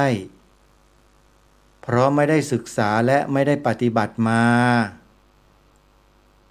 พิธีการทำบุญในส่วนนี้ก็คือเราก็บริจาคถวายครูบาอาจารย์ที่เป็นพระสงฆ์ที่ท่านเป็นผู้อำนวยการสถานีวิทยุพระพุทธศาสนาคลื่นต่างๆนั่นแหละตรงตัวเลยแล้วท่านก็จะนำไปใช้ในกิจการของงานเผยแผ่พระพุทธศาสนาให้พวกเรานั้นได้สดับรับฟังเพื่อศึกษาเรียนรู้ธรรมะต่อไปใครที่ยังไม่เคยทำบุญในส่วนนี้ลองดูนะโยมเผื่อว่าเวลาอธิษฐานจิตใดๆเนี่ยอาจจะสำเร็จโดยพลันก็ได้ในอดีตที่ผ่านมาทำบุญกับสิ่งนั้นทำบุญกับสิ่งนี้สร้างนั้นทำโน้นสร้างนี้อธิษฐานเท่าไรก็ไม่สำเร็จสักทีลองหันมาทำบุญประเภทนี้ดูบ้างให้ธรรมะเป็นทานชนะการให้ทั้งปวงเนี่ยบริจาคเป็นค่ากระแสไฟฟ้าสถานีวิทยุอยู่ใกล้สถานีวิทยุใดหรือฟังสถานีวิทยุใดเราเต็มใจจะทำสถานีวิทยุไหนก็เชิญได้เลยเลือกได้โดยไม่มีใครขัดข้องญาติโยมอยู่ที่ญาติโยมเองจะศรัทธาสถานีวิทยุไหนโยมก็ทำบุญกับสถานีวิทยุนั้นเพราะถือว่าสถานีวิทยุนั้นเนี่ยได้ให้ประโยชน์กับญาติโยมโดยตรงเพราะโยมได้ฟังไงเช่นโยมทางภาคเหนือฟังธรรมะของสถานีวิทยุวัดหนองกายอำเภอแม่แตงจังหวัดเชียงใหม่พอฟังแล้วโยมบอกว่าดีจังเลยนำธรรมะมาเปิดโยมฟังแล้วถูกใจมากทำให้โยมนั้นเปลี่ยนอะไรต่อไม่อะไรไปในทางที่ดีเยอะเลยนั่นแหละโยมไปทำบุญที่วัดหนองกายเลยในฐานะที่เป็นต้นบุญของโยมนั่นน่ะนะหรือฟังจากวัดฝายหินตำบลสุเทพอำเภอเมืองเชียงใหม่โยมก็ได้ประโยชน์จากการฟังที่สถานีวิทยุแห่งนี้โยมก็ไปทำบุญที่วัดฝายหินหรือฟังทั้งสองแห่งก็ไปทำบุญทั้งสองแห่งเลยโยมอย่าเกี่ยงกันโยมเอาวัดนั้นดีกว่าวัดนี้ไม่ได้ต้องทั้งสองวัดเลยเพราะอยู่ในเชียงใหม่เหมือนกันนะโยมนะช่วยกันครูบาอาจารย์เราท่านจะมีกำลังในการทำหน้าที่กระจายธรรมะ ไปสู่ผู้คนได้อีกเยอะเลย ถ้าเราช่วยท่านนะโยมนะ2 วัดแล้วนะทางภาคเหนือมีอีกวัดหนึ่งขออภัยครูบาอาจารย์วัดปากทางเจริญอำเภอดอยหล่อจังหวัดเชียงใหม่ในฐานะธรรมะคลื่นสีขาวเพื่อชาวประชาเชิญชวนญาติโยมร่วมบุญกันช่วยครูบาอาจารย์สนับสนุนส่งเสริมท่านทำงานเผยแผ่ธรรมทางพระพุทธศาสนาเป็นการสั่งสมปัญญาบารมีไปด้วยกันนะโยมขอเชิญได้หรือท่านใดฟังอยู่ที่สถานีวิทยุวัดบ้านปลาคูนตำบลท่าหาดยาวอำเภอโพนทรายจังหวัด101โยมที่อยู่101และอยู่ในอำเภอใกล้เคียงจังหวัดใกล้เคียงที่ฟังคลื่น 104.50 เมกะเฮิรตซ์วัดบ้านปลาคูนตำบลท่าหาดยาวอำเภอโพนทรายจังหวัด101โยมก็ไปทำบุญกับวัดบ้านปลาคูนถึงจะถูกต้องเป็นการส่งเสริมสนับสนุนครูบาอาจารย์ของเราให้มีกำลังใจในการทำหน้าที่ต่อไปญาติโยมอย่าลืมนะวัดบ้านปลาคูนนะโยมนะหรือถ้าใครฟังสถานีวิทยุวัดสามชุกตำบลสามชุกอำเภอสามชุกจังหวัดสุพรรณบุรี100.25 เมกะเฮิรตซ์โยมชาวสุพรรณบุรีทั้งหลายโยมก็ต้องไปทำบุญกับสถานีวิทยุวัดสามชุกอำเภอสามชุกจังหวัดสุพรรณบุรีเพื่อช่วยหลวงพ่อให้มีกำลังในการทำหน้าที่ต่อไปเป็นกำลังใจนะโยมสำคัญนะเรื่องนี้อาตมาขอบอกนะพระสงฆ์ที่อยู่กันไม่ได้ที่ต้องไปที่ต้องหนีต้องสึกกันเนี่ยก็เพราะไม่มีญาติโยมสนับสนุนท่านส่วนหนึ่งเมื่อไม่มีใครสนับสนุนส่งเสริมท่านก็อยู่ลำบากสิโยมงานหน้าที่ก็ต้องทำการเดินทางการเลี้ยงดูบิดามารดาก็ต้องทำการอนุเคราะห์ญาติพี่น้องก็ต้องทำการสงเคราะห์อนุเคราะห์ผู้อื่นก็ต้องทำแล้วถ้าโยมไม่ช่วยท่านจะนำกำลังที่ไหนมาล่ะโยมช่วยครูบาอาจารย์นะโยมนะโดยเฉพาะชาวสุพรรณบุรีหลวงพ่อวัดสามชุกท่านก็อายุเยอะแล้วนะโยมฝากญาติโยมชาวสุพรรณบุรีทำบุญสถานีวิทยุวัดสามชุกด้วยนะโยมนะสาธุอนุโมทนาบุญหรือท่านใดฟังรายการจากสถานีวิทยุวัดศรีอุดมวงศ์ตำบลศรีสงครามอำเภอวังสะพุงจังหวัดเลยญาติโยมก็ทำบุญกับท่านอาจารย์พระครูอุดมวรานุวัฒน์เจ้าอาวาสผู้อำนวยการสถานีวิทยุวัดศรีอุดมวงศ์ท่านอาจารย์พระครูก็จะยินดีเป็นอย่างยิ่งและในเดือนกรกฎาคมนี้วัดศรีอุดมวงศ์ก็จะจัดงานปริวาสกรรม10 วันญาติโยมระหว่างวันที่15 กรกฎาคมถึง24 กรกฎาคมนิมนต์พระสงฆ์เข้าอยู่ปริวาสร่วมกัน ที่วัดศรีอุดมวงศ์นะครับเนี่ยท่านก็จะจัดงานอีกแล้วญาติโยมก็ต้องสนับสนุนท่านช่วยท่านทำงานหลายด้านหลายอย่างแต่กำลังน้อยลงเพราะแรงสนับสนุนลดลง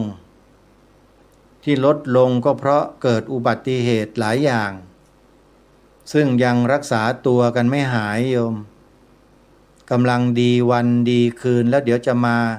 ช่วยวัดศรีอุดมวงศ์กันเนาะโยมเนาะอย่าลืมมาช่วยพระครูท่านเด้อเอาละอีกสถานีหนึ่งญาติโยมอันนี้อาตมาภาพขออนุญาตทวงญาติโยมที่รับปากไว้ทำข้อตกลงสัญญาใจกันไว้ว่าจะขอสนับสนุนเงินทุน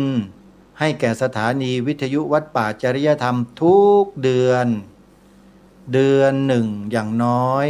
200 บาทโยมโอนกันหรือยังจ๊ะอย่าทำเป็นลืมนะและเดี๋ยวเทวดาก็ลืมโยมไม่อวยพรให้โยมนะโยมนะรับปากพระไว้แล้วถ้าไม่ทำเนี่ยโยมจะลำบากนะโยมยกเว้นพระท่านยกให้อันนั้นไม่เป็นไรเขาเรียกว่ายกโทษแต่ถ้าท่านยังนิ่งไม่พูดไม่กล่าวนั่นหมายความว่าท่านยังไม่ยกเมื่อท่านยังไม่ยกโยมก็ต้องช่วยกันทำหน้าที่ให้ถูกต้องตามที่โยมได้ตั้งสัจจะวาจากันไว้นะโยมนะเดือนละ200 บาทยังจำได้ไหมเพลงมันว่าอย่างนั้นไม่รู้มันถามใครเหมือนกันมาก็ไม่ทราบอย่าลืมโยมทำบุญนะโยมนะวัดป่าจริยธรรมท่านพระครูจริยสารธรรมเนี่ยชีวิตกายเนื้อท่านไม่อยู่แล้วแต่กายธรรมของท่านยังอยู่ท่านได้สร้างสรรค์สิ่งที่ดีๆและมีประโยชน์เอาไว้ให้กับแผ่นดินโดยเฉพาะชาวอำเภอนาด้วงอำเภอนาแกอำเภอนาวังแถวหนองบัวลำพูนะแล้วก็หลายๆอำเภอในจังหวัดเลยแล้วก็ไกลออกไปถึงหลายจังหวัดในเครือข่ายนี่คือกายธรรมของท่านพระครูจริยสารธรรมยังอยู่ถ้าจะพูดให้ชัดๆให้โยมฟังแล้วเข้าใจทันทีเลยกายธรรมของพระครูจริยสารธรรมคืออะไรคือสถานีวิทยุพระพุทธศาสนาแห่งชาติประจำจังหวัดเลย96.50 เมกะเฮิรตซ์นั่นเองโยมทำบุญนะโยมนะใครที่ไม่ได้รับปากให้สัญญาใจกันไว้ก็ทำได้ไม่ได้ห้ามเลยไม่ได้จำกัดไว้เฉพาะนะโยมยิ่งทำเยอะยิ่งดีงานเผยแผ่พระพุทธศาสนาที่วัดป่าจริยธรรมนี้ก็จะได้แข็งแกร่งแข็งแรงขยายผลออกไปได้อีกเยอะเลยเห็นไหมเพราะฉะนั้นโยมอย่าคิดว่าพออย่าคิดว่าเยอะแล้วอย่าพูดคำนี้ครูบาอาจารย์ท่านต้องทำต้องใช้ต้องจ่ายกันอยู่ตลอดโยมต้องช่วยท่านโยมอย่าลืมนะทำบุญกับวัดป่าจริยธรรมนะโยมสถานีวิทยุและก็ยังมีที่จังหวัดกาฬสินธุ์อีกวัดอารามมงคลตำบลยางตลาดอำเภอยางตลาดจังหวัดกาฬสินธุ์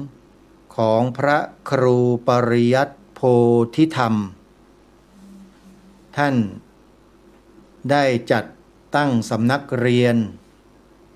แผนกสามัญขึ้นแล้วก็ให้ลูกหลานญาติโยมเนี่ยมาบรรพชาเป็นสามเณรเรียนฟรีในระดับมัธยมท่านก็เหนื่อยทุกวันท ทำสถานีวิทยุด้วย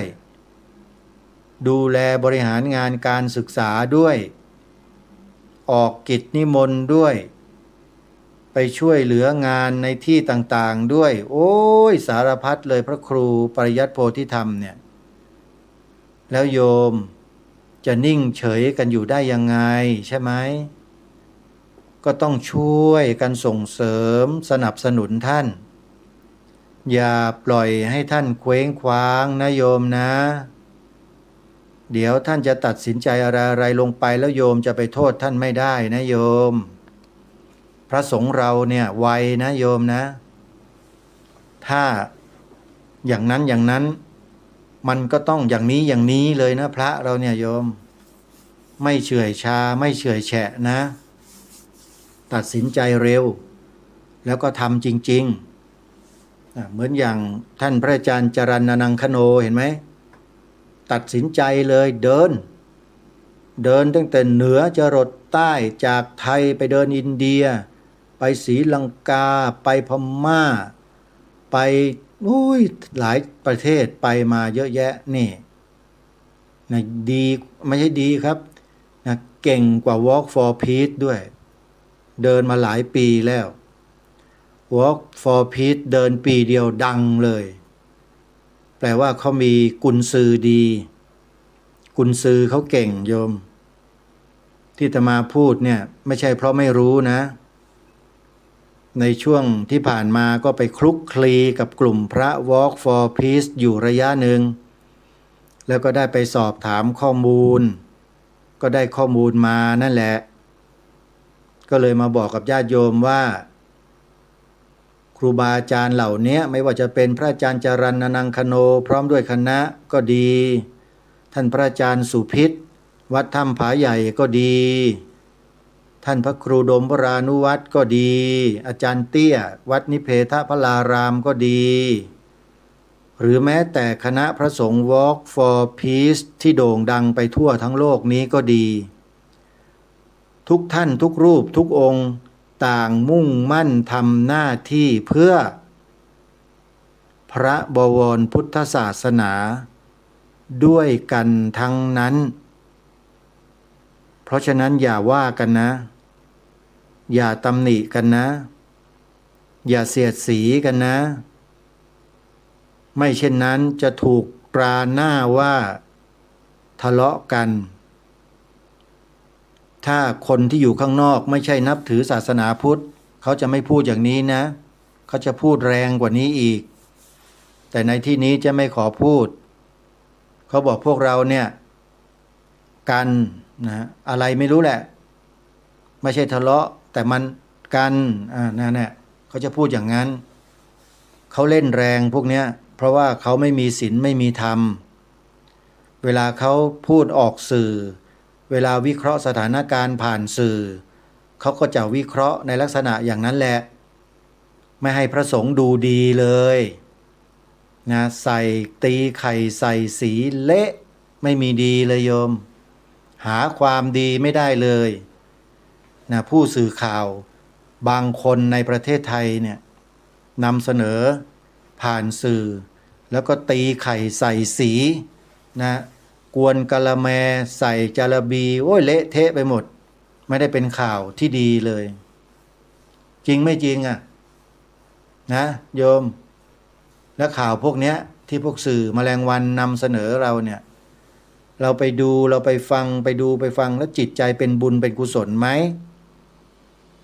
เป็นแต่บาปใช่ไหม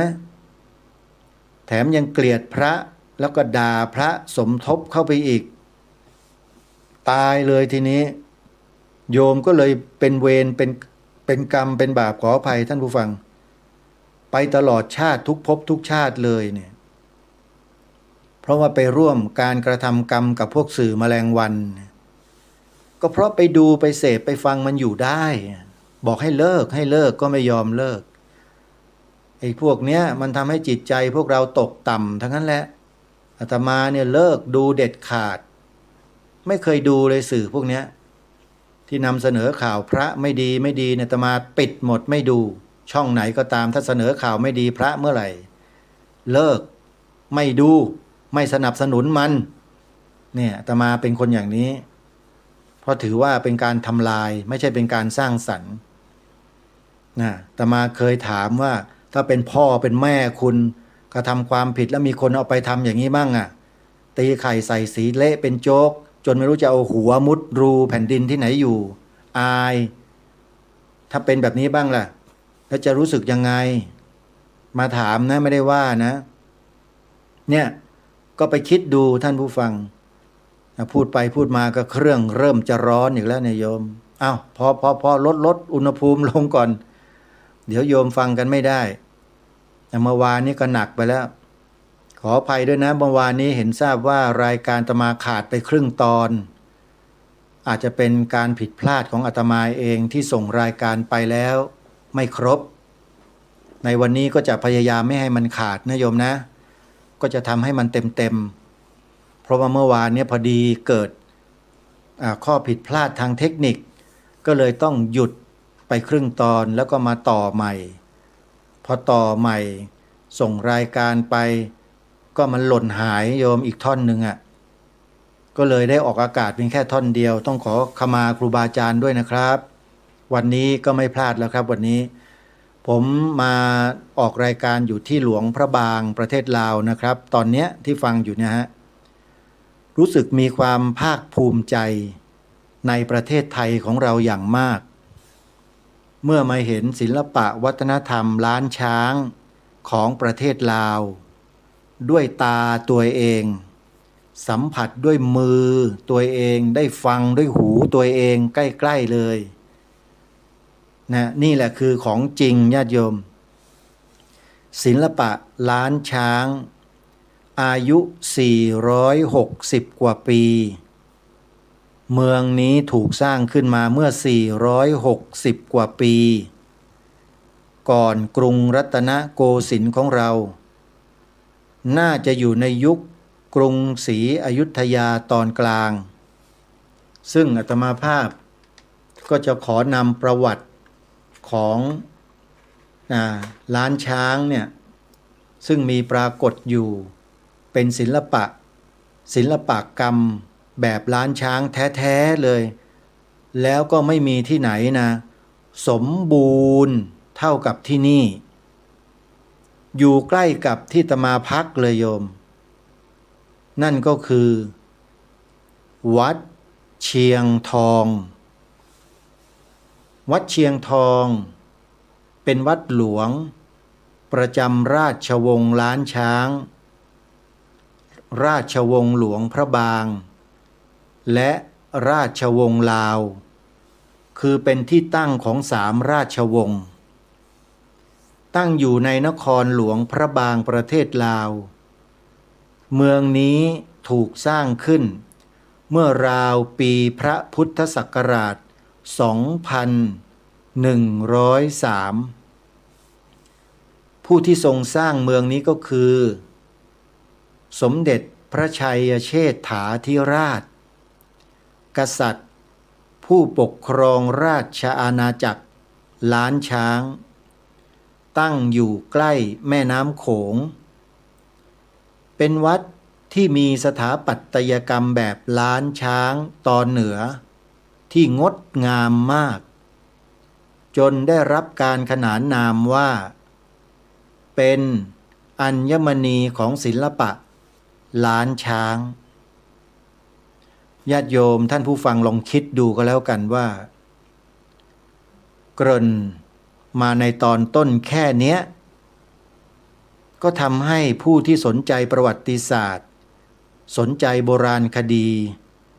นั่งอยู่ไม่ติดเลยถ้าหากท่านยังไม่รู้จักหรือยังไม่เคยมาสัมผัสมาเห็นเนี่ยก็อยากจะมาทันทีสำหรับกระผมและอาตมาภาพนั่งอยู่ที่หลวงพระบางในขณะที่พูดอยู่เนี่ยโยมและได้เข้าไปทำการไลฟ์สดด้วย Facebook ที่วัดเชียงทองเมื่อวานนี้2 รอบเช้าตรู่เลย1 รอบแล้วก็รอบเย็นเลย จนกระทั่งเขาปิดประตูนั่นแหละอีก1 รอบญาติโยมที่สนใจก็เข้าไปดูใน Facebook ส่วนตัวของอาตมาได้เลยนะโยมพิมพ์ชื่อ Facebook ของอาตมาให้ถูกนิดนึงแล้วก็จะได้ดูนะโยมชื่อ Facebook ของอาตมาภาพชื่อว่านรงค์ฤทธิ์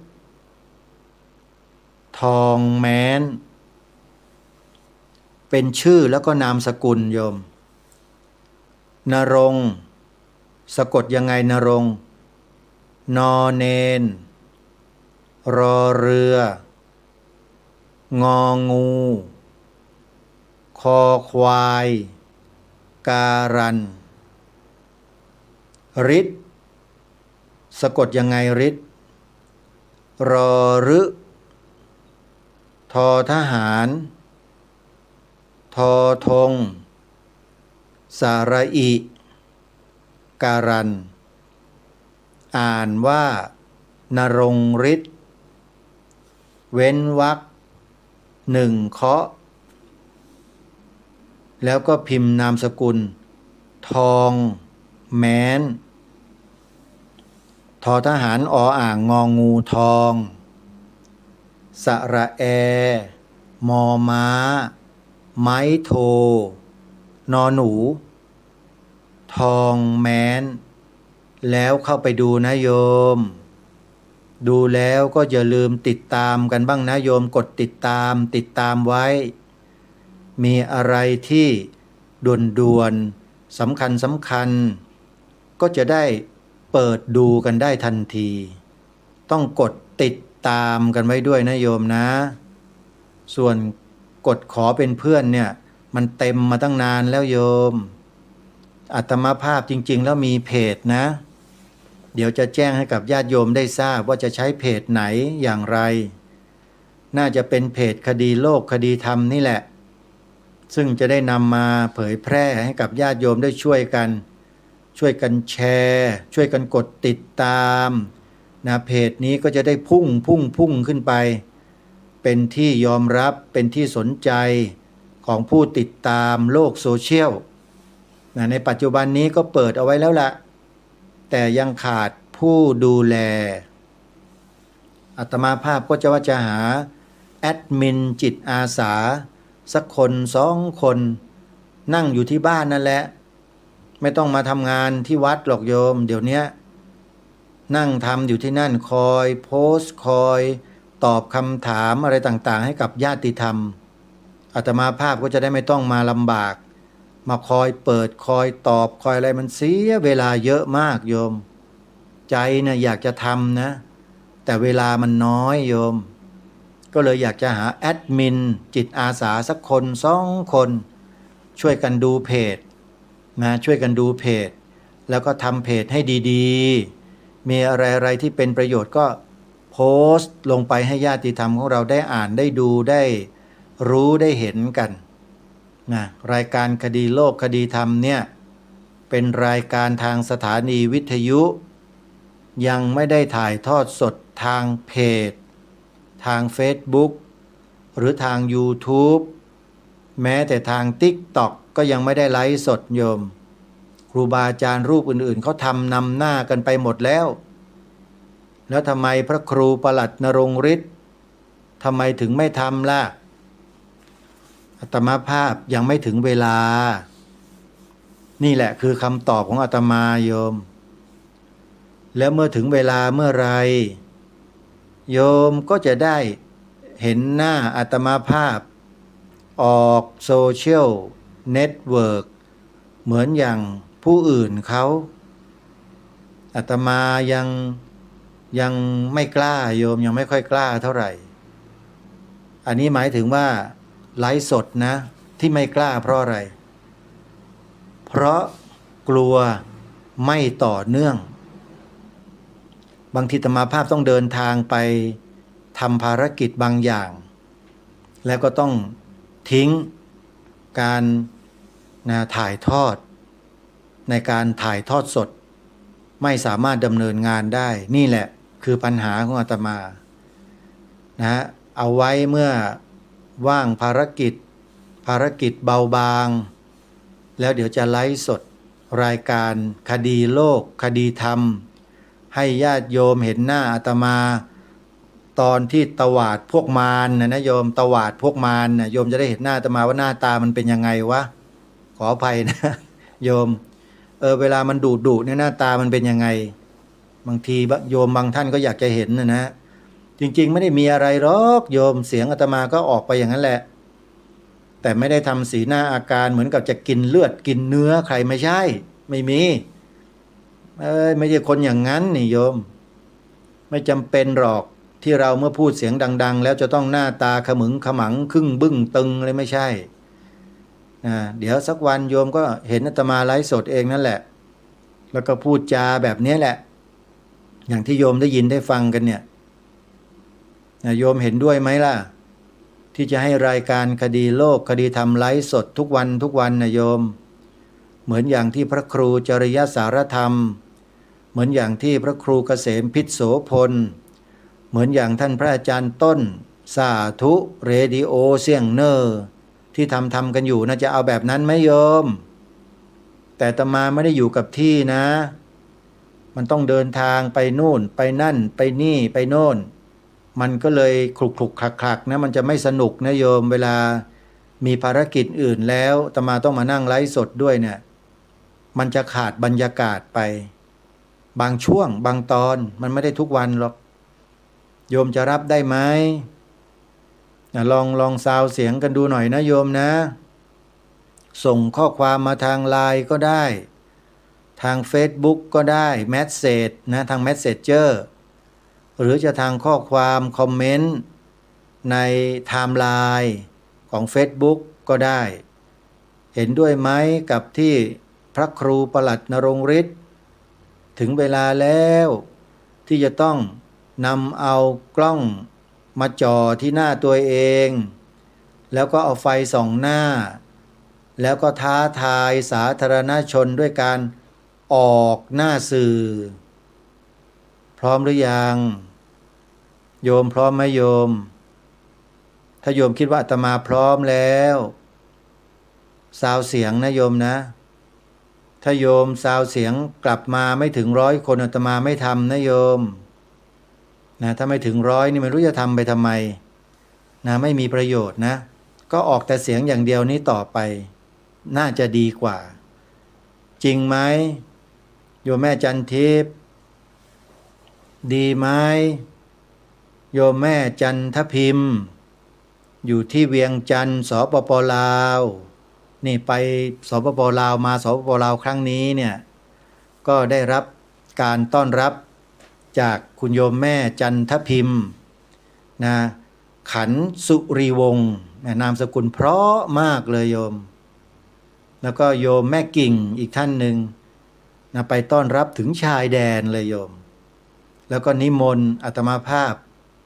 นะไปที่เวียงจันทร์นะที่บ้านที่เฮือนของโยมก็ทำบุญร่วมสร้างศาลาปฏิบัติธรรมกับสวนป่าสามัคคีธรรมมานะอาตมาภาพก็ต้องรำลึกนึกถึงบ่อยๆหน่อยเพราะโยมเป็นชาวต่างประเทศนะโยมนะเป็นพี่น้องชาวสปป.ลาวแต่มีใจศรัทธาข้ามประเทศคิดดูสิน่าเลื่อมใสมั้ยล่ะคนแบบเนี้ยใช่ไหมอาตมาจะไม่พูดถึงได้ยังไงและญาติโยมคนไทยเราเนี่ยก็ดีทุกคนแหละโดยเฉพาะนี่ล่าสุดโยมอภิวัตรเจริญวัยนี่พ่อค้าขายขนมทองม้วนโบราณร้านแม่แป๊ดตลาด100 ปี3 ชุกเนี่ยไม่สรรเสริญได้ยังไงล่ะนี่คนกันเองของเราเลยทำบุญโอนปัจจัยให้กับสวนป่าสามัคคีธรรมสร้างศาลาปฏิบัติธรรมทุกวันไม่เคยหยุดเลยตั้งแต่เริ่มก่อร่างสร้างฐานศาลามาเนี่ยคุณโยมอภิวัตรเจริญวัยเนี่ยโอนให้ทุกวันเลยโยมวันละ200 บาทถ้าตกเป็นเดือนเท่าไหร่เอา30คูณสิโยมก็เดือนละเท่าไหร่ฮะเท่าไหร่โยม 326 200 เดือนละ 6,000 ถ้าตีเป็นเดือนใช่ไหมเนี่ยแล้วจะไม่ให้อาตมาพูดสรรเสริญร้านขนมทองม้วนแม่แป๊ดตลาด100 ปี3 ชุกโดยคุณโยมอภิวัตเจริญวัยได้ยังไงใช่ไหมโยมอภิวัตจริงไหมโยมอภิวัต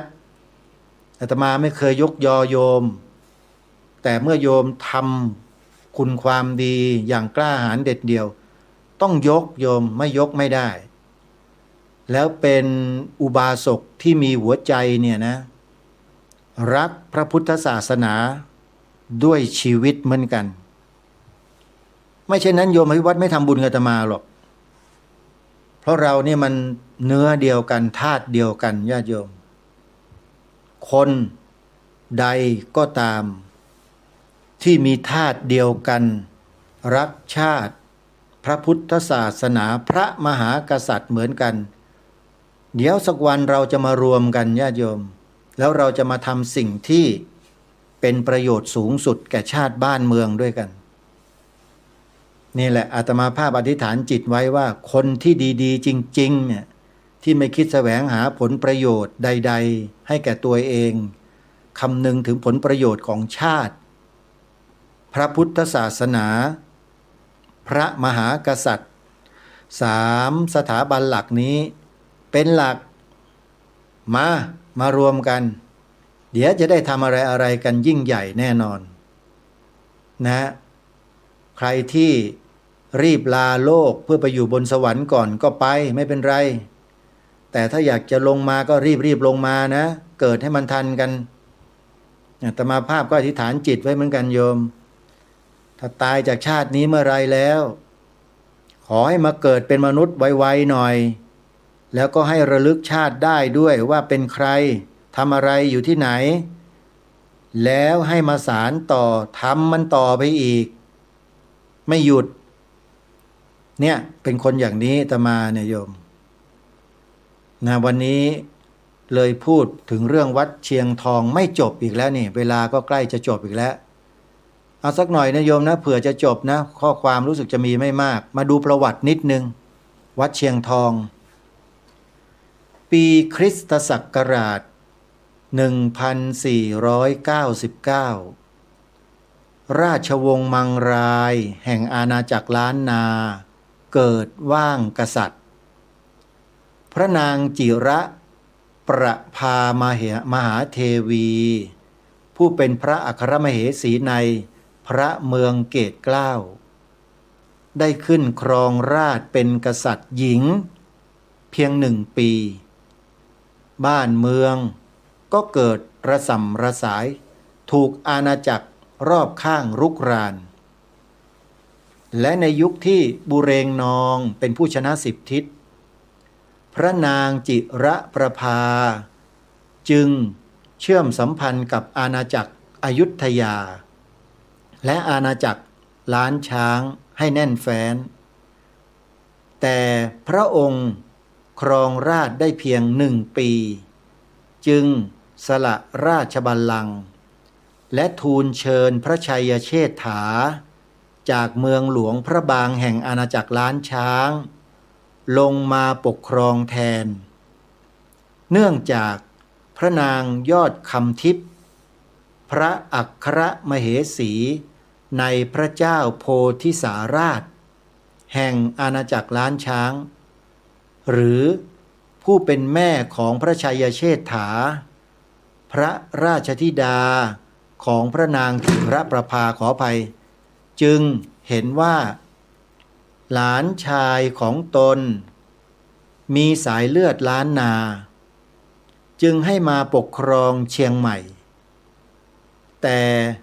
พระชัยเชษฐาปกครองได้เพียง1 ปีพระราชบิดาเกิดสวรรคตกระทันหันพระชัยเชษฐาจึงต้องกลับไปเถลิงราชสมบัติครองราชย์ล้านนาพระองค์จึงอัญเชิญพระแก้วมรกตกับพระพุทธสีหิงค์จากเชียงใหม่กลับไปหลวงพระบางด้วย หลังจากนั้นพระองค์ก็เริ่มสร้างวัดเชียงทองขึ้นในใจกลางกรุงหลวงพระบางหลังจากนั้นเพียงไม่นานทั้งอาณาจักรล้านนาอาณาจักรล้านช้างและอาณาจักรอยุธยาต่างก็ตกเป็นเมืองขึ้นของหงสาวดีพระชัยเชษฐาทรงย้ายเมืองหลวงหนีลงไปสร้างนครหลวงเวียงจันทร์เป็นราชธานีแห่งใหม่เมืองหลวงพระบางจึงปล่อยทิ้งร้างและหมดบทบาทลงพระแก้วมรกตถูกอัญเชิญลงมานครหลวงเวียงจันทร์ด้วยส่วนพระพุทธสีหิงทรงคืนให้กลับเชียงใหม่จากนั้นในปีคริสตศักราช 1707 อาณาจักรล้านช้างแตกเป็น3ฝ่ายคืออาณาจักรล้านช้างหลวงพระบางอาณาจักรล้านช้างเวียงจันทร์และอาณาจักรล้านช้างจำปาสักเมืองจำปาสักและได้มีขออภัยเมืองหลวงพระบางจึงกลับมามีอำนาจอีกครั้งไม่ขึ้นตรงต่ออาณาจักรลาวเวียงจันทร์และจำปาสักและได้มีการซ่อมแซมวัดเชียงทองเรื่อยมาทุกรัชกาลจึงเกิดลวดลายที่มีเอกลักษณ์ต่างจากนครเวียงจันทร์และจำปาสักวัดเชียงทองจึงถือเป็นวัดประจำราชวงศ์ลาวหลวงพระบางและเป็นสุดยอดแห่งสถาปัตยกรรมลาวล้านช้างที่มีลวดลายวิจิตรตระการตายิ่งทีนี้เหลือเวลาอีก2 นาทีน่าจะจบนะโยมเหลือนิดเดียวพระอุโบสถวัดเชียงทองพระอุโบสถวัดเชียงทองได้รับอิทธิพลมาจากสถาปัตยกรรมล้านนาในรัชกาลสมเด็จพระเจ้าชัยเชษฐาธิราชได้นำช่างหลวงไปจากเชียงใหม่และได้ต้นแบบการสร้างมาจากวิหารวัดโลกโมลีจังหวัดเชียงใหม่สร้างด้วยการก่ออิฐถือปูนโดยสิ่งที่โดดเด่นคือหลังคาซ้อน3 ดับซึ่งดัดอ่อนโค้งและลาดต่ำลงมามากบนกลางสันหลังคามีการทำช่อฟ้าหรือสัตตบริพันธ์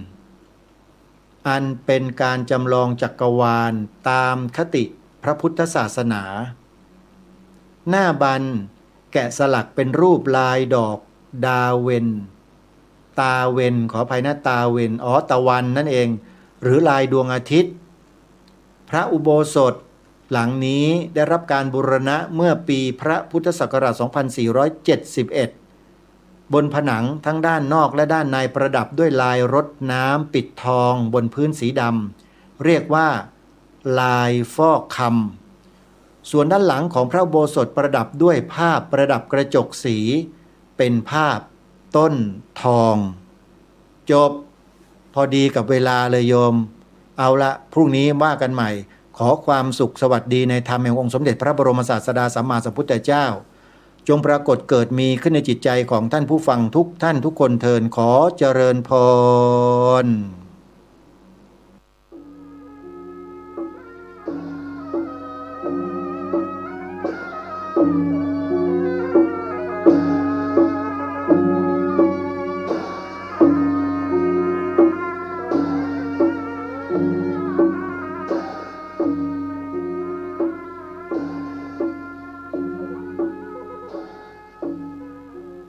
ขอความเจริญในธรรมและความผาสุกทางใจจงได้มาบังเกิดมีแก่ท่านสาธุชนคนดีผู้เจริญในศีลผู้เจริญในธรรมทุกท่านพร้อมกันนี้ขอยกมือ10 นิ้วขึ้นตั้งวางกิ้วก่ายเกษากราบอาราธนาเอาคุณพระศรีรัตนตรัยคุณพ่อผู้ คุณแม่ ผู้ให้กำเนิดคุณครูบาอาจารย์ ผู้ประสิทธิ์ประสาทวิชาความรู้คุณงามความดีที่ท่านทั้งหลาย ได้กระทำบำเพ็ญมาในอดีต และกำลังจะทำในเวลานี้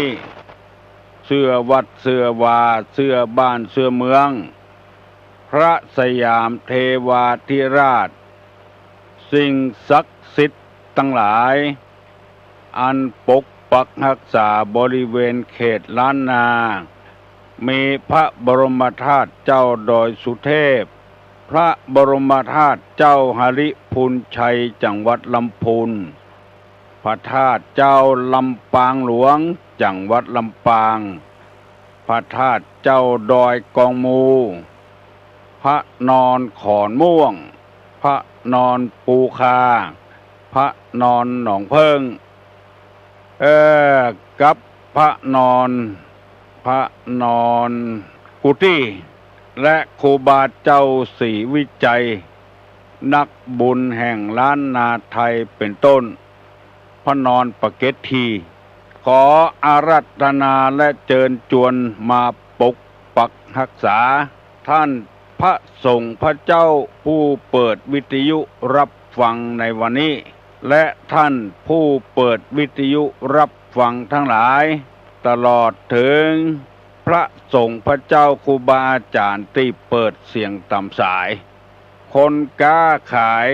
คนรับจ้างกินเงินเดือน คนออกรถ คนเกษตรกรรม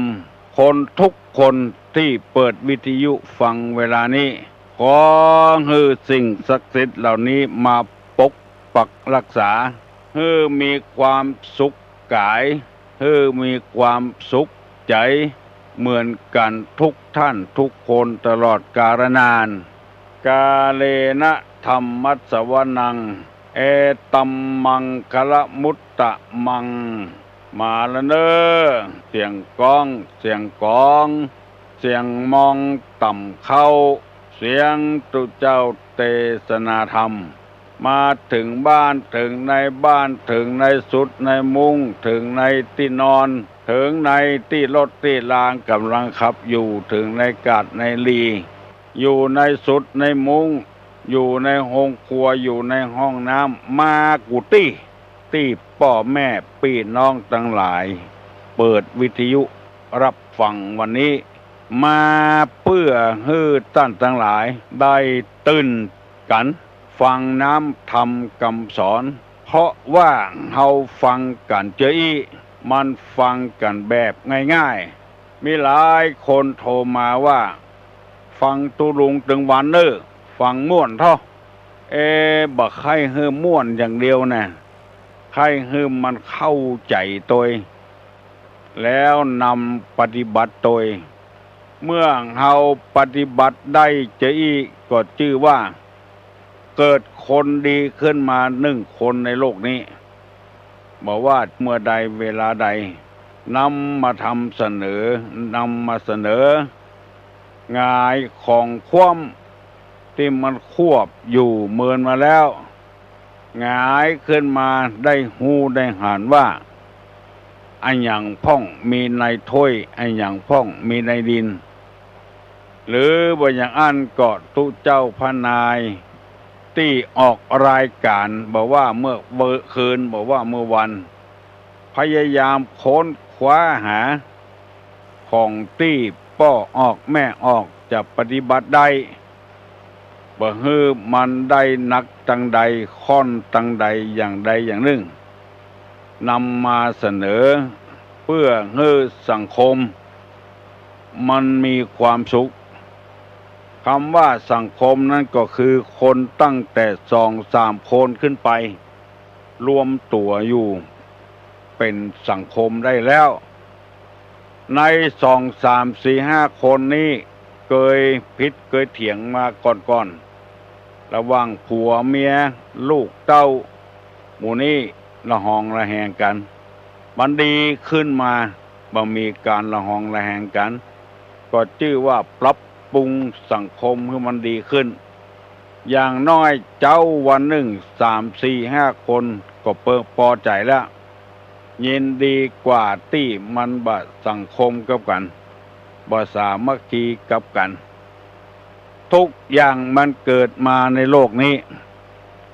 มันมีทั้งสาระประโยชน์มีทั้งให้โทษเมื่อเฮาเป็นชาวพุทธแล้วควรจะดีเอาของที่เป็นประโยชน์ของที่มันให้โทษนั้นอย่าไปสร้างมันรกมันขึ้นมาปล่อยมันจมอยู่ในขี้ดินขี้ทรายพุ่นบ่ต้องดึงขึ้นมาดึงแต่สิ่งที่เป็นประโยชน์เข้าใจกันอู้กันถูกกันล่งกันใจมากปากดีกินตัวกันถูกล่งกันคนเฒ่าคนแก่ก็ย่างจมย่างแซมเฮานึกถึงวันเวลาที่เฮาจมฮือแซมฮือลูกฮือหลานเป็นเวลามาเป็น10 ปีแล้วประโยชน์ที่มันเกิดขึ้นบ่เกิดขึ้นอย่างสักอย่างมีแก่กล้าจะทำลายจิตใจละเอกละอ่อนลูกหลานเหลนอันอยู่กับบ้านกับจองหัวค่ำมาไปเปื้อนคบฝูงกินเหล้ากินยามาแล้วพิษหัวกันลงมือที่ไหนบ่ได้มาลงมือกับลูกกับลงมือกับเมียไปแก้แค้นกันที่หั่นอันนี้ก็เป็นทางแห่งทางหนึ่งเปิ้นฮ้องว่าทางอบายมุขหนทางที่เข้าไปสู่หาความเจริญบ่ได้ดังนี้เป็นต้นจึงได้นำมาฝากกับพี่น้องทั้งหลายกูเจ้าตั้งแต่6 โมงไปถึง7 โมง6 โมงเกิงตั้งเจ้านี่ประกาศธรรมะ6 โมงเกิงตั้งป่ายนี่ได้สนทนาปลาใสกับญาติกำยมทั้งหลายบางคนเปิ้นก็บ่ให้ฮื้ออู้กับไผอะฮื้อตุลุงเล่าเหี่ยคนเดียว1 ชั่วโมงอันนี้เฮาฟังแล้วเฮาบ่รู้สึกหยังคนที่ว่าฮื้อฟังนั้นมันมีความรู้สึกเมินไปเกินชั่วโมงเกินกว่า30 กว่านาทีแล้วมันก็อิดพ่องปากบ่ไข้ถูกไข้เถือพ่องหมู่นี้เป็นต้นก็เอากันคนละครึ่งทางอย่าไปฮื้อเงี้ยหยังฮื้อมันเหมือนใจกูย่างมันบ่มีก็แล้วไปมีก็ฟังเหียแต่เอี้ยเป็นนักเลงการฟังที่จัดดีอย่าไปขยันขยอฮื้อมันมีอย่างบางรายไข้ฮื้อตุลุงเตศเตโจญาโมกาหอยให้กาอย่างหมู่เนี้ยเปิ้นเทศไว้แล้วเปิ้นสอนไว้แล้วก็ฮื้อไปฟังคนอื่นพ่องอย่าไปฟังคนเดียวมันจะฮื้อเหมือนใจมันตึงบ่เหมือนอดเอาฟังไปเรื่อยๆเรื่องมันจะปรากฏขึ้นมาทีหลังเมื่อเฮายังมีความรู้สึกอยู่มีความรู้คิงอยู่ก็พยายามฟังไปเรื่อยๆถ้าสติปัญญาบดีแล้วบ่ต้องฟังเพราะว่านิสัยใจอี้นั้นฟังธรรมตึงบ่เข้าอกบ่เข้าใจคนที่ทำบ่เข้าอกเข้าใจบ่ฮู้วิชาธรรมนั้น1คนเมาสุรา2คนเลินเล่อ3คนบ้าคลั่ง4คนคับแค้นใจ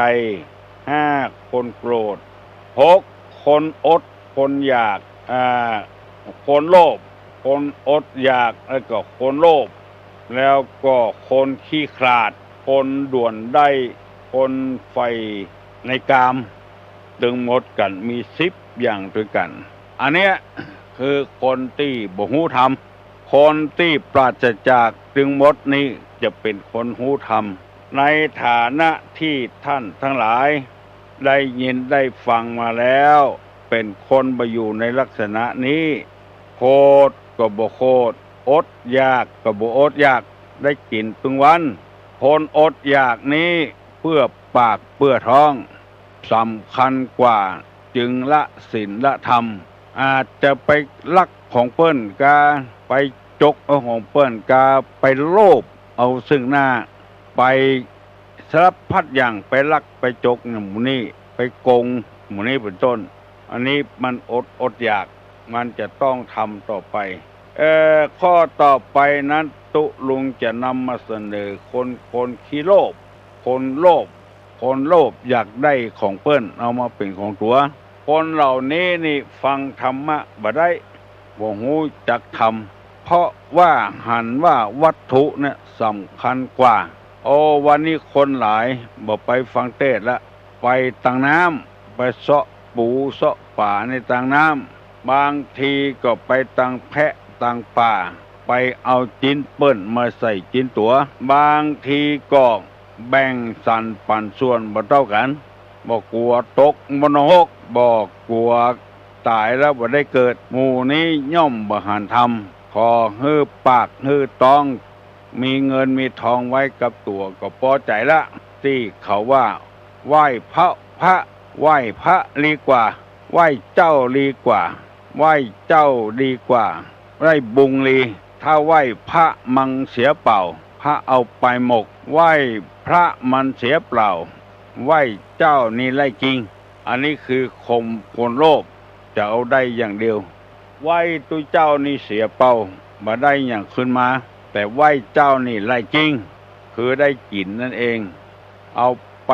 ยื่นไปโยงให้เจ้าสกรรมก็ปีกเอามากินนะเอาไหว้พระนี่บ่ได้กินตัวละคือคนเหล่านี้มีความโลภเป็นนิสัยเดิมของตัวอยู่แล้วเอาไปพัวพันกับทำคุณงามความดีบ่ขึ้นเพราะฉะนั้นญาติโยมทั้งหลายถ้าหันว่าความโลภนี่มันเป็นของที่บดี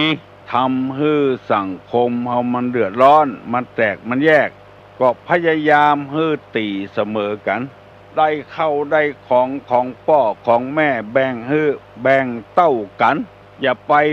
เป็นไก่เชียเขาองค์ตัวเก่าประตกประเสียงคนอื่นนั้นบ่สำคัญละหันสำคัญนี่ตัวเองนี่สำคัญกว่าเปิ้นทั้งที่เป็นลูกพ่อเดียวกันแม่เดียวกันแบ่งทรัพย์สมบัติมาเต้ากันที่โลภตัวก็ปออยู่ปอกินดีเหลือเปิ้นอยู่แล้วแบ่งให้คนอื่นน้อยเดียวตัวเหลือกว่านั้นตัวเอาให้หมดคนเจออีนี่อยู่ที่ไหนก็จะเป็นอย่างเงี้ยบ่ฮู้จักศีลบ่ฮู้จักธรรมเงินเต้าอี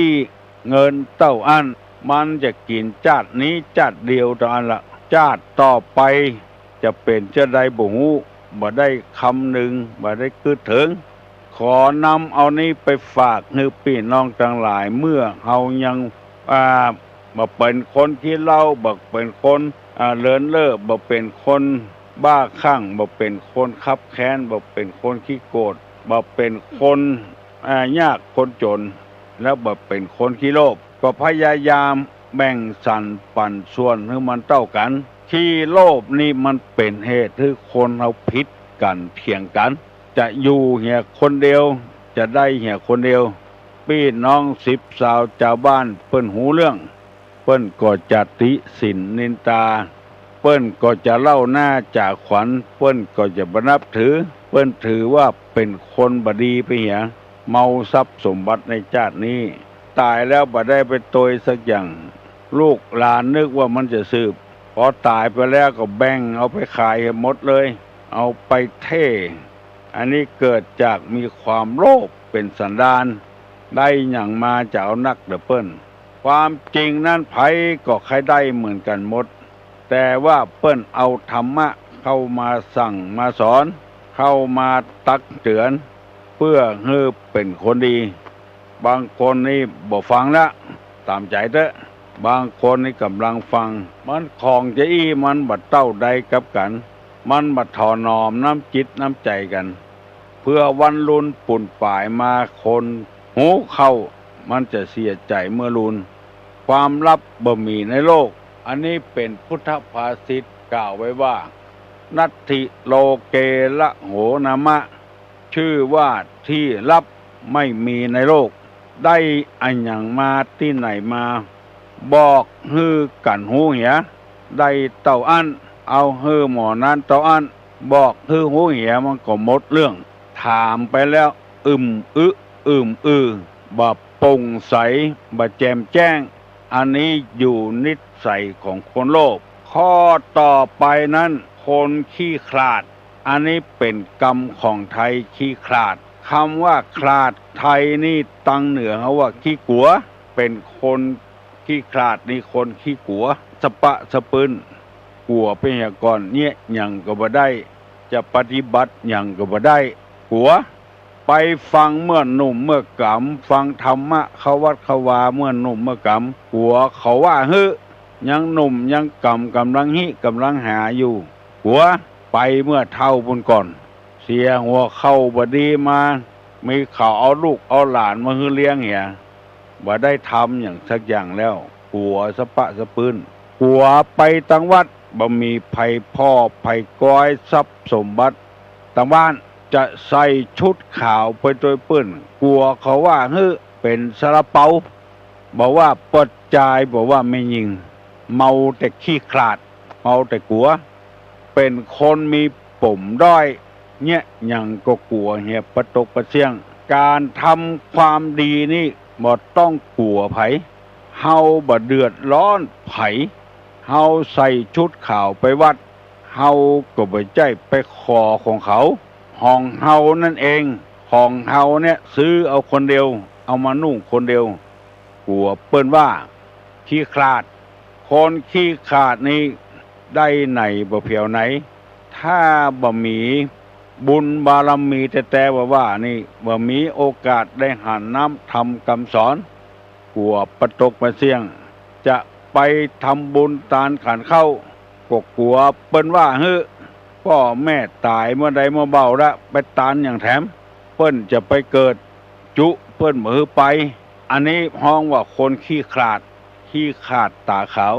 ผัวก็จ้างเมียก็จ้างถ้าอยู่ด้วยกันเนี่ยย่อมมหันธรรมบ่มีโอกาสได้ฟังธรรมฟังเทศน์ไปนั่งฟังกลัวตุเจ้าเทศน์เมินกลัวเขารักเกิบกลัวเขามาคุยบ้านคุยจองบ่มีไผเฝ้าบ้านเฝ้าจองกลัวบ่มีไผเลี้ยงลูกเลี้ยงหลานน้อยอยู่ตกหั่นตกนี่กลัวไปเหี่ยสปะสปืนอย่างแม่อุ้ยล่าไปนอนวัดเปิ้นก็ไปบอกว่าอุ้ยล่าเฮ้ยไปนอนวัดนอนวาเหียได้แล้วละอ่อน2 คนลูกสาวกับลูกเก้าก็ใหญ่ขึ้นมาแล้วโป่งให้เขาไว้เหียกลัวประตกประเสียงกลัวเปิ้นจะมาทำลายละอ่อนกลัวเปิ้นมาคุยละอ่อนปะสปืนหลายเตื้อเข้าทนฟังเปิ้นมาได้ก็เลยซื้อชุดขาวมาไปนอนวัดโดยเปิ้นแล้วบอกให้ลูกสาวว่าอีละมานี่ก่อนแม่จะสอนสูปีนี้แม่ก็อายุนักขึ้นมาละ60ปลายเกือบ70ละ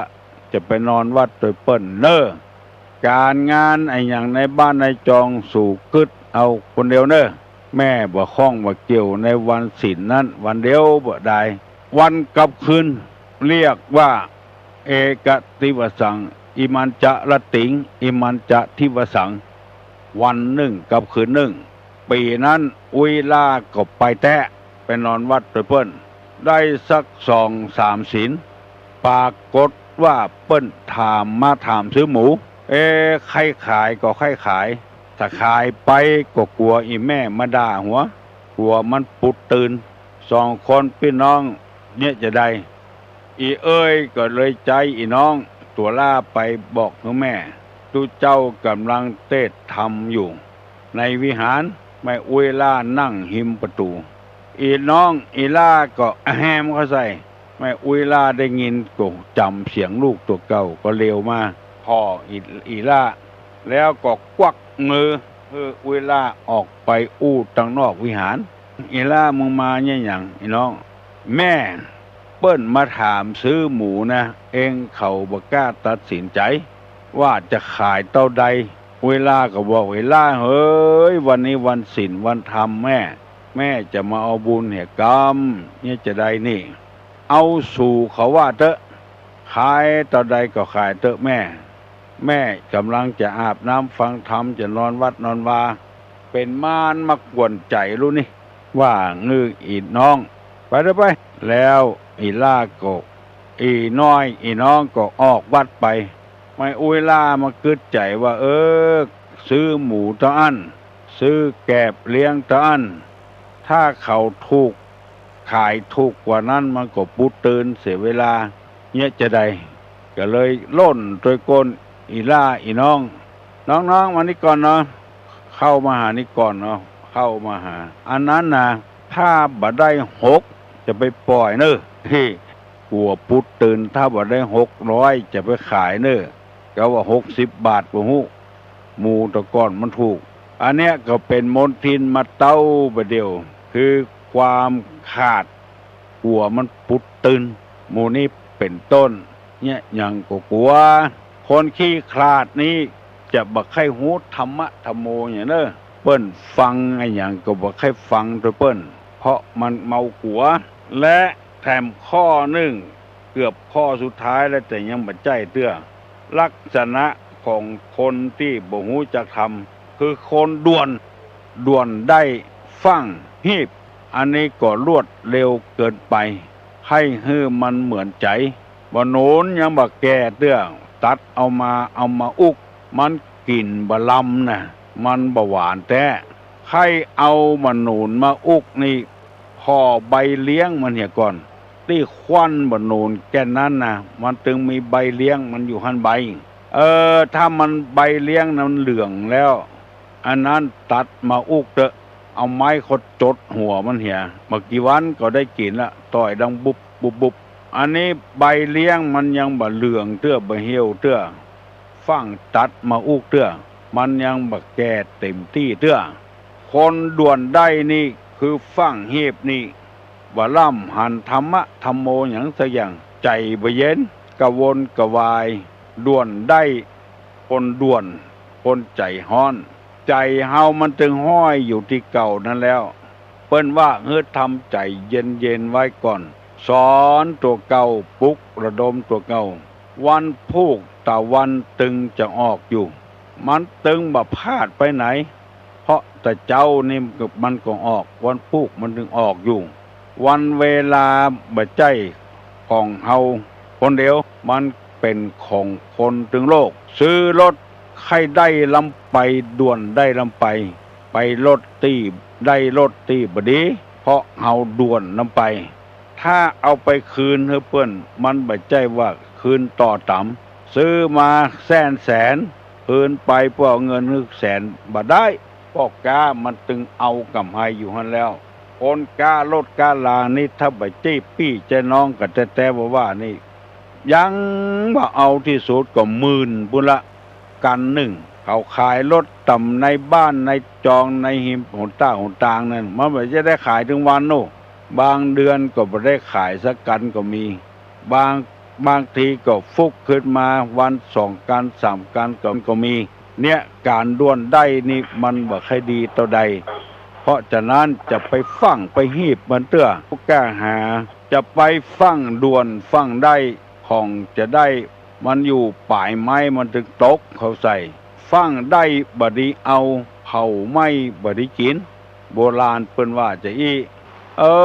ปนมมือนกยืมมือไหว้เน้อตุลุงจะปั่นปอนแล้วเน้ออายุวัฒโกธนะวัฒโกสิริวัฒโกยัสสะวัฒโกพละวัฒโกวันนะวัฒโกสุขวัฒโกโหตุสัพพตาตุขโลกาพญาเวลาโสกาจันตุจุปตวาอเนกานตริยาปิวินาสันตุจเตจสาอุทาปัจจายโนจัตตาโลธรรมาวัฏันติอายุวันโนสุขังพลัง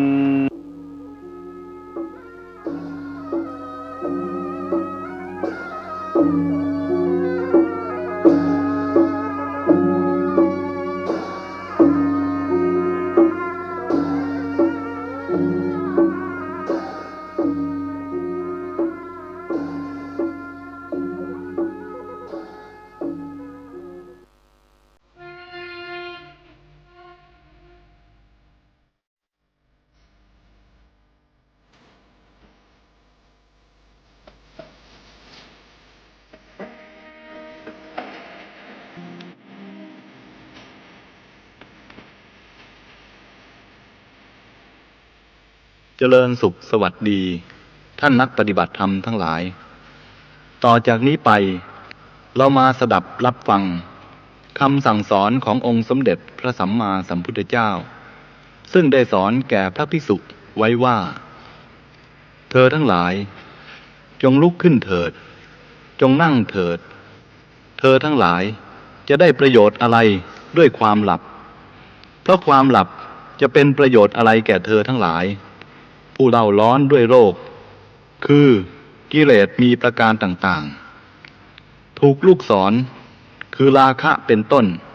เสียดแทงแล้วย่อยยับอยู่เธอทั้งหลายจงลุกขึ้นเถิดจงนั่งเถิด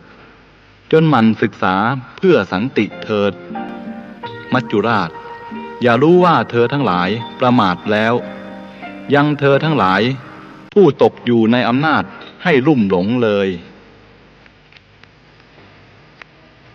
ท่านจงลุกขึ้นเถิดภิกษุท่านจะต้องการอะไรด้วยความหลับท่านผู้เล่าร้อนด้วยกิเลสอันลูกศรคือตัณหาเสียบแทงดิ้นรนอยู่จะมัวหลับมีประโยชน์อะไรท่านออกจากเรือนบวชด้วยความเป็นผู้ไม่มีเรือนด้วยศรัทธาใดท่านจงเพิ่มพูนศรัทธานั้นเถิดอย่าไปสู่อำนาจของความหลับเลย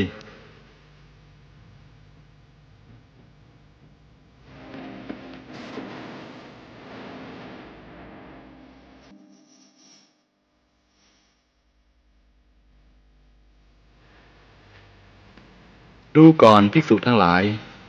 เราย่อมไม่เล็งเห็นธรรมอื่นอย่างหนึ่งที่เป็นเหตุให้อกุศลธรรมที่ยังไม่เกิดขึ้นหรือกุศลธรรมที่เกิดขึ้นแล้วเสื่อมไปเหมือนความเป็นผู้เกลียดค้านดูก่อนภิกษุทั้งหลายเมื่อบุคคลเกลียดค้านแล้วอกุศลธรรมที่ยังไม่เกิดย่อมเกิดขึ้นและกุศลธรรมที่เกิดขึ้นแล้วย่อมเสื่อมไป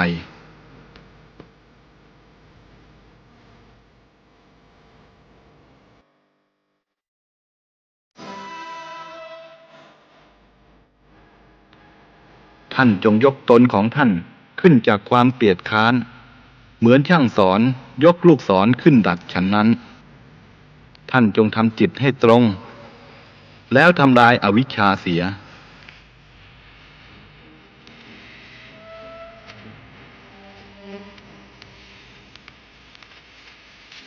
นรชนใดมีจิตไม่ท้อถอยมีจิตไม่หดหู่เจริญกุศลธรรมเพื่อบรรลุธรรม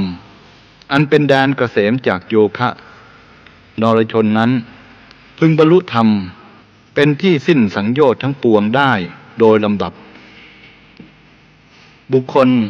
ไม่ควรคำนึงถึงสิ่งที่ล่วงไปแล้วไม่ควรมุ่งหวังสิ่งที่ยังไม่มาถึงสิ่งใดล่วงไปแล้วสิ่งนั้น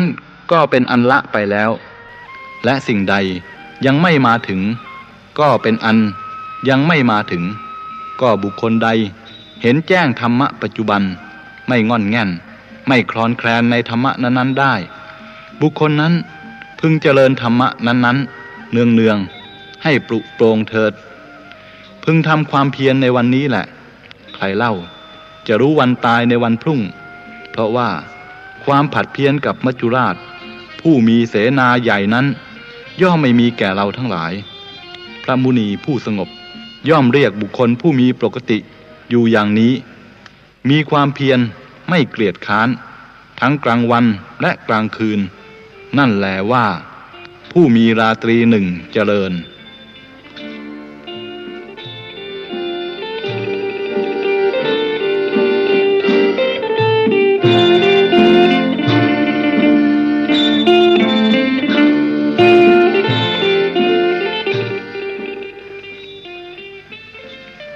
คนโง่เขลา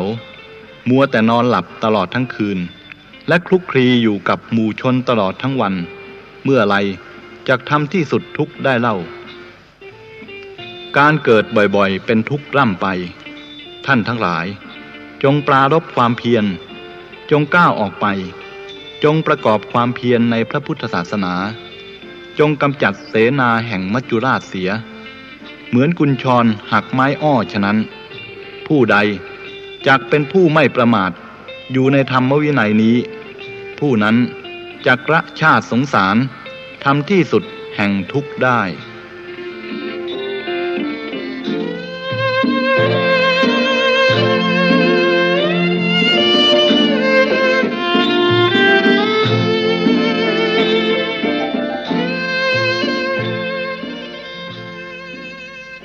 ท่านทั้งหลายจงริเริ่มจงก้าวหน้าจงประกอบความเพียรในพระพุทธศาสนาจงกำจัดเสนาแห่งมัจจุราชเหมือนช้างกำจัดเรือนไม้อ้อฉะนั้นผู้ใดจักไม่ประมาทในพระธรรมวินัยนี้ผู้นั้นจักละสงสารคือชาติแล้วกระทำที่สุดแห่งทุกข์ได้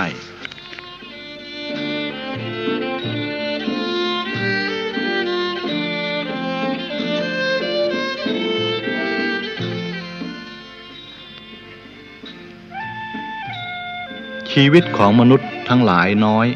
นิดหน่อยรวดเร็วมีทุกข์มากมีความคับแค้นมากจะพึงถูกต้องได้ด้วยปัญญาควรกระทำกุศลควรประพฤติพรหมจรรย์เพราะสัตว์ที่เกิดมาแล้วจะไม่ตายไม่มี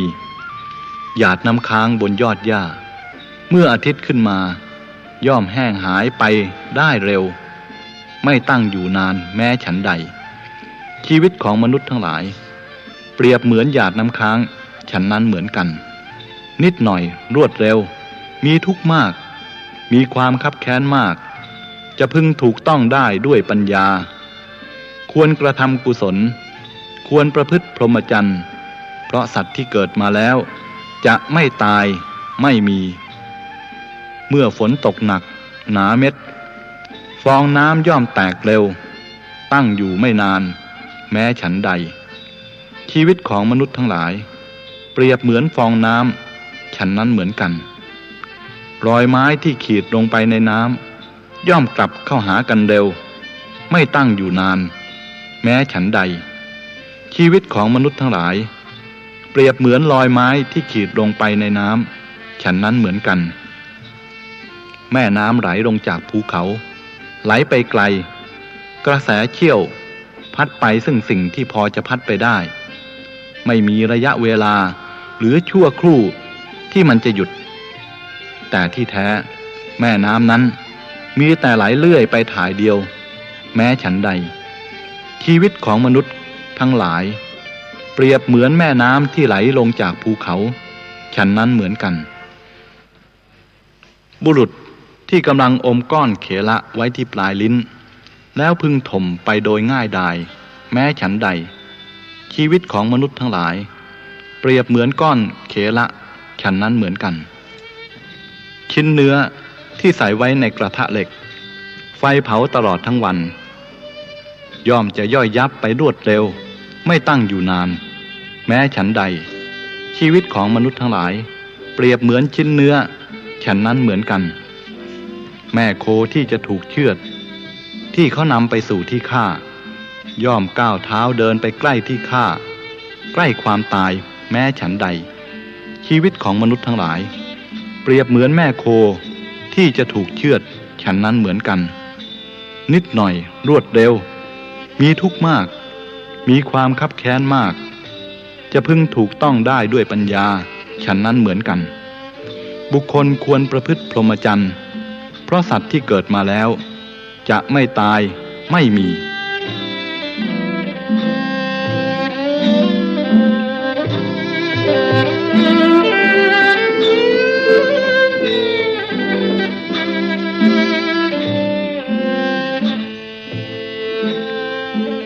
อายุของมนุษย์ทั้งหลายนี้น้อยนักจำต้องไปสู่สัมปรายภพควรทำกุศลควรประพฤติพรหมจรรย์สัตว์ผู้เกิดมาแล้วจะไม่ตายไม่มีดูก่อนภิกษุทั้งหลายคนที่เป็นอยู่นานย่อมเป็นอยู่ได้เพียง100 ปีหรือจะอยู่เกินได้บ้าง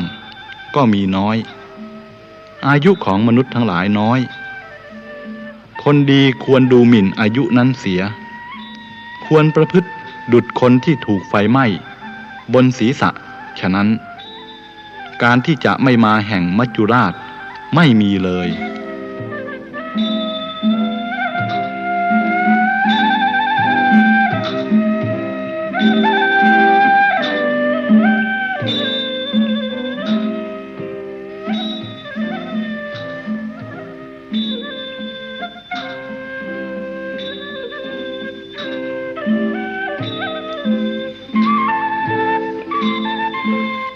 ท่านทั้งหลาย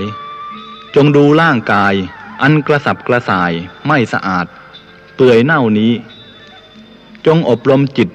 ให้ตั้งมั่นด้วยดีมีอารมณ์เป็นหนึ่งด้วยอสุภสัญญาร่างกายนี้ฉันใดร่างกายของท่านก็ฉันนั้น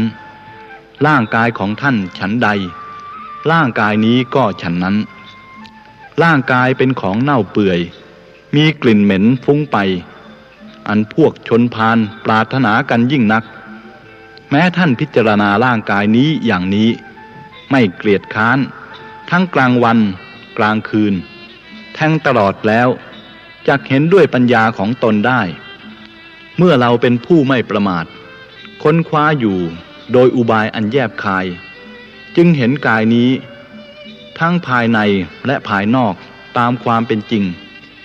ที่นั้นเราจึงเบื่อหน่ายในกายและคลายความกำหนัดในภายในเป็นผู้ไม่ประมาทไม่เกาะเกี่ยวในสิ่งอะไรเป็นผู้สงบระงับดับสนิทแล้ว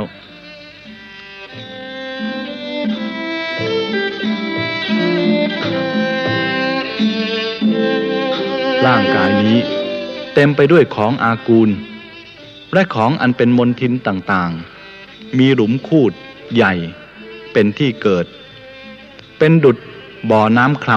ำอันมีมานานเป็นดุจฝีใหญ่เป็นดุจแผลใหญ่เต็มไปด้วยหนองและเลือดเต็มไปด้วยหลุมคูดมีน้ำไหลออกเป็นนิดมีของเน่าไหลออกทุกเมื่อกายอันเปื่อยเน่านี้รัดรึงด้วยเอ็นใหญ่60 เส้นฉาบทาด้วยเครื่องฉาบทาคือเนื้อหุ้มห่อด้วยเสื้อคือหนังเป็นของหาประโยชน์มิได้เป็นของสืบต่อ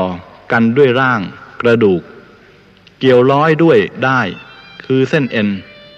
เปลี่ยนอิริยาบถได้เพราะมีเครื่องประกอบพร้อม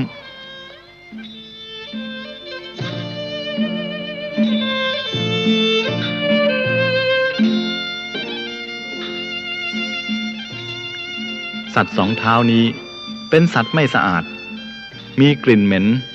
เต็มไปด้วยซากศพต่างๆมีของโสโครกไหลออกทั่วกายต้องบริหารอยู่เป็นนิดท่านจงดูร่างกายอันกระสับกระส่ายไม่สะอาดเป็นของเปื่อยเน่ามีของโสโครกไหลเข้าไหลออกอยู่อันหมู่คนพาลพากันชื่นชมยิ่งนักร่างกายนี้เป็นของเน่าเปื่อยไม่สะอาดมีกลิ่นเหม็นฟุ้งไปเป็นของน่ากลัวตัวเป็นดุจกระสอบหนังอันเต็มไปด้วยซากศพเต็มไปด้วยของไม่สะอาดไหลออกอยู่เนืองๆร่างกายนี้เป็นดุจซากศพอันปฏิกูลอย่างยิ่งฉาบทาไว้ด้วยเนื้อและเลือดเป็นที่อยู่แห่งหมู่หนอนและเหยื่อเลือดกายนี้ไม่นานนักมีวิญญาณไปปราศจากแล้วอันหมู่ญาติเกลียดอยู่ย่อมทิ้งโถมป่าช้าเหมือนท่อนไม้ฉะนั้นมารดาบิดาของตนยังเกลียดพากันนำเอาซากศพนั้น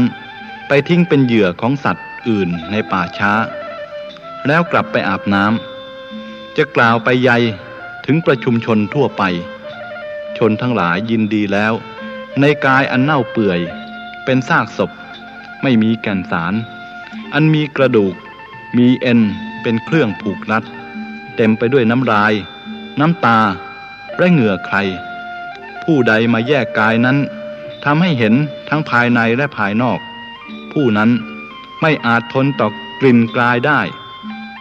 แม้มารดาของตนจะพึงเกลียดบัณฑิตทั้งหลายกล่าวไว้โดยอุบายอันแยบคายว่าขันธ์ธาตุและอายตนะอันปัจจัยปรุงแต่ง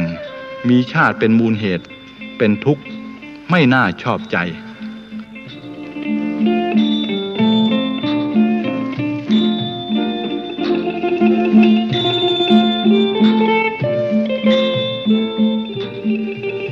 เราติเตียนร่างกายอันเต็มไปด้วยของน่าเกลียดมีกลิ่นเหม็นเป็นฝักฝ่ายแห่งมารชุ่มไปด้วยกิเลสมีช่อง9 ช่องเป็นที่ไหลออก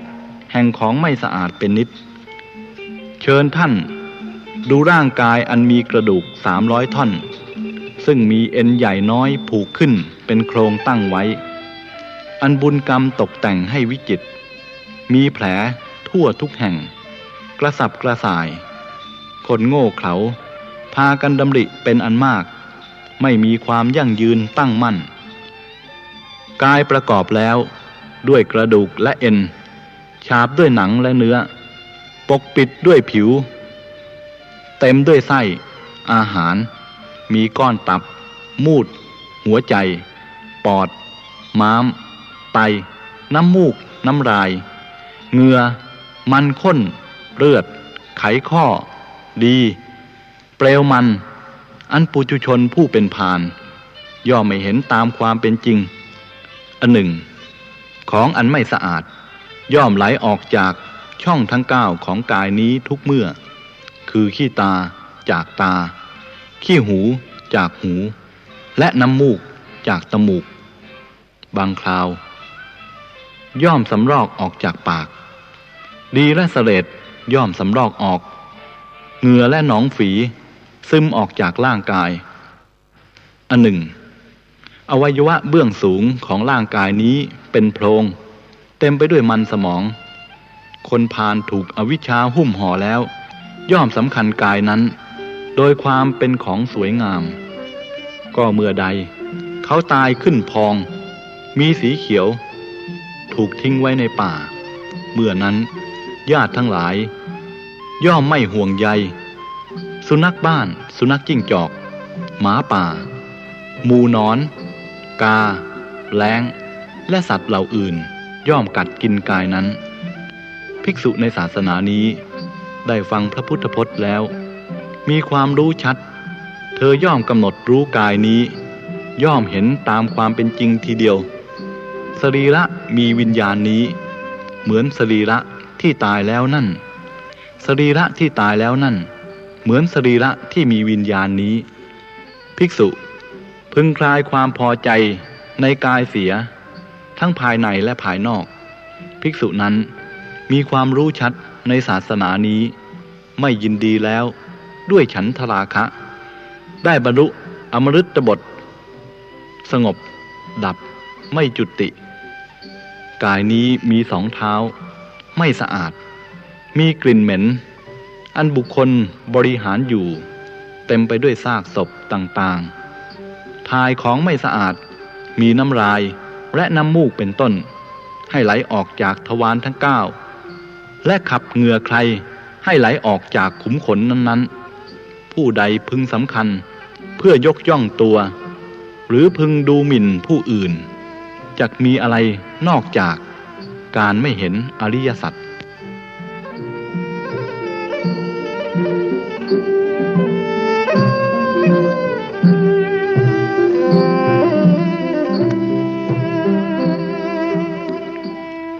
เธอจงพิจารณาอัตภาพอันกระดูก300 ท่อนยกขึ้นแล้วอันกระสับกระส่ายไม่สะอาดเป็นของเปื่อยเน่า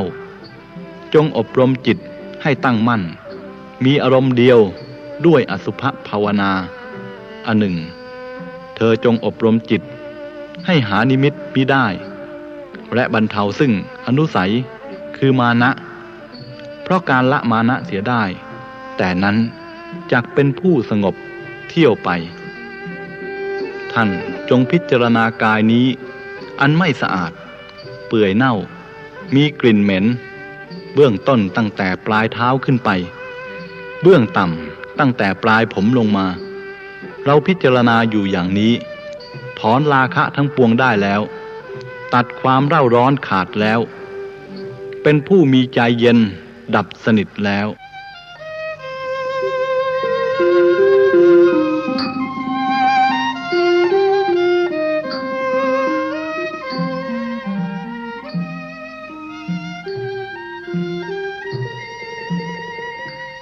อคิเวสนะก็กายนี้มีรูปเป็นที่ประชุมมหาพูดทั้งสี่มีมารดาบิดาเป็นแดนเกิดเจริญด้วยข้าวสุกและขนมสดต้องอบและขัดสีกันเป็นนิดมีความแตกกระจัดกระจายเป็นธรรมดาท่านควรพิจารณาโดยความเป็นของไม่เที่ยงเป็นทุกข์เป็นโลกเป็นดังหัวฝีเป็นดังลูกศรเป็นความลำบากเป็นความเจ็บไข้เป็นดังผู้อื่นเป็นของทรุดโทรมเป็นของว่างเปล่าเป็นของมิใช่ตนเมื่อท่านพิจารณาเห็นกายนี้โดยความเป็นของไม่เที่ยงเป็นทุกข์เป็นโลกเป็นดังหัวฝีเป็นดังลูกศรเป็นความลำบากเป็นความเจ็บไข้เป็นดังผู้อื่นเป็นของทรุดโทรมเป็นของว่างเปล่าเป็นของมิใช่ตนอยู่ท่านย่อมละความพอใจในกายความเยื่อใยในกายความเป็นอยู่ในอำนาจของกายในกายได้จงมาดูอัตภาพอันวิจิตรมีกายเป็นแผลอันคุ้มกันอยู่แล้วกระสับกระส่ายเป็นที่ดำริของชนเป็นอันมากไม่มีความยั่งยืนมั่นคงจงมาดูรูปอันวิจิตรด้วยแก้วมณีและกุนทนมีกระดูกอันหนังหุ้มห่อไว้งามพร้อมด้วยผ้าเท้าที่ย้อมด้วยสีแดงสดหน้าที่ไร้ด้วยจุลพอที่จะหลอกคนโง่ให้หลงได้แต่จะหลอกคนผู้แสวงหาฝั่งคือนิพพานนั้นไม่ได้ผมที่แต่งงามตาที่เยิ้มด้วยยาหยอดกายเน่าอันประดับด้วยเครื่องอลังการประดุจธนานยาหยอดอันใหม่วิจิตรพอจะหลอกคนโง่ให้หลงได้แต่จะหลอกคนผู้แสวงหาฝั่งคือนิพพานนั้นไม่ได้ท่านเป็นดั่งพรานเนื้อวางบ่วงไว้แต่เนื้อไม่ติดบ่วงเมื่อพรานเนื้อกำลังคร่ำครวญอยู่เรากินแต่อาหารแล้วก็ไปนรชนผู้ยังคลุกคลีอยู่ในกามคุณเป็นผู้ตระเตรียมไปสู่ความตายเป็นนิจเป็นผู้ตั้งอยู่ในที่ใกล้มัจจุราชจะต้องทิ้งร่างกายไว้ในโลกนี้เองกายอันอวิชชาหุ้มห่อแล้วผูกรัดด้วยเครื่องผูก4ประการจมอยู่ในห้วงน้ำคือกิเลสปกคลุมไว้ด้วยข่ายคือกิเลสอันนอนเนื่องอยู่ในสันดานประกอบแล้วในนิวรณ์5เพียบพร้อมด้วยวิตกประกอบด้วยรากเหง้าแห่งภพคือตัณหาปกปิดด้วยเครื่องปกปิดคือโมหะหมุนไปด้วยเครื่องหมุนคือกรรมร่างกายนี้ย่อมมีสมบัติกับวิบัติเป็นของคู่กันมีความเป็นต่างๆเป็นธรรมดาปุถุชนคนพาลเหล่าใดมายึดถือร่างกายนี้ว่าเป็นของเราย่อมยังสงสารอันน่ากลัวให้เจริญปุถุชนเหล่านั้นย่อมถือเอาภพใหม่อีกกุลบุตรผู้เป็นบัณฑิตเหล่าใดละเว้นร่างกายนี้อันฉาบทาแล้วด้วยคูดดังบุรุษผู้ประสงค์ความสุขอยากมีชีวิตอยู่เห็นอสรพิษแล้วหลีกหนีไปฉะนั้นกุลบุตรเหล่านั้นละอวิชชาอันเป็นรากเหง้าแห่งภพแล้วเป็นผู้ไม่มีอาสวะจักนิพพาน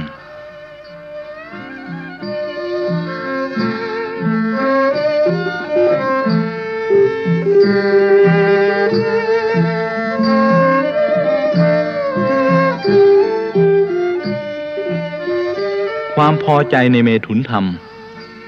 ไม่ได้มีแก่เราเพราะได้เห็นนางตัณหานางอรดีและนางราคาเลย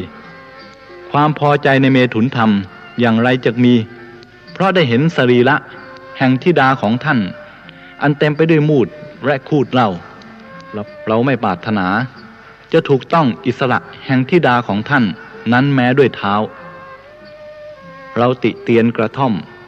คือสรีระอันสำเร็จด้วยโครงกระดูกอันฉาบทาด้วยเนื้อร้อยลัดด้วยเส้นเอ็นเต็มไปด้วยของไม่สะอาดมีกลิ่นเหม็นน่าเกลียดที่คนทั่วๆไปเข้าใจว่าเป็นของผู้อื่น และเป็นของตนในร่างกายของเธอเช่นกับถุงอันเต็มไปด้วยคูดมีหนังหุ้มห่อปกปิดไว้เหมือนนางปีศาจมีฝีที่อกมีช่อง9 ช่องเป็นที่ไหลออกเนืองนิดภิกษุควรละเว้นสรีระของเธออันมีช่อง9 ช่องเต็มไปด้วยกลิ่นเหม็นดังชายหนุ่มผู้ชอบสะอาดหลีกเลี่ยงมูดคูดไปจนห่างไกลฉะนั้นหากว่าคนพึงรู้จักสรีระของเธอเช่นเดียวกับฉันรู้จักก็จะพากันหลบหนีเธอไปเสียห่างไกลเหมือนบุคคลผู้ชอบสะอาดเห็นหลุมคูดในฤดูฝนแล้ว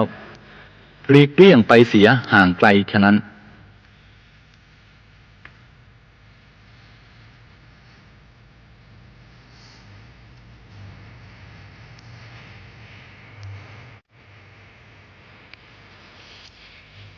กามทั้งหลายมีความพอใจน้อยทุกข์อื่นยิ่งกว่ากามไม่มีชนเหล่าใดส่องเสพกามทั้งหลายชนเหล่านั้นย่อมเข้าถึงนรกเหมือนดาบที่รับคมดีแล้วเชือดเหมือนกระบี่ที่ขัดดีแล้วแทงเหมือนหอกที่พุ่งปักอกต้องเจ็บปวดปานใดกามทั้งหลายเป็นทุกข์ยิ่งกว่านั้นหลุมถ่านเพลิงลุกโพลงแล้วลึกกว่าชั่วบุรุษผานที่เผาร้อนอยู่ตลอดวันร้อนปานใดกามทั้งหลายเป็นทุกข์ยิ่งกว่านั้นเหมือนยาพิษชนิดร้ายแรงน้ำมันที่เดือดพล่านทองแดงที่กำลังละลายคว้างร้อนปานใดกามทั้งหลายเป็นทุกข์ยิ่งกว่านั้น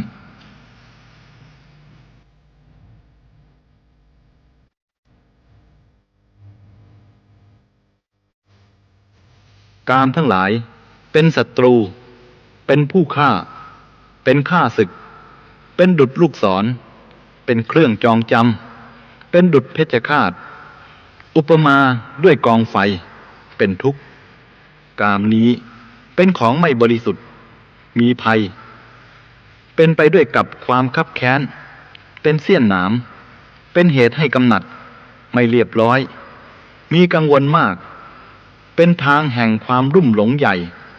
เป็นเหตุให้ขัดข้องและเป็นของน่ากลัวพิรึกเปรียบด้วยหัวงูเห่าปุถุชนผู้โง่เขลามืดมนเหล่าใดย่อมเพลิดเพลินต่อกามเหล่านั้น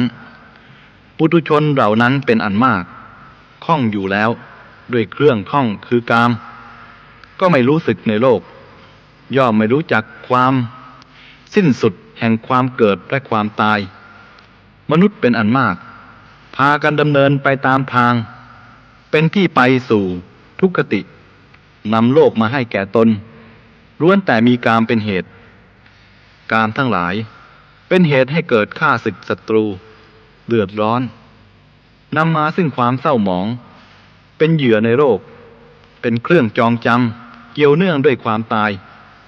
กามทั้งหลายเป็นเหตุให้บ้าให้บ่นเพ้อให้จิตมัวเมาเป็นของอันมารดักไว้เพื่อความพินาศของหมู่สัตว์เร็วพลันกามทั้งหลายมีโทษหาที่สุดไม่ได้มีทุกข์มากมีพิษมากมีความพอใจน้อยเป็นบ่อเกิดแห่งการรบราฆ่าฟันกันเป็นเหตุให้ทำฝ่ายขาวเหือดแห้งไป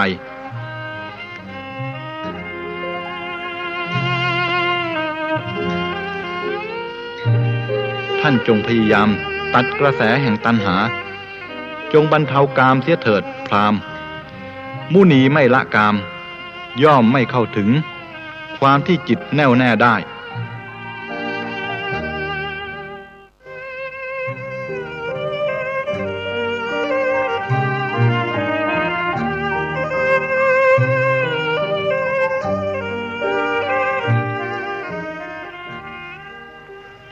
กามทั้งหลายเปรียบด้วยคาบและหลาวเหมือนหัวงูเห่าเปรียบด้วยคบเพลิงเผาอยู่เนืองๆเหมือนร่างกระดูกกามทั้งหลายเป็นของไม่เที่ยงไม่ยั่งยืนมีทุกข์มากเหมือนงูที่มีพิษมากเหมือนก้อนเหล็ก อันไฟติดทั่วเป็นรากเหง้าแห่งทุกข์มีทุกข์เป็นผลกามทั้งหลายเปรียบเหมือนผลไม้อันเป็นพิษเหมือนชิ้นเนื้อนำมาซึ่งทุกข์กามทั้งหลายเปรียบเหมือนความฝันเป็นของหลอกลวงเหมือนของที่ยืมเข้ามาเปรียบด้วยหอกและหลาวเป็นโลกเป็นดังหัวฝีเป็นความทุกข์ยากเป็นความลำบากเช่นดังหลุมฐานเพลิงเป็นรากเหง้าแห่งความทุกข์เป็นภัยเป็นนายเพชฌฆาตกามทั้งหลายบัณฑิตกล่าวว่ามีความทุกข์มากเป็นอันตรายมากอย่างนี้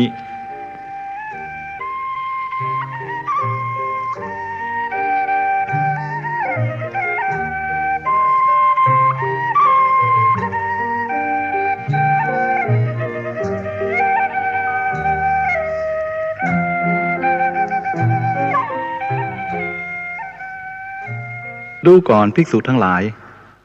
การติดต่อกับมาตุคามเป็นปฏิปักษ์ต่อพรหมจรรย์ภิกษุพึงปฏิบัติต่อมาตุคาม3ประการคือ 1. การไม่เห็น 2. ถ้าจำเป็นต้องเห็นก็ไม่พึงเจรจาด้วย 3. ถ้าจำเป็นต้องเจรจาพึงตั้งสติไว้ธรรมดาว่าหญิงเป็นคนมักโกรธไม่รู้จักคุณชอบส่อเสียดชอบยุยงให้แตกกันดูก่อนภิกษุ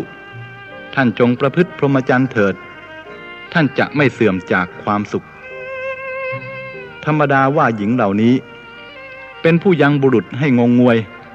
มีมารยามากและยังพรหมจรรย์ให้กำเริบย่อมจะจมลงในอบายบัณฑิตรู้ชัดอย่างนี้แล้วพึงหลีกเว้นเสียให้ห่างไกลธรรมดาสตรีมีปกติหมุนเวียนมีมายามากมักทำพรหมจรรย์ให้กำเริบ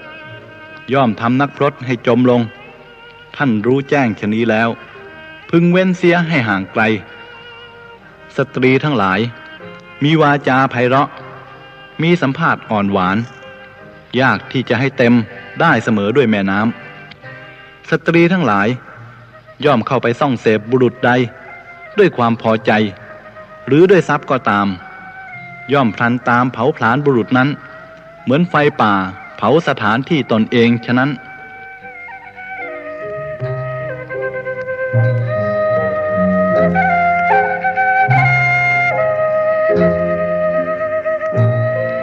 มุนีเหล่าใดย่อมไม่พัวพันในหญิงทั้งหลายมุนีเหล่านั้นย่อมนอนหลับเป็นสุขสัจจะที่ได้ยากแสนยากในหญิงเหล่าใดหญิงเหล่านั้นอันบุคคลต้องรักษาทุกเมื่อแท้ราคะบัณฑิตกล่าวว่าเป็นทางผิดไวสิ้นไปตามคืนและวันหญิงเป็นมนทินของพรหมจรรย์หมู่สัตว์นี้ย่อมติดอยู่ในหญิงนี้ตบะและพรหมจรรย์นั้นมิใช่น้ำแต่เป็นเครื่องชำระล้างน้ำดองในโลกเขาเรียกชื่อว่าสุราสุราทำให้ใจฮึกเหิมมีกลิ่นหอมทำให้พูดมากมีรสหวานแหลมปานน้ำผึ้งพระอริยะทั้งหลายกล่าวสุรานั้นว่าเป็นพิษของพรหมจรรย์หญิงในโลกย่อมย่ำยีบุรุษผู้ประมาทแล้วหญิงเหล่านั้นย่อมจูงจิตของบุรุษไปเหมือนลมพัดปุยนุ่นที่หล่นจากต้นไปฉะนั้นนี่บัณฑิตกล่าวว่าเป็นเหวของพรหมจรรย์ลาภสรรเสริญสการะและการบูชาในตระกูลอื่นๆนี่บัณฑิตกล่าวว่าเป็นเปลือกตมของพรหมจรรย์เบญจกามคุณอันน่าลื่นลมใจเหล่านี้คือรูปรสกลิ่นเสียงและโผฏฐัพพะที่มีปรากฏอยู่ในเรือนร่างของผู้หญิงย่อมร่อลวงปุถุชนให้ลำบากเหมือนพรานเนื้อแอบตัดเนื้อด้วยเครื่องดักพรานเบ็ดจับปลาด้วยเบ็ดบุคคลจับวานอนด้วยเครื่องล่อฉะนั้นปุถุชนเหล่าใดมีจิตกำหนัดเข้าไปส่องเสพหญิงเหล่านั้นปุถุชนเหล่านั้นย่อมยังสงสารอันน่ากลัวให้เจริญ ย่อมก่อภพใหม่ขึ้นอีกส่วนผู้ใดงดเว้นหญิงเหล่านั้นเหมือนบุคคลสลัดหัวงูด้วยเท้าผู้นั้นเป็นผู้มีสติระงับตัณหาอันซ่านไปในโลกเสียได้เห็นโทษในกามเห็นการออกบรรพชาด้วยความเกษมสลัดตนจากกามทั้งปวงแล้วได้บรรลุความสิ้นอาสวะ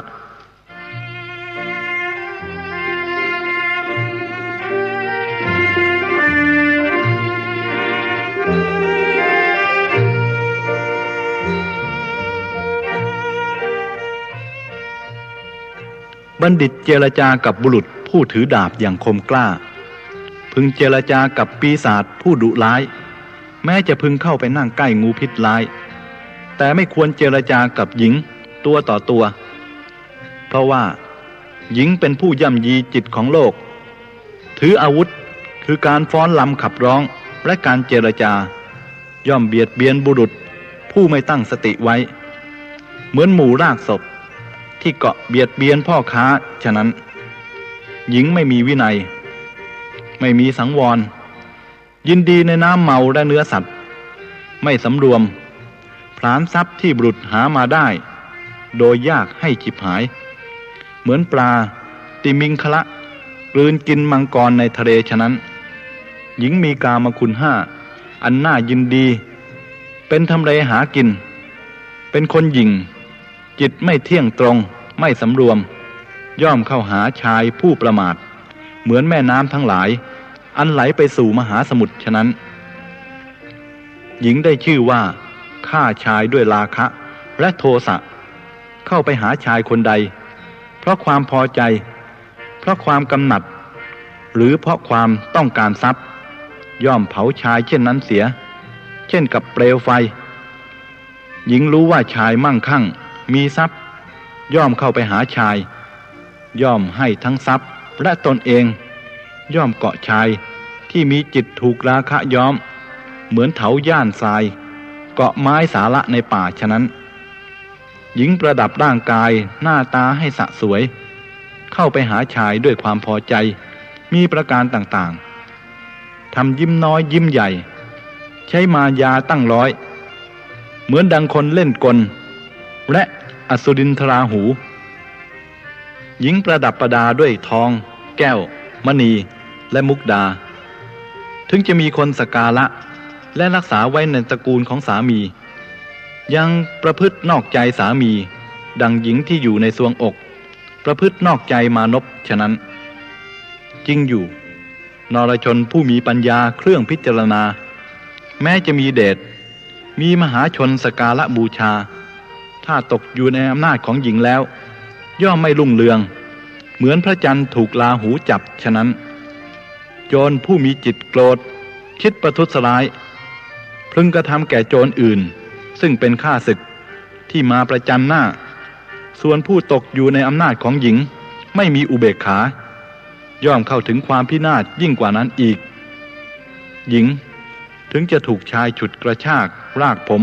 และหยิกข่วนด้วยเล็บคุกคามทุบตีด้วยเท้าด้วยมือและท่อนไม้ก็กลับวิ่งเข้าหา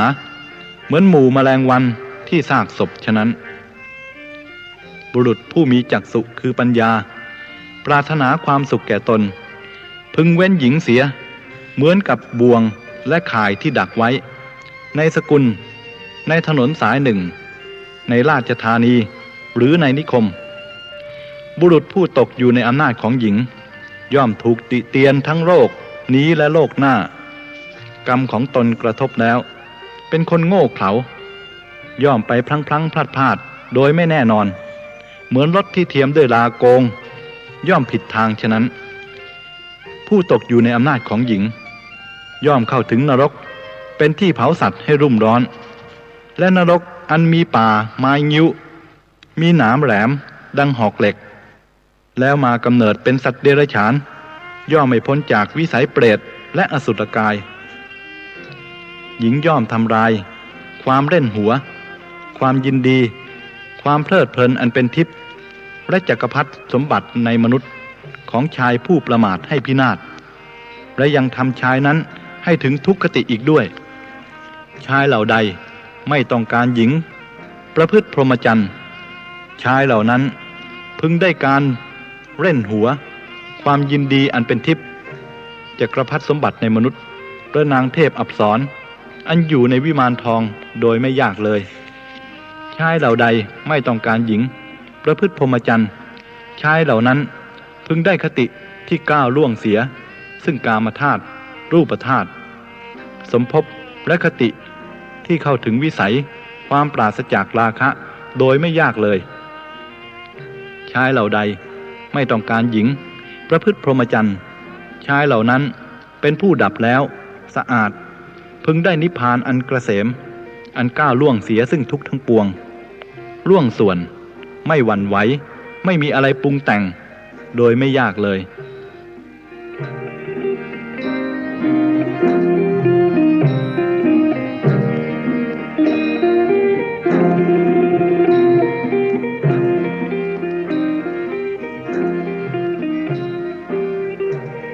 ขึ้นชื่อว่าหญิงในโลกนี้เลวทรามเพราะหญิงเหล่านั้นไม่มีเขตแดนมีแต่ความกำหนัดยินดีคึกขนองไม่เลือกเหมือนกับไฟที่ไหม้ไม่เลือกฉะนั้นเราจักละทิ้งหญิงเหล่านั้นไปบวชพอกพูนความวิเวกหญิงเหล่านี้ดีแต่เมื่อยังไม่เข้าไปใกล้เมื่อเข้าไปใกล้นำความจิบหายมาให้เป็นนิดทีเดียวเราออกจากป่ามาสู่บ้านเข้าไปสู่เรือนแห่งญาติแล้วไม่ได้อำลาใครๆออกจากเรือนนั้นหนีมาแล้วบุคคลผู้ต้องการอาหารในเวลาอาหารพึงเข้าไปใกล้เรือนใดพึงรู้กุศลคืออโคจรห้า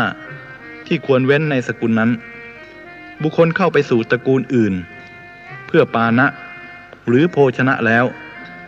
พึงรู้จักประมาณบริโภคแต่พอสมควรและไม่พึงใส่ใจในรูปผู้หญิง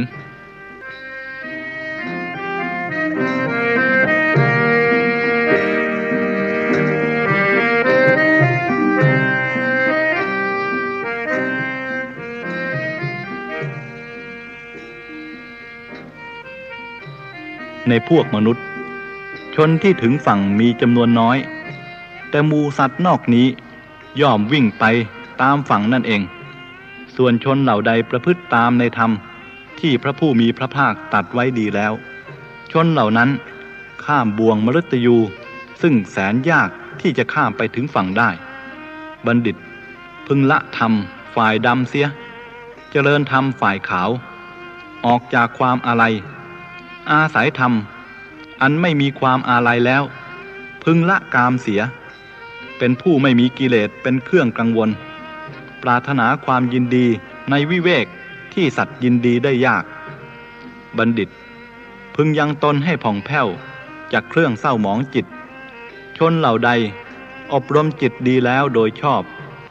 ในองค์เป็นเหตุให้ตรัสรู้ไม่ถือมั่นยินดีแล้วในความสละคืนจากความถือมั่นชนเหล่านั้นเป็นผู้สิ้นอาสวะมีความรุ่งเรืองปรินิพพานแล้วในโลกนี้อริยสาวกของพระตถาคตย่อมไม่ยินดีในกามคุณแม้ในสวรรค์จะป่วยกล่าวไปใหญ่ถึงกามคุณอันเป็นของมนุษย์เล่าก็ชนเหล่าใดแลเป็นคนพาลมีปัญญาสามมีความคิดชั่วถูกโมหะหุ้มห่อไว้แล้วชนเหล่านั้นจึงจะกำหนัดยินดีในเครื่องผูกที่มารดักไว้ชนเหล่าใดคลายราคะโทสะและอวิชชาได้แล้วชนเหล่านั้นผู้คงที่เป็นผู้ตัดเส้นได้คือตัณหาเครื่องนำไปสู่ภพขาดแล้วไม่มีเครื่องผูกพันย่อมไม่กำหนัดยินดีในบ่วงแห่งมารนั้น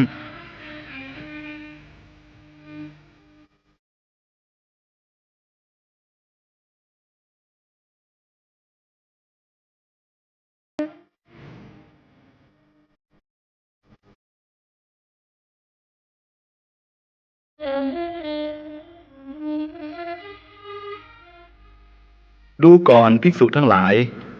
คนพวกอื่นจะพึงกล่าวติเราติพระธรรมติพระสงฆ์ก็ตามเธอทั้งหลายไม่ควรอาฆาตไม่ควรโทมนัสน้อยใจไม่ควรแค้นใจในคนเหล่านั้น คนโกรธมีผิวพรรณทรามย่อมนอนเป็นทุกข์ถือเอาสิ่งที่เป็นประโยชน์แล้วกลับปฏิบัติสิ่งอันไม่เป็นประโยชน์ทำปาณาติบาตด้วยกายและวาจาย่อมถึงความเสื่อมทรัพย์ผู้มัวเมาเพราะความโกรธย่อมถึงความไม่มียศญาติมิตรและสหายย่อมเว้นคนโกรธเสียห่างไกลคนโกรธย่อมไม่รู้จักความเจริญทำจิตใจให้กำเริบ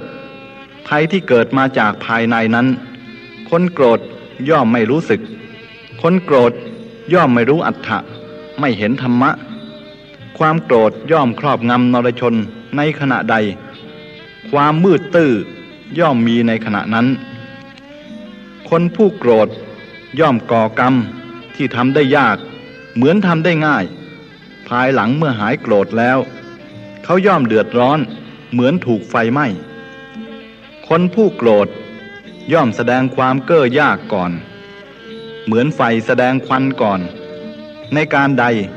ความโกรธเกิดขึ้นคนย่อมโกรธในการนั้นคนนั้นไม่มีหิริ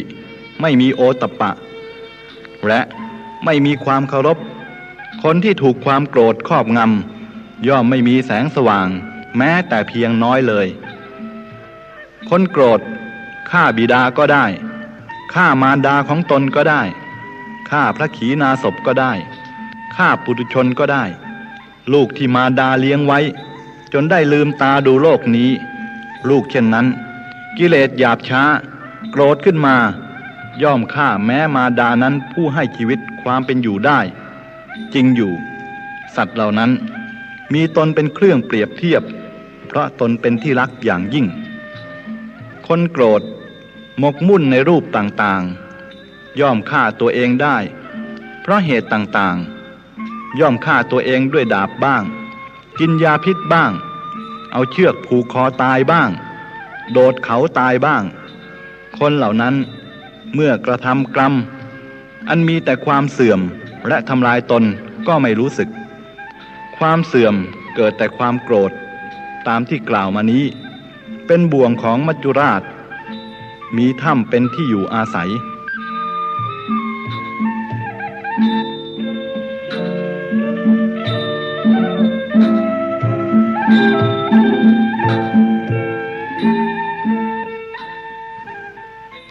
บุคคลผู้มักโกรธมีการฝึกตนคือมีปัญญาความเพียรและสัมมาทิฏฐิพึงตัดความโกรธนั้นขาดได้บัณฑิตพึงตัดอกุศลธรรมแต่ละอย่างเสียให้ขาดพึงศึกษาในธรรมเหมือนอย่างนั้นเธอทั้งหลายปรารถนาอยู่ว่าขอความเป็นผู้เก้อยากอย่าได้มีแก่เราทั้งหลายเลยเธอทั้งหลายเป็นผู้ปราศจากความโกรธไม่มีความคับแค้นใจปราศจากความโลภไม่มีความริษยาฝึกฝนตนแล้วละความโกรธได้แล้วเป็นผู้ไม่มีอาสวะจักปรินิพพาน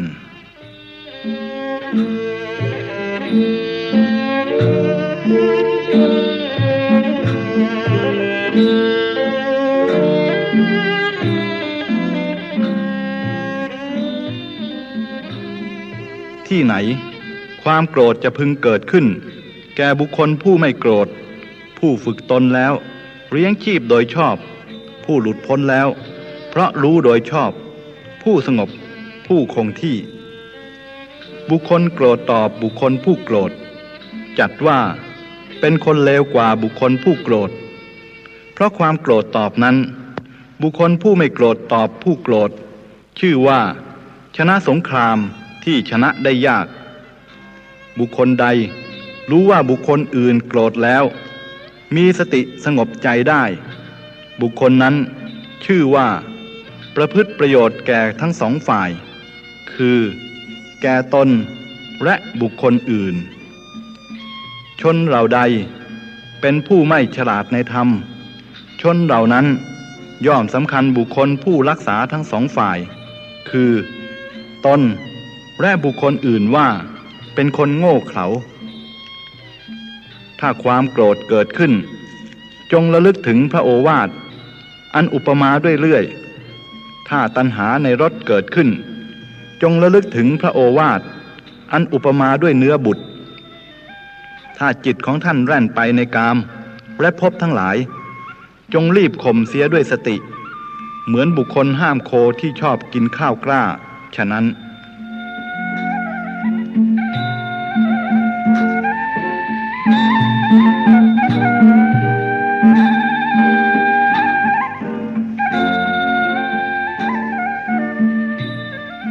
ความโกรธเกิดแต่ความไม่อดทนทีแรกเป็นของน้อยแต่ภายหลังเป็นของมากย่อมเจริญขึ้นโดยลำดับความโกรธมักทำความเกี่ยวข้องมีความคับแค้นมากวาจาของผู้ประกอบด้วยโทสะเป็นวาจาหยาบคายถัดจากนั้นก็เกิดปรามาสถูกต้องกันต่อจากนั้นก็ชกต่อยกันด้วยมือต่อไปก็หยิบท่อนไม้เข้าทุบตีกันจนถึงจับศาสตราเข้าฟันแทงกันเป็นที่สุด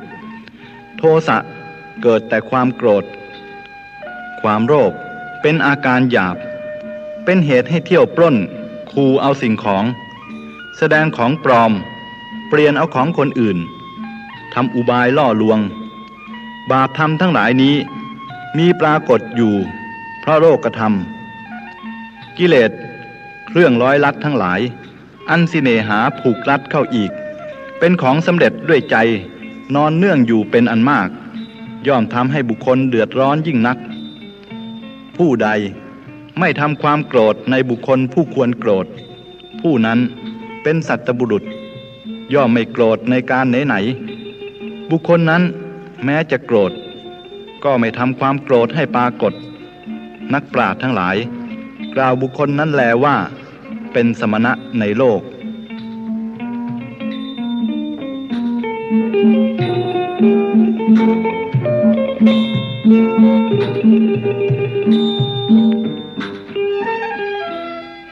เมื่อความโกรธเกิดขึ้นแล้วบุคคลย่อมไม่เห็นประโยชน์ตนประโยชน์ผู้อื่นเมื่อความโกรธไม่เกิดขึ้นบุคคลย่อมเห็นได้ดีความโกรธเป็นอารมณ์ของคนไร้ปัญญาผู้ไม่โกรธฝึกฝนตนแล้วมีความเป็นอยู่สม่ำเสมอหลุดพ้นแล้วเพราะรู้ชอบสงบคงที่อยู่ความโกรธจักมีมาแต่ไหนผู้ใดโกรธตอบบุคคลผู้โกรธแล้วผู้นั้นเป็นผู้ลามกกว่าบุคคลผู้โกรธนั่นแหละเพราะการโกรธตอบนั้นบุคคลไม่โกรธตอบบุคคลผู้โกรธแล้วชื่อว่าย่อมชนะสงครามอันบุคคลชนะได้โดยยากผู้ใดรู้ว่าผู้อื่นโกรธแล้วเป็นผู้มีสติสงบเสียได้ผู้นั้นชื่อว่าย่อมประพฤติประโยชน์แก่ทั้งสองฝ่ายคือแก่ตนและแก่บุคคลอื่นเมื่อผู้นั้นรักษาประโยชน์ได้ทั้งสองฝ่ายคือของตนและของผู้อื่นชนทั้งหลายผู้ไม่ฉลาดในธรรมย่อมสำคัญบุคคลนั้นว่าเป็นคนเขลาดังนี้ธรรมดาไฟย่อมเกิดขึ้นที่ไม้สีไฟอันบุคคลสีอยู่ไฟเกิดขึ้นแต่ไม้ได้ย่อมเผาไม้นั่นเองให้ไหม้ความโกรธย่อมเกิดขึ้นแก่คนโง่เขลาเบาปัญญาไม่รู้จริงเพราะความแข่งดีแม้เขาก็ถูกความโกรธนั่นแหละเผาลนความโกรธย่อมเจริญแก่ผู้ใดดุจไฟเจริญขึ้นในกอหญ้าและไม้ฉะนั้นยศของบุคคลนั้นย่อมเสื่อมไปเหมือนพระจันทร์ข้างแรมฉะนั้น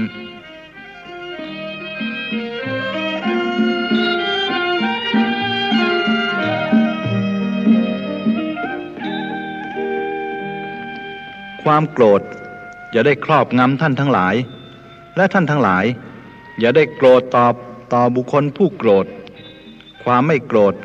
และความไม่เบียดเบียนย่อมมีในท่านผู้ประเสริฐทุกเมื่อก็ความโกรธเปรียบปานดังภูเขาย่อมย่ำยีคนลามกฉะนี้แลเราเป็นผู้มีจิตอันโทสะไม่กระทบกระทั่งเป็นผู้อันความหมุนหรือมารนำไปไม่ได้ง่ายเราไม่โกรธมานานแล ความโกรธย่อมไม่ตั้งอยู่ในเราถึงเราโกรธก็ไม่กล่าวคำหยาบและไม่กล่าวคำไม่ชอบธรรมเราเห็นประโยชน์ของตนจึงข่มตนไว้บุคคลฆ่าความโกรธเสียแล้วย่อมอยู่เป็นสุขฆ่าความโกรธเสียแล้วย่อมไม่เศร้าโศกพระอริยเจ้าทั้งหลายย่อมสรรเสริญการฆ่าความโกรธอันมีรากเป็นพิษมียอดหวานเพราะว่าบุคคลฆ่าความโกรธนั้นเสียแล้วย่อมไม่เศร้าโศกบุคคลฆ่าความโกรธได้ย่อมนอนเป็นสุขฆ่าความโกรธได้ย่อมไม่เศร้าโศกพระอริยเจ้าทั้งหลายย่อมสรรเสริญการฆ่าความโกรธอันมีมูลเป็นพิษมีที่สุดอันคืนคลายเพราะว่าบุคคลฆ่าความโกรธนั้นได้แล้วย่อมไม่เศร้าโศกบุคคลฆ่าความโกรธได้แล้วจึงจะไม่เศร้าโศกในการไหนๆฤาษีทั้งหลายย่อมสรรเสริญการละความลบหลู่บุคคลควรอดทนคำหยาบที่ชนทั้งหลายกล่าวสัตบุรุษทั้งหลายกล่าวความอดทนนี้ว่าสูงสุด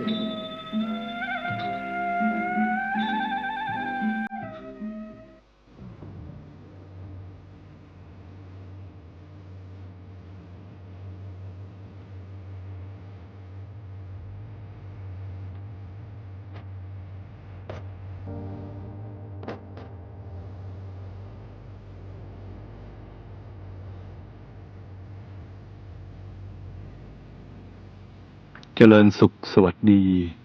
ท่านสาธุชนทั้งหลายท่านที่ยังมีชีวิตอยู่ในขณะนี้ไม่ว่าจะกำลังตื่นอยู่หรือกำลังหลับอยู่ก็ตามท่านทั้งหลาย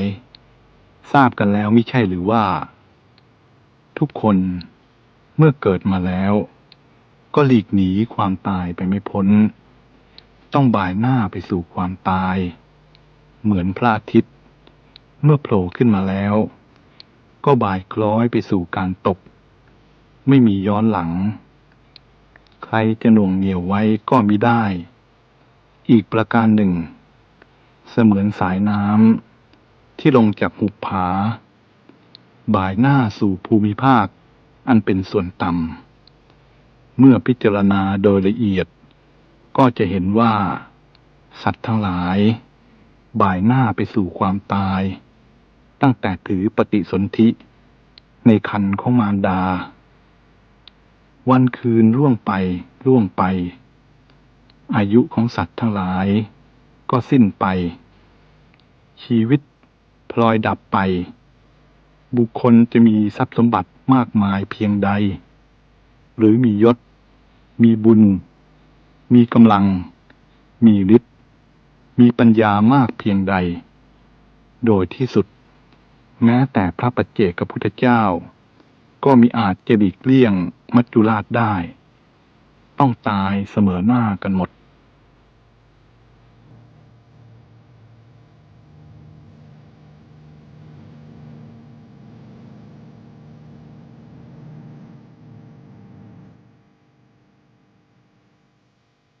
มนุษย์ในโลกนี้ก็มีสภาพคล้ายไก่ในกรงขังนั่นเองเขาถูกขังอยู่ในโลกซึ่งห้อมล้อมไปด้วยความแก่ความเจ็บและจบลงด้วยความตายเป็นที่หมายขั้นสุดท้ายแต่เขาเหล่านั้นหาได้คำนึงถึงความจริงข้อนี้ไม่มัวสารวนยื้อแย่งลาภผลและเบียดเบียนกันโดยไม่ค่อยจะคำนึงถึงศีลธรรมใดๆทั้งสิ้นและแล้วทุกคนก็ไปประชุมกันที่ชุมทางใหญ่คือหลุมฝังศพหรือมิฉะนั้นก็ที่เชิงตะกอนทรัพย์สมบัติบุตรภรรยาซึ่งเขาเคยยื้อแย่งกันก็ล้วนแต่ถูกทิ้งไว้เบื้องหลังทั้งสิ้นด้วยเหตุผลนี้แหละพระศาสดาจึงทรงพร่ำสอนให้มนุษย์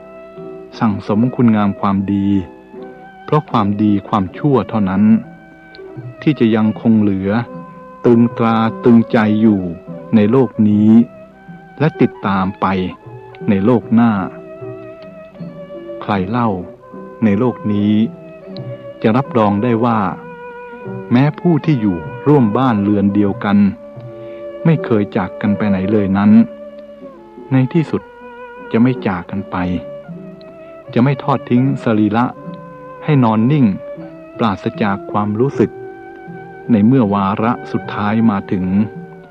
ซึ่งแม้จะรักกันปานประหนึ่งจะกลืนกินกันไว้แต่ก็ต้องจากกันไปอย่างแน่นอน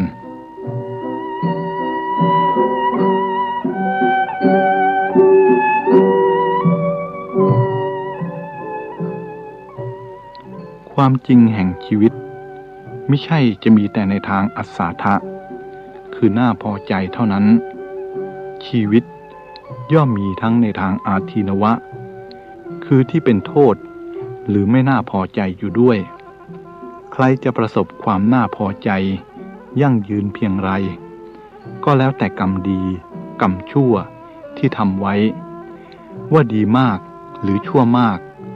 หรือสลับซับซ้อนกันส่งผลให้น่าพอใจบ้างน่าเสียใจบ้างไม่มีที่สิ้นสุด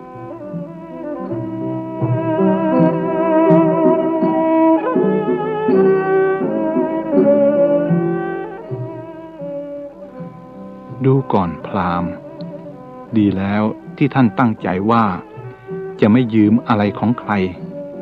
แต่ข้อความที่ข้าพเจ้ากล่าวนั้นมีความหมายอยู่ว่าร่างกายของท่านก็ดีของข้าพเจ้าก็ดีหรือแม้ของภริยาของท่านก็ดีแม้ท่านหรือข้าพเจ้าจะนึกว่าเป็นของท่านหรือข้าพเจ้าแต่โดยที่แท้แล้วก็ไม่ต่างอะไรกับของ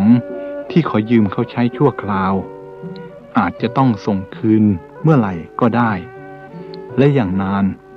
ก็ไม่เกิน100 ปีที่จะเกินไปบ้างก็น้อยนัก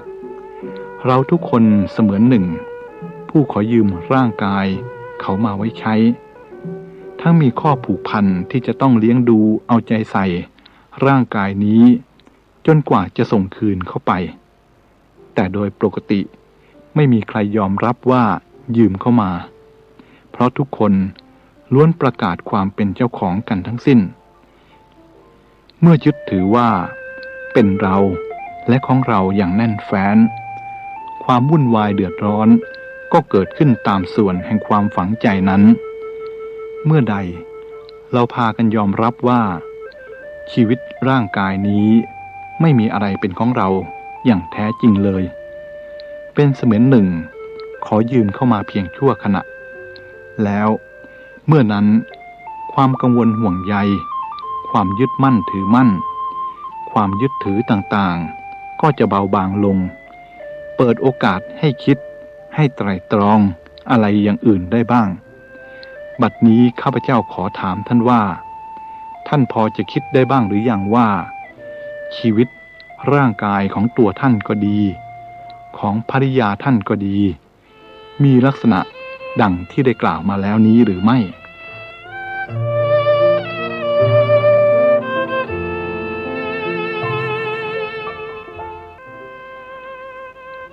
ชีวิตเหมือนดวงอาทิตย์ไม่มีการหยุดอยู่กับที่เพราะมีรุ่งอรุณแล้วก็สายเที่ยงบ่ายแล้วก็เย็นจนลับไปโดยลำดับใครจะอ้อนวอนขอร้องให้คงอยู่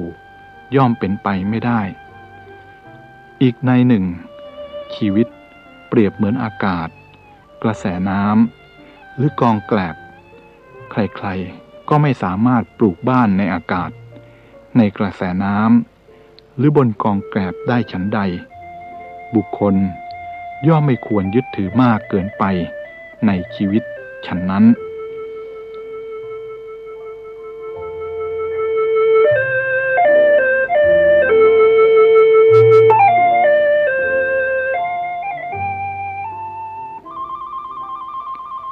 คนที่ดีแต่คิดในทางทุกข์ร้อน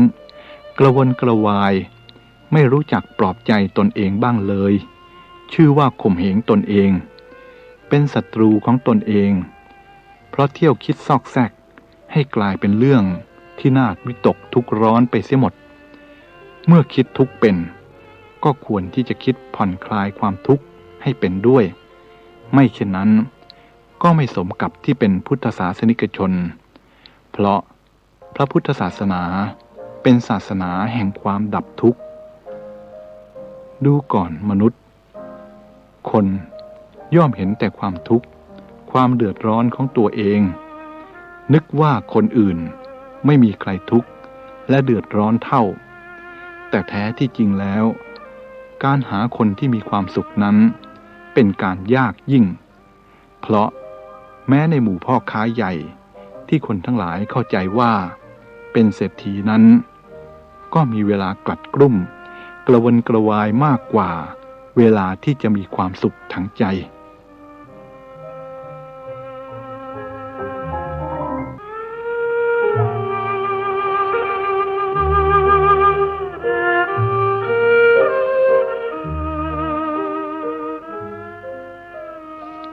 ทุกข์ใหญ่ของชาวโลกคนที่มีสิ่งใดก็ย่อมรักมากหลงยึดถือในสิ่งนั้นเมื่อสิ่งนั้นสูญเสียไปก็เกิดทุกข์ยิ่งรักมากห่วงมากเท่าใดก็ทุกข์เท่านั้นรักน้อยก็ทุกข์น้อยถ้าไม่รักเลยก็ไม่มีทุกข์ชีวิตคือการเดินทางไปสู่ความตายวันหนึ่งที่ผ่านไปคือก้าวหนึ่งที่ตัวเราใกล้ความตายเข้าไปเมื่อความตายมาถึงร่างกายนี้ก็จะมีอันเป็นไปดังศพที่เธอเห็นอยู่นี้ไม่มีความงามไม่มีความน่ารักน่าชมมีแต่สกปรกโสมมอันน่าขยะแขยงศพที่นอนอยู่นั้นเมื่อมีชีวิตอยู่ก็เหมือนอย่างเราเองเมื่อตายไปแล้วก็จะต้องเป็นอย่างนี้ภายในกำหนด100 ปีเป็นอย่างช้า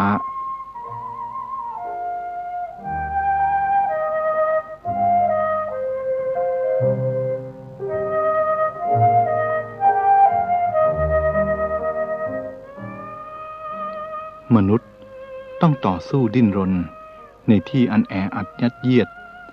ต้องแย่งกันอยู่แย่งกันทำมาหากินทางนี้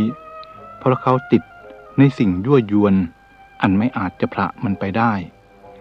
แรงงานที่เขาทุ่มลงไปเพื่อแลกกับความเพลิดเพลินในสิ่งยั่วยวนนั้นมันพอจะคุ้มกันหรือความสุขที่เขาได้รับประจำวันมันพอจะสมดุลกับความทุกข์ทรมาน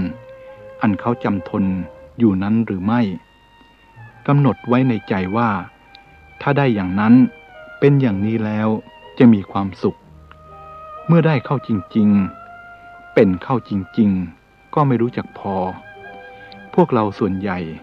ได้ตั้งความสุขไว้เบื้องหน้าแล้วก็วิ่งไล่ตามเมื่อไปถึงจุดนั้นแล้วก็ตั้งความสุขไว้เบื้องหน้าอีกวิ่งไล่ตามอีกมัวสารวนไขว่คว้าจนไม่รู้ว่ามันอยู่ที่ไหน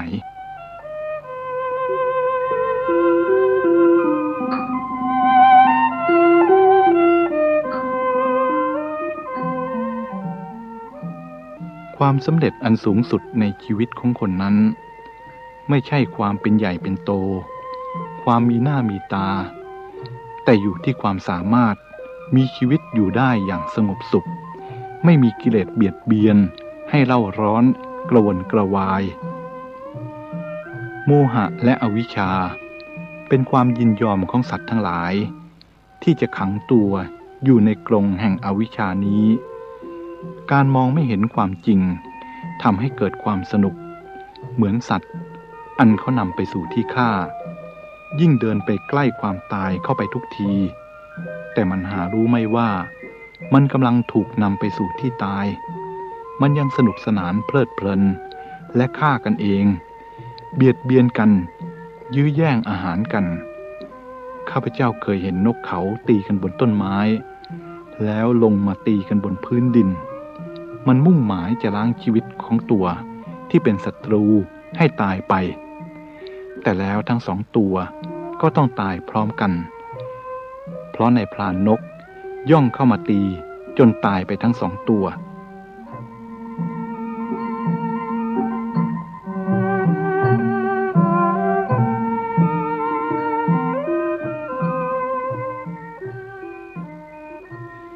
หญ้าคมบางทีบุคคลที่จับไม่ดีแล้วคร่าออกมาย่อมจะบาดมือผู้ที่จับนั้นได้โดยง่ายฉันใดการประพฤติพรหมจรรย์ที่บุคคลเข้าไปประพฤติอย่างชั่วช้าเร็วทรามไม่ทำให้บริสุทธิ์ผ่องแผ้วก็ย่อมจะฆ่าบุคคลลงไปสู่นรกได้เหมือนกันฉันนั้นคนส่วนใหญ่กำลังดิ้นรนวนเวียนอยู่ในทุกข์อันไม่มีขอบเขตว่าจะสิ้นสุดลงที่ตรงไหนชีวิตแต่ละชีวิตกำลังกระเสือกกระสนแสวงหาให้แก่ตนทั้งทางกายและทางใจอนิจจาเขาเหล่านั้นไม่ผิดอะไรกับคนซึ่งกำลังลอยคออยู่ในมหาสมุทรซึ่งกำลังบ้าระห่ำไปด้วยคลื่นและลมแรงคอยฟาดให้อ่อนกำลังลงมีอะไรพอจะเกาะพอจะยึดได้ก็ยึดเข้าไว้แม้เพียงเส้นหญ้าที่ลอยมากับเกลียวคลื่นก็ตามชีวิตมนุษย์นี้น้อยนักอายุสั้นพลันตายเหมือนหยาดน้ำค้างบนใบหญ้าย่อมพลันเหือดแห้งไปเมื่อต้องแสงอาทิตย์ชีวิตนี้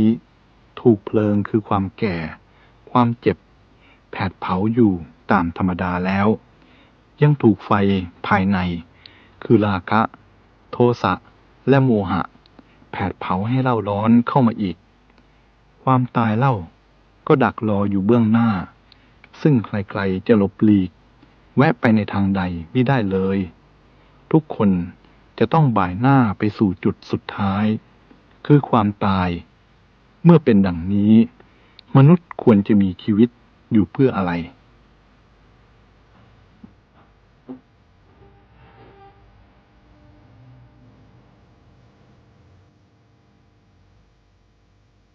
ข้าวเปลือก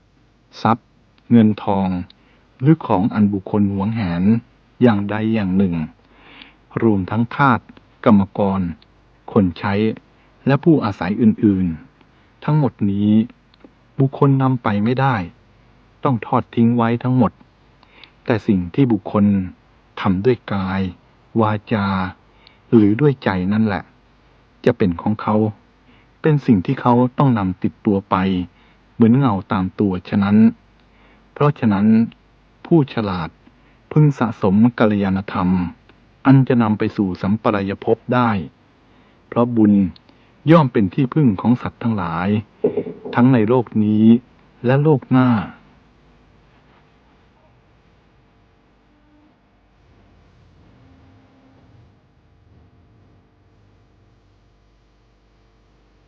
การมีบุตรมีภรรยามีสามีมีทรัพย์ย่อมเป็นเหมือนกับมีเชือก3 เส้นรึงรัดคอมือและเท้าไว้ให้มนุษย์ดิ้นรนอยู่ในวงเวียนแห่งวัฏจักรนี้ต่อเมื่อตัดเชือก3 เส้นคือบุตรภรรยาและทรัพย์สมบัติได้แล้วจึงชื่อว่า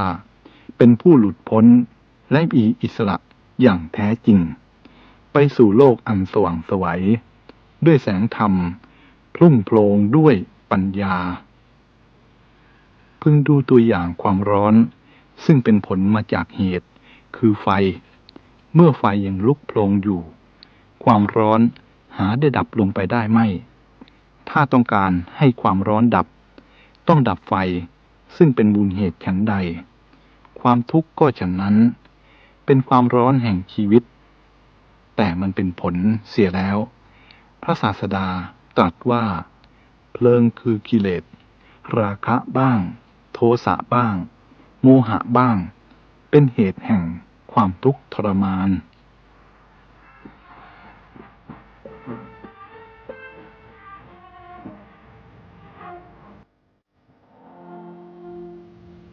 ศัตรูอันแรงร้ายของมนุษย์คือความกลัวทุกสิ่งทุกอย่างที่เรียกว่าน่ากลัวนั้นเกิดจากความกลัวของมนุษย์เองทั้งสิ้นเมื่อมนุษย์สามารถปราบความกลัวเสียได้ในโลกนี้ก็ไม่มีอะไรน่ากลัววิธีที่ดีที่สุดในการระงับความกลัวนั้นก็คือพยายามวางใจให้เป็นกลางทำใจให้พ้นจากความรู้สึกทุกข์ร้อน อะไรที่ผ่านมาในชีวิตก็คิดเพียงแต่ว่าเป็นเรื่องผ่านไปเท่านั้นเองซึ่งเมื่อมาถึงเข้าแล้วก็ผ่านไปโลกเป็นของไม่อยู่กับที่ความเป็นไปของโลกก็เพียงผ่านไปผ่านมาจึงไม่บังควรที่จะไปยินดียินร้ายอะไรมากมายนัก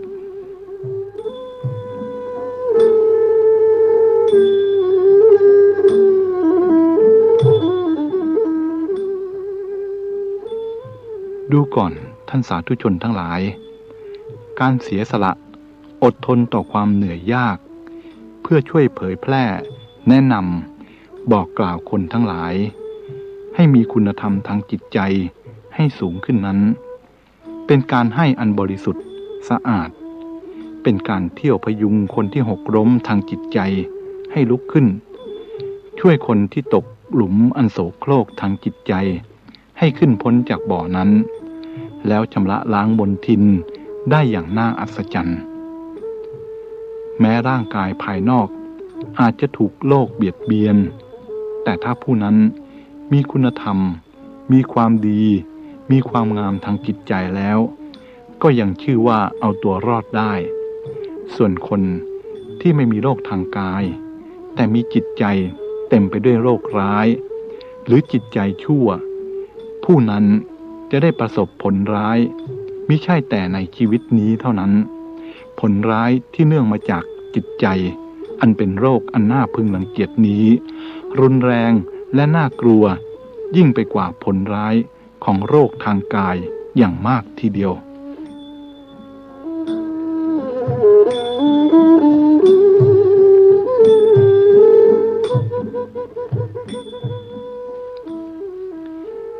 ความตายใช่แล้วความตายเป็นผู้ชี้ช่องทางให้แก่ผู้ที่หมดหนทางเป็นแสงสว่างของคนมืดเป็นเพื่อนของคนชราคนจนและคนทุพพลภาพทุกประเภทความตายที่ทุกคนเกรงกลัวนั้นในบางกรณีก็เป็นการลงโทษของกรรมชั่วบางคราวเป็นผลตอบสนองของกรรมดีบางโอกาสใช้เป็นกุญแจไขปัญหาที่ตื้นตันได้เมื่อไม่มีทางออกอย่างอื่นอีกแล้วบางคนความตายจู่โจมเข้ามาถึงตัวแล้วฉุดคร่าเอาไปท่ามกลางความเสียดายความพิราบรำพันของสาธุชนทั้งหลายแต่บางคราวความตายก็มาสถิตอยู่ใกล้ๆอยู่ในตัวคอยเตือนเช้าเตือนเย็นแต่ไม่ยอมฉุดเอาชีวิตแม้เจ้าของชีวิตจะยิ้มรับหรือรับจนถึงขั้นวิงวอนว่าเอาไปเสียทีเถิดแต่ท่านท้าวพญามัจจุราชก็ทำเฉยเสมือนไม่ใยดีเพียงมาประทับให้ดูเล่นพอหงุดหงิดใจไปทุกวันเป็นความตายที่ทรมานเหลือเกิน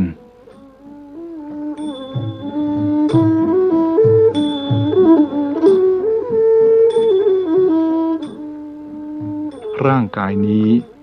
เป็นเสมือนเรือนซึ่งสร้างด้วยโครงกระดูกมีหนัง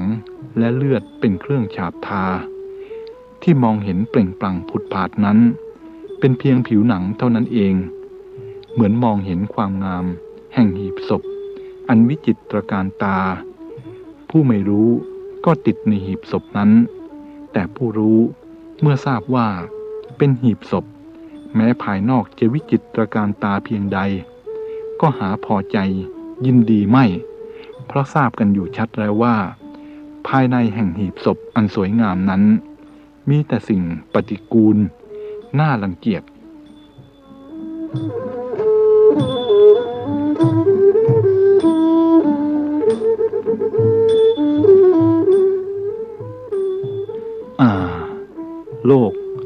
โลกที่เต็มไปด้วยหลุมพรางอันน่าหวาดเสียวเต็มไปด้วยอันตรายนานาประการเหมือนเหยียบย่างลงไปในป่าแห่งงูมันน่าขยะแขยงและน่าหวาดกลัวอะไรเช่นนั้นความรู้นั้นผิดกับอย่างอื่นยิ่งใช้ยิ่งพอกพูนงอกงามกว้างขวางถ้าไม่ใช้ก็หดแห้งหายไปเป็นอัมพาตอาหารที่ไม่ได้ย่อยความรู้ที่ไม่ได้ใช้ก็อยู่ในลักษณะเดียวกัน เพราะฉะนั้นมีวิชาความรู้อย่างใดก็จงใช้วิชาความรู้นั้นให้เป็นประโยชน์แก่ตนและผู้อื่นตามสมควร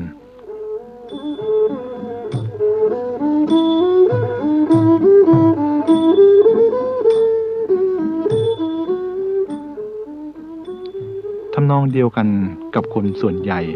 ที่ชอบคิดชอบวาดภาพแห่งความลำบากยากเข็ญเมื่อจะเปลี่ยนแปลงจากสภาพหนึ่งไปสู่อีกสภาพหนึ่งเขาคิดว่าเขาจะอยู่ไม่ได้เขาลืมคิดไปว่าคนที่อยู่ในสภาพนั้นเขาอยู่กันได้อย่างไร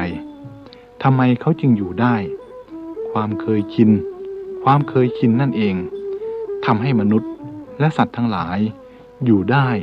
ในทุกสภาพที่ตนจำเป็นจะต้องอยู่คำว่าเคยแล้วสบายคำนี้ทรงความจริงไว้ได้ทุกกาลทุกสมัยและแก่ทุกคนแก่สิ่งที่มีชีวิตทุกจำพวกทำไมมนุษย์จึงไม่ค่อยพอใจในสภาพที่ตนอยู่เบื่อหน่ายและอิจระอาแต่พอจะเปลี่ยนแปลงไปสู่สภาพใหม่ก็กลัวความลำบากความช่างคิดช่างกลัวของเขานั่นเองทำให้เขามีความทุกข์ความกังวลไม่รู้จักจบสิ้นเขาลืมนึกไปว่ามนุษย์และสัตว์ทั้งหลายอยู่ได้ในทุกฐานะขอให้เคยเสียอย่างเดียวเท่านั้นทำไมเด็กขาหักตาพิการแขนขาดจึงยังยิ้มแย้มแจ่มใสอยู่ได้ทำไมจึงไม่ทุกข์ทนหม่นไหม้จนตายไป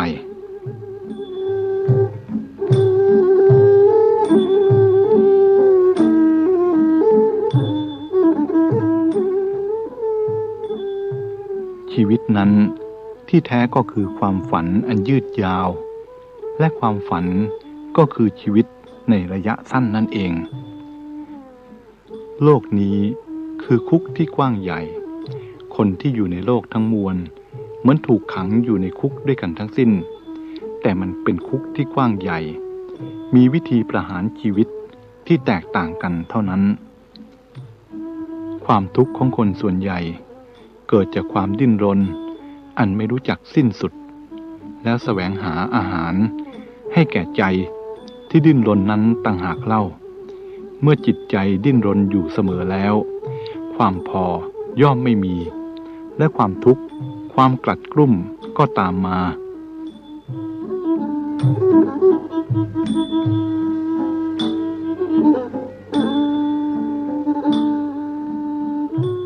ชีวิตของคนทุกคน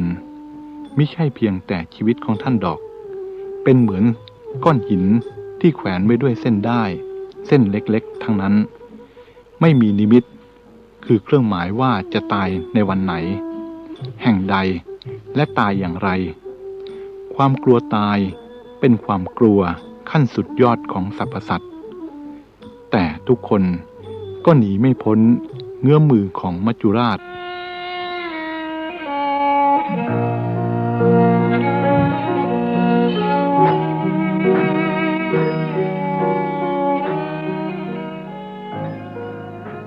อันว่าความรักนั้นเป็นเสมือนพระเจ้านั่นแหละมันแทรกซึมอยู่ทั่วไปตั้งแต่กระท่อมน้อยๆซึ่งมีแต่หลังคาของยาจกผู้ยากไร้ไปจนถึงปราสาทราชมนเทียนเข้าครอบคลุมหัวใจทุกๆหัวใจไม่เลือกว่าจะเป็นเพียงหญิงหักฟืนขายหรือมหาราชินีผู้ทรงเกียรติมนุษย์เราถ้าไม่ทำลายตัวเองแล้วจะมีอะไรทำลายเขาได้ก่อนที่เขาจะถูกทำลายลงนั้นความจริงเขาได้ทำลายตัวของเขาเองมาบ้างแล้วไม่มากก็น้อย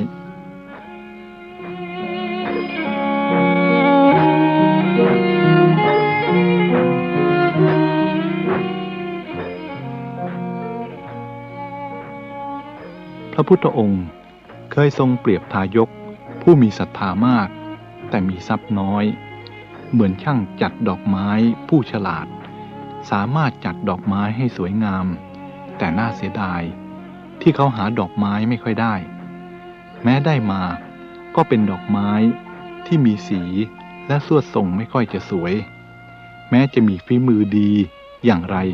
ก็ยากที่จะจัดดอกไม้ให้สวยได้ส่วนผู้ที่มีทรัพย์มากแต่ขาดศรัทธานั้นทรงเปรียบด้วยกับช่างจัดดอกไม้ผู้ไม่ฉลาดแม้จะมีดอกไม้สวยทั้งสีและสวดทรงก็ไม่สามารถที่จะจัดดอกไม้ให้สวยเช่นนั้นได้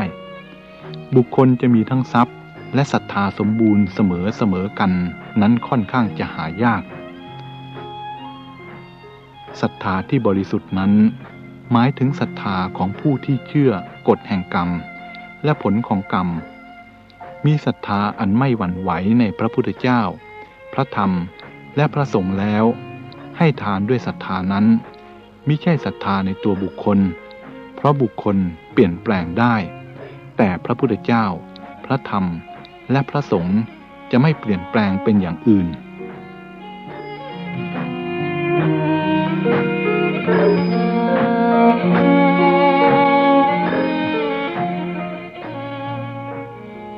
ชีวิตมนุษย์นี้น้อยนักอายุสั้นพลันตายเหมือนหยาดน้ำค้างบนใบหญ้าย่อมพลันเหือดแห้งไปเมื่อต้องแสงอาทิตย์ชีวิตนี้ถูกไฟคือความแก่ความเจ็บแผดเผาอยู่ชั้นหนึ่งแล้วยังถูกไฟคือราคะโทสะและโมหะแผดเผาเข้าอีกมีความตายดักอยู่ข้างหน้าซึ่งใครๆจะหลีกเลี่ยงแวะไปทางอื่นมิได้เลยจะต้องเดินตรงไปสู่ความตายอย่างแน่นอน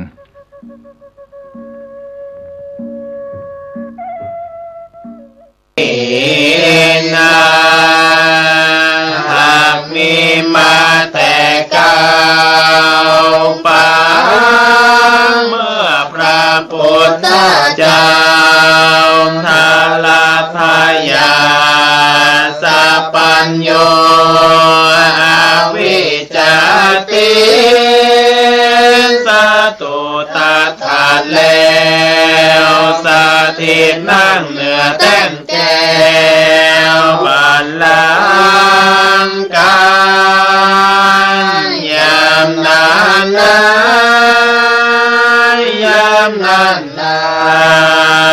มาลาธิราชโคนใจหันเทียนตาเทียนจากฟ้าอยู่โล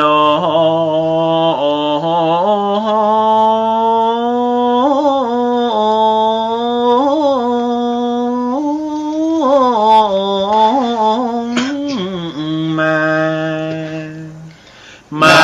กำลาพระสาธาตนผ่านแก้วว่าแต่นแก้วแห่งคุณนาหากเป็นของเรามาแต่เดิมมาแต่เก่าว่าตันเจ้าจงนิพพานว่าเต้นแก้วเป็นของแห่งมันอยู่แต่ใจ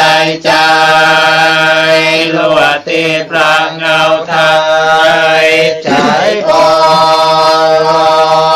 นว่าเจ้าสิธาตุนี้นอ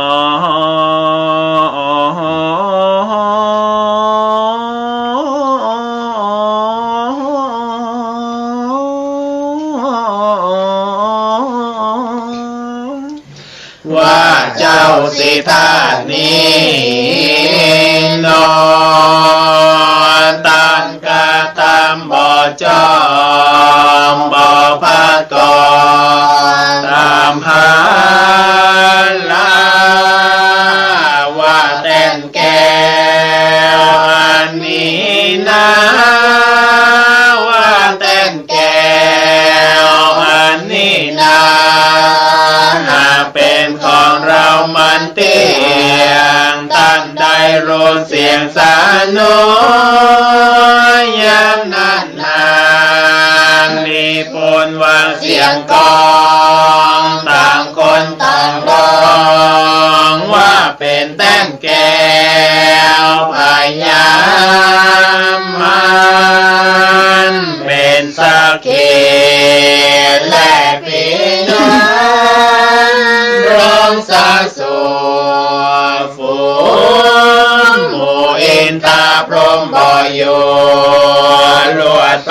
ปานนี้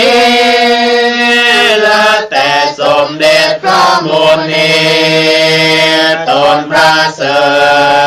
ญนาคาวาลาเลิศอยู่องค์เดียวข้าแต่แลเลี้ยวก็บอกหันไปอยู่ไกลเปี่ยวองค์คติวายวิงวอนใจแลนานในคณะบันดาลบ่มีกายยามสกุลตาการเถื่อนทองแสงร่ำรองแอวไปมาว่าอดก่อนเตือนนะว่าอดก่อนเตือนนะเจ้าสร้างคนเนิ่นพระเทียมยาวจากพระโจรพระลามีเป็นมงคลดังแก้วพระโจรแป้แล้วหมู่มาลายามนานนายามนานยังมีสักคนนาและโลกาโลกแก่กาและกา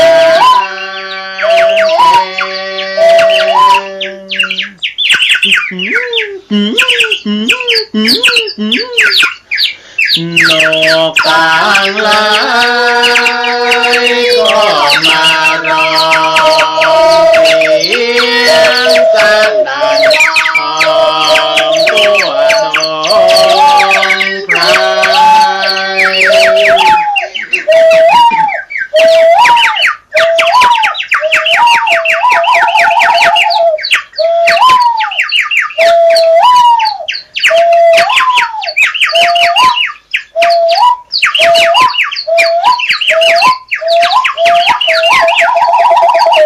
โนต่างหลายก็มารอมีตั้งโนกุโตและพ่อเอ๋ยก็มารอเสียงจันดังกองตัวโนไทย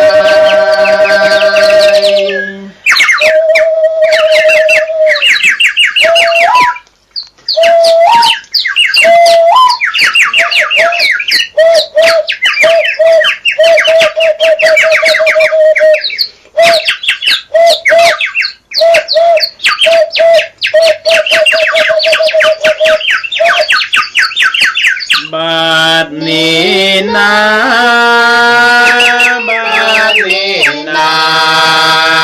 ไก่ปูแจแก้วก็มากันเสียงจันนันก็ตัวโดนร้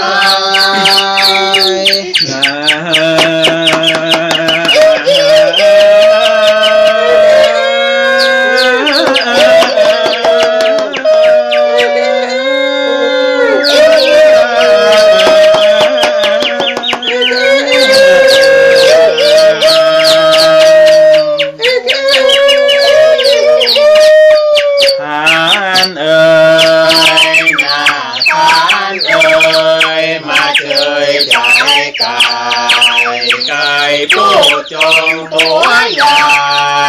ก็มาคันเสียงจันนันก็ตัวโดน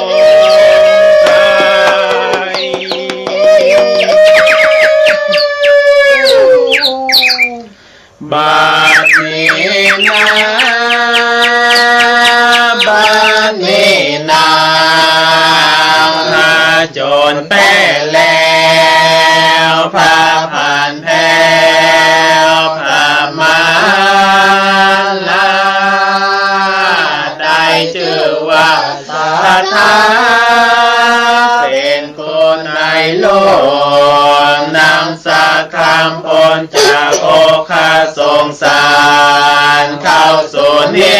นเสียงโสนก็อาลัยสัตตโลกอเนกาจริงตั้งศาสนาหาปันทวาสานิวายเพื่อเป็นไม้กายส่องตามไปก็ยังรุ่งเรืองรายสายบ่อสาวเลือเรื่องงาวเลือเทียงชินควรเรามือตามรักษาศีลเมตตาภาวนาไปใจก็เตียงว่าจะปันได้รอดเวียงแก้วยอ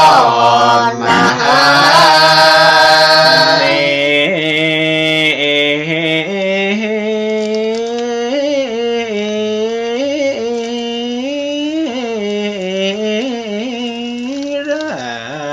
ปันและเด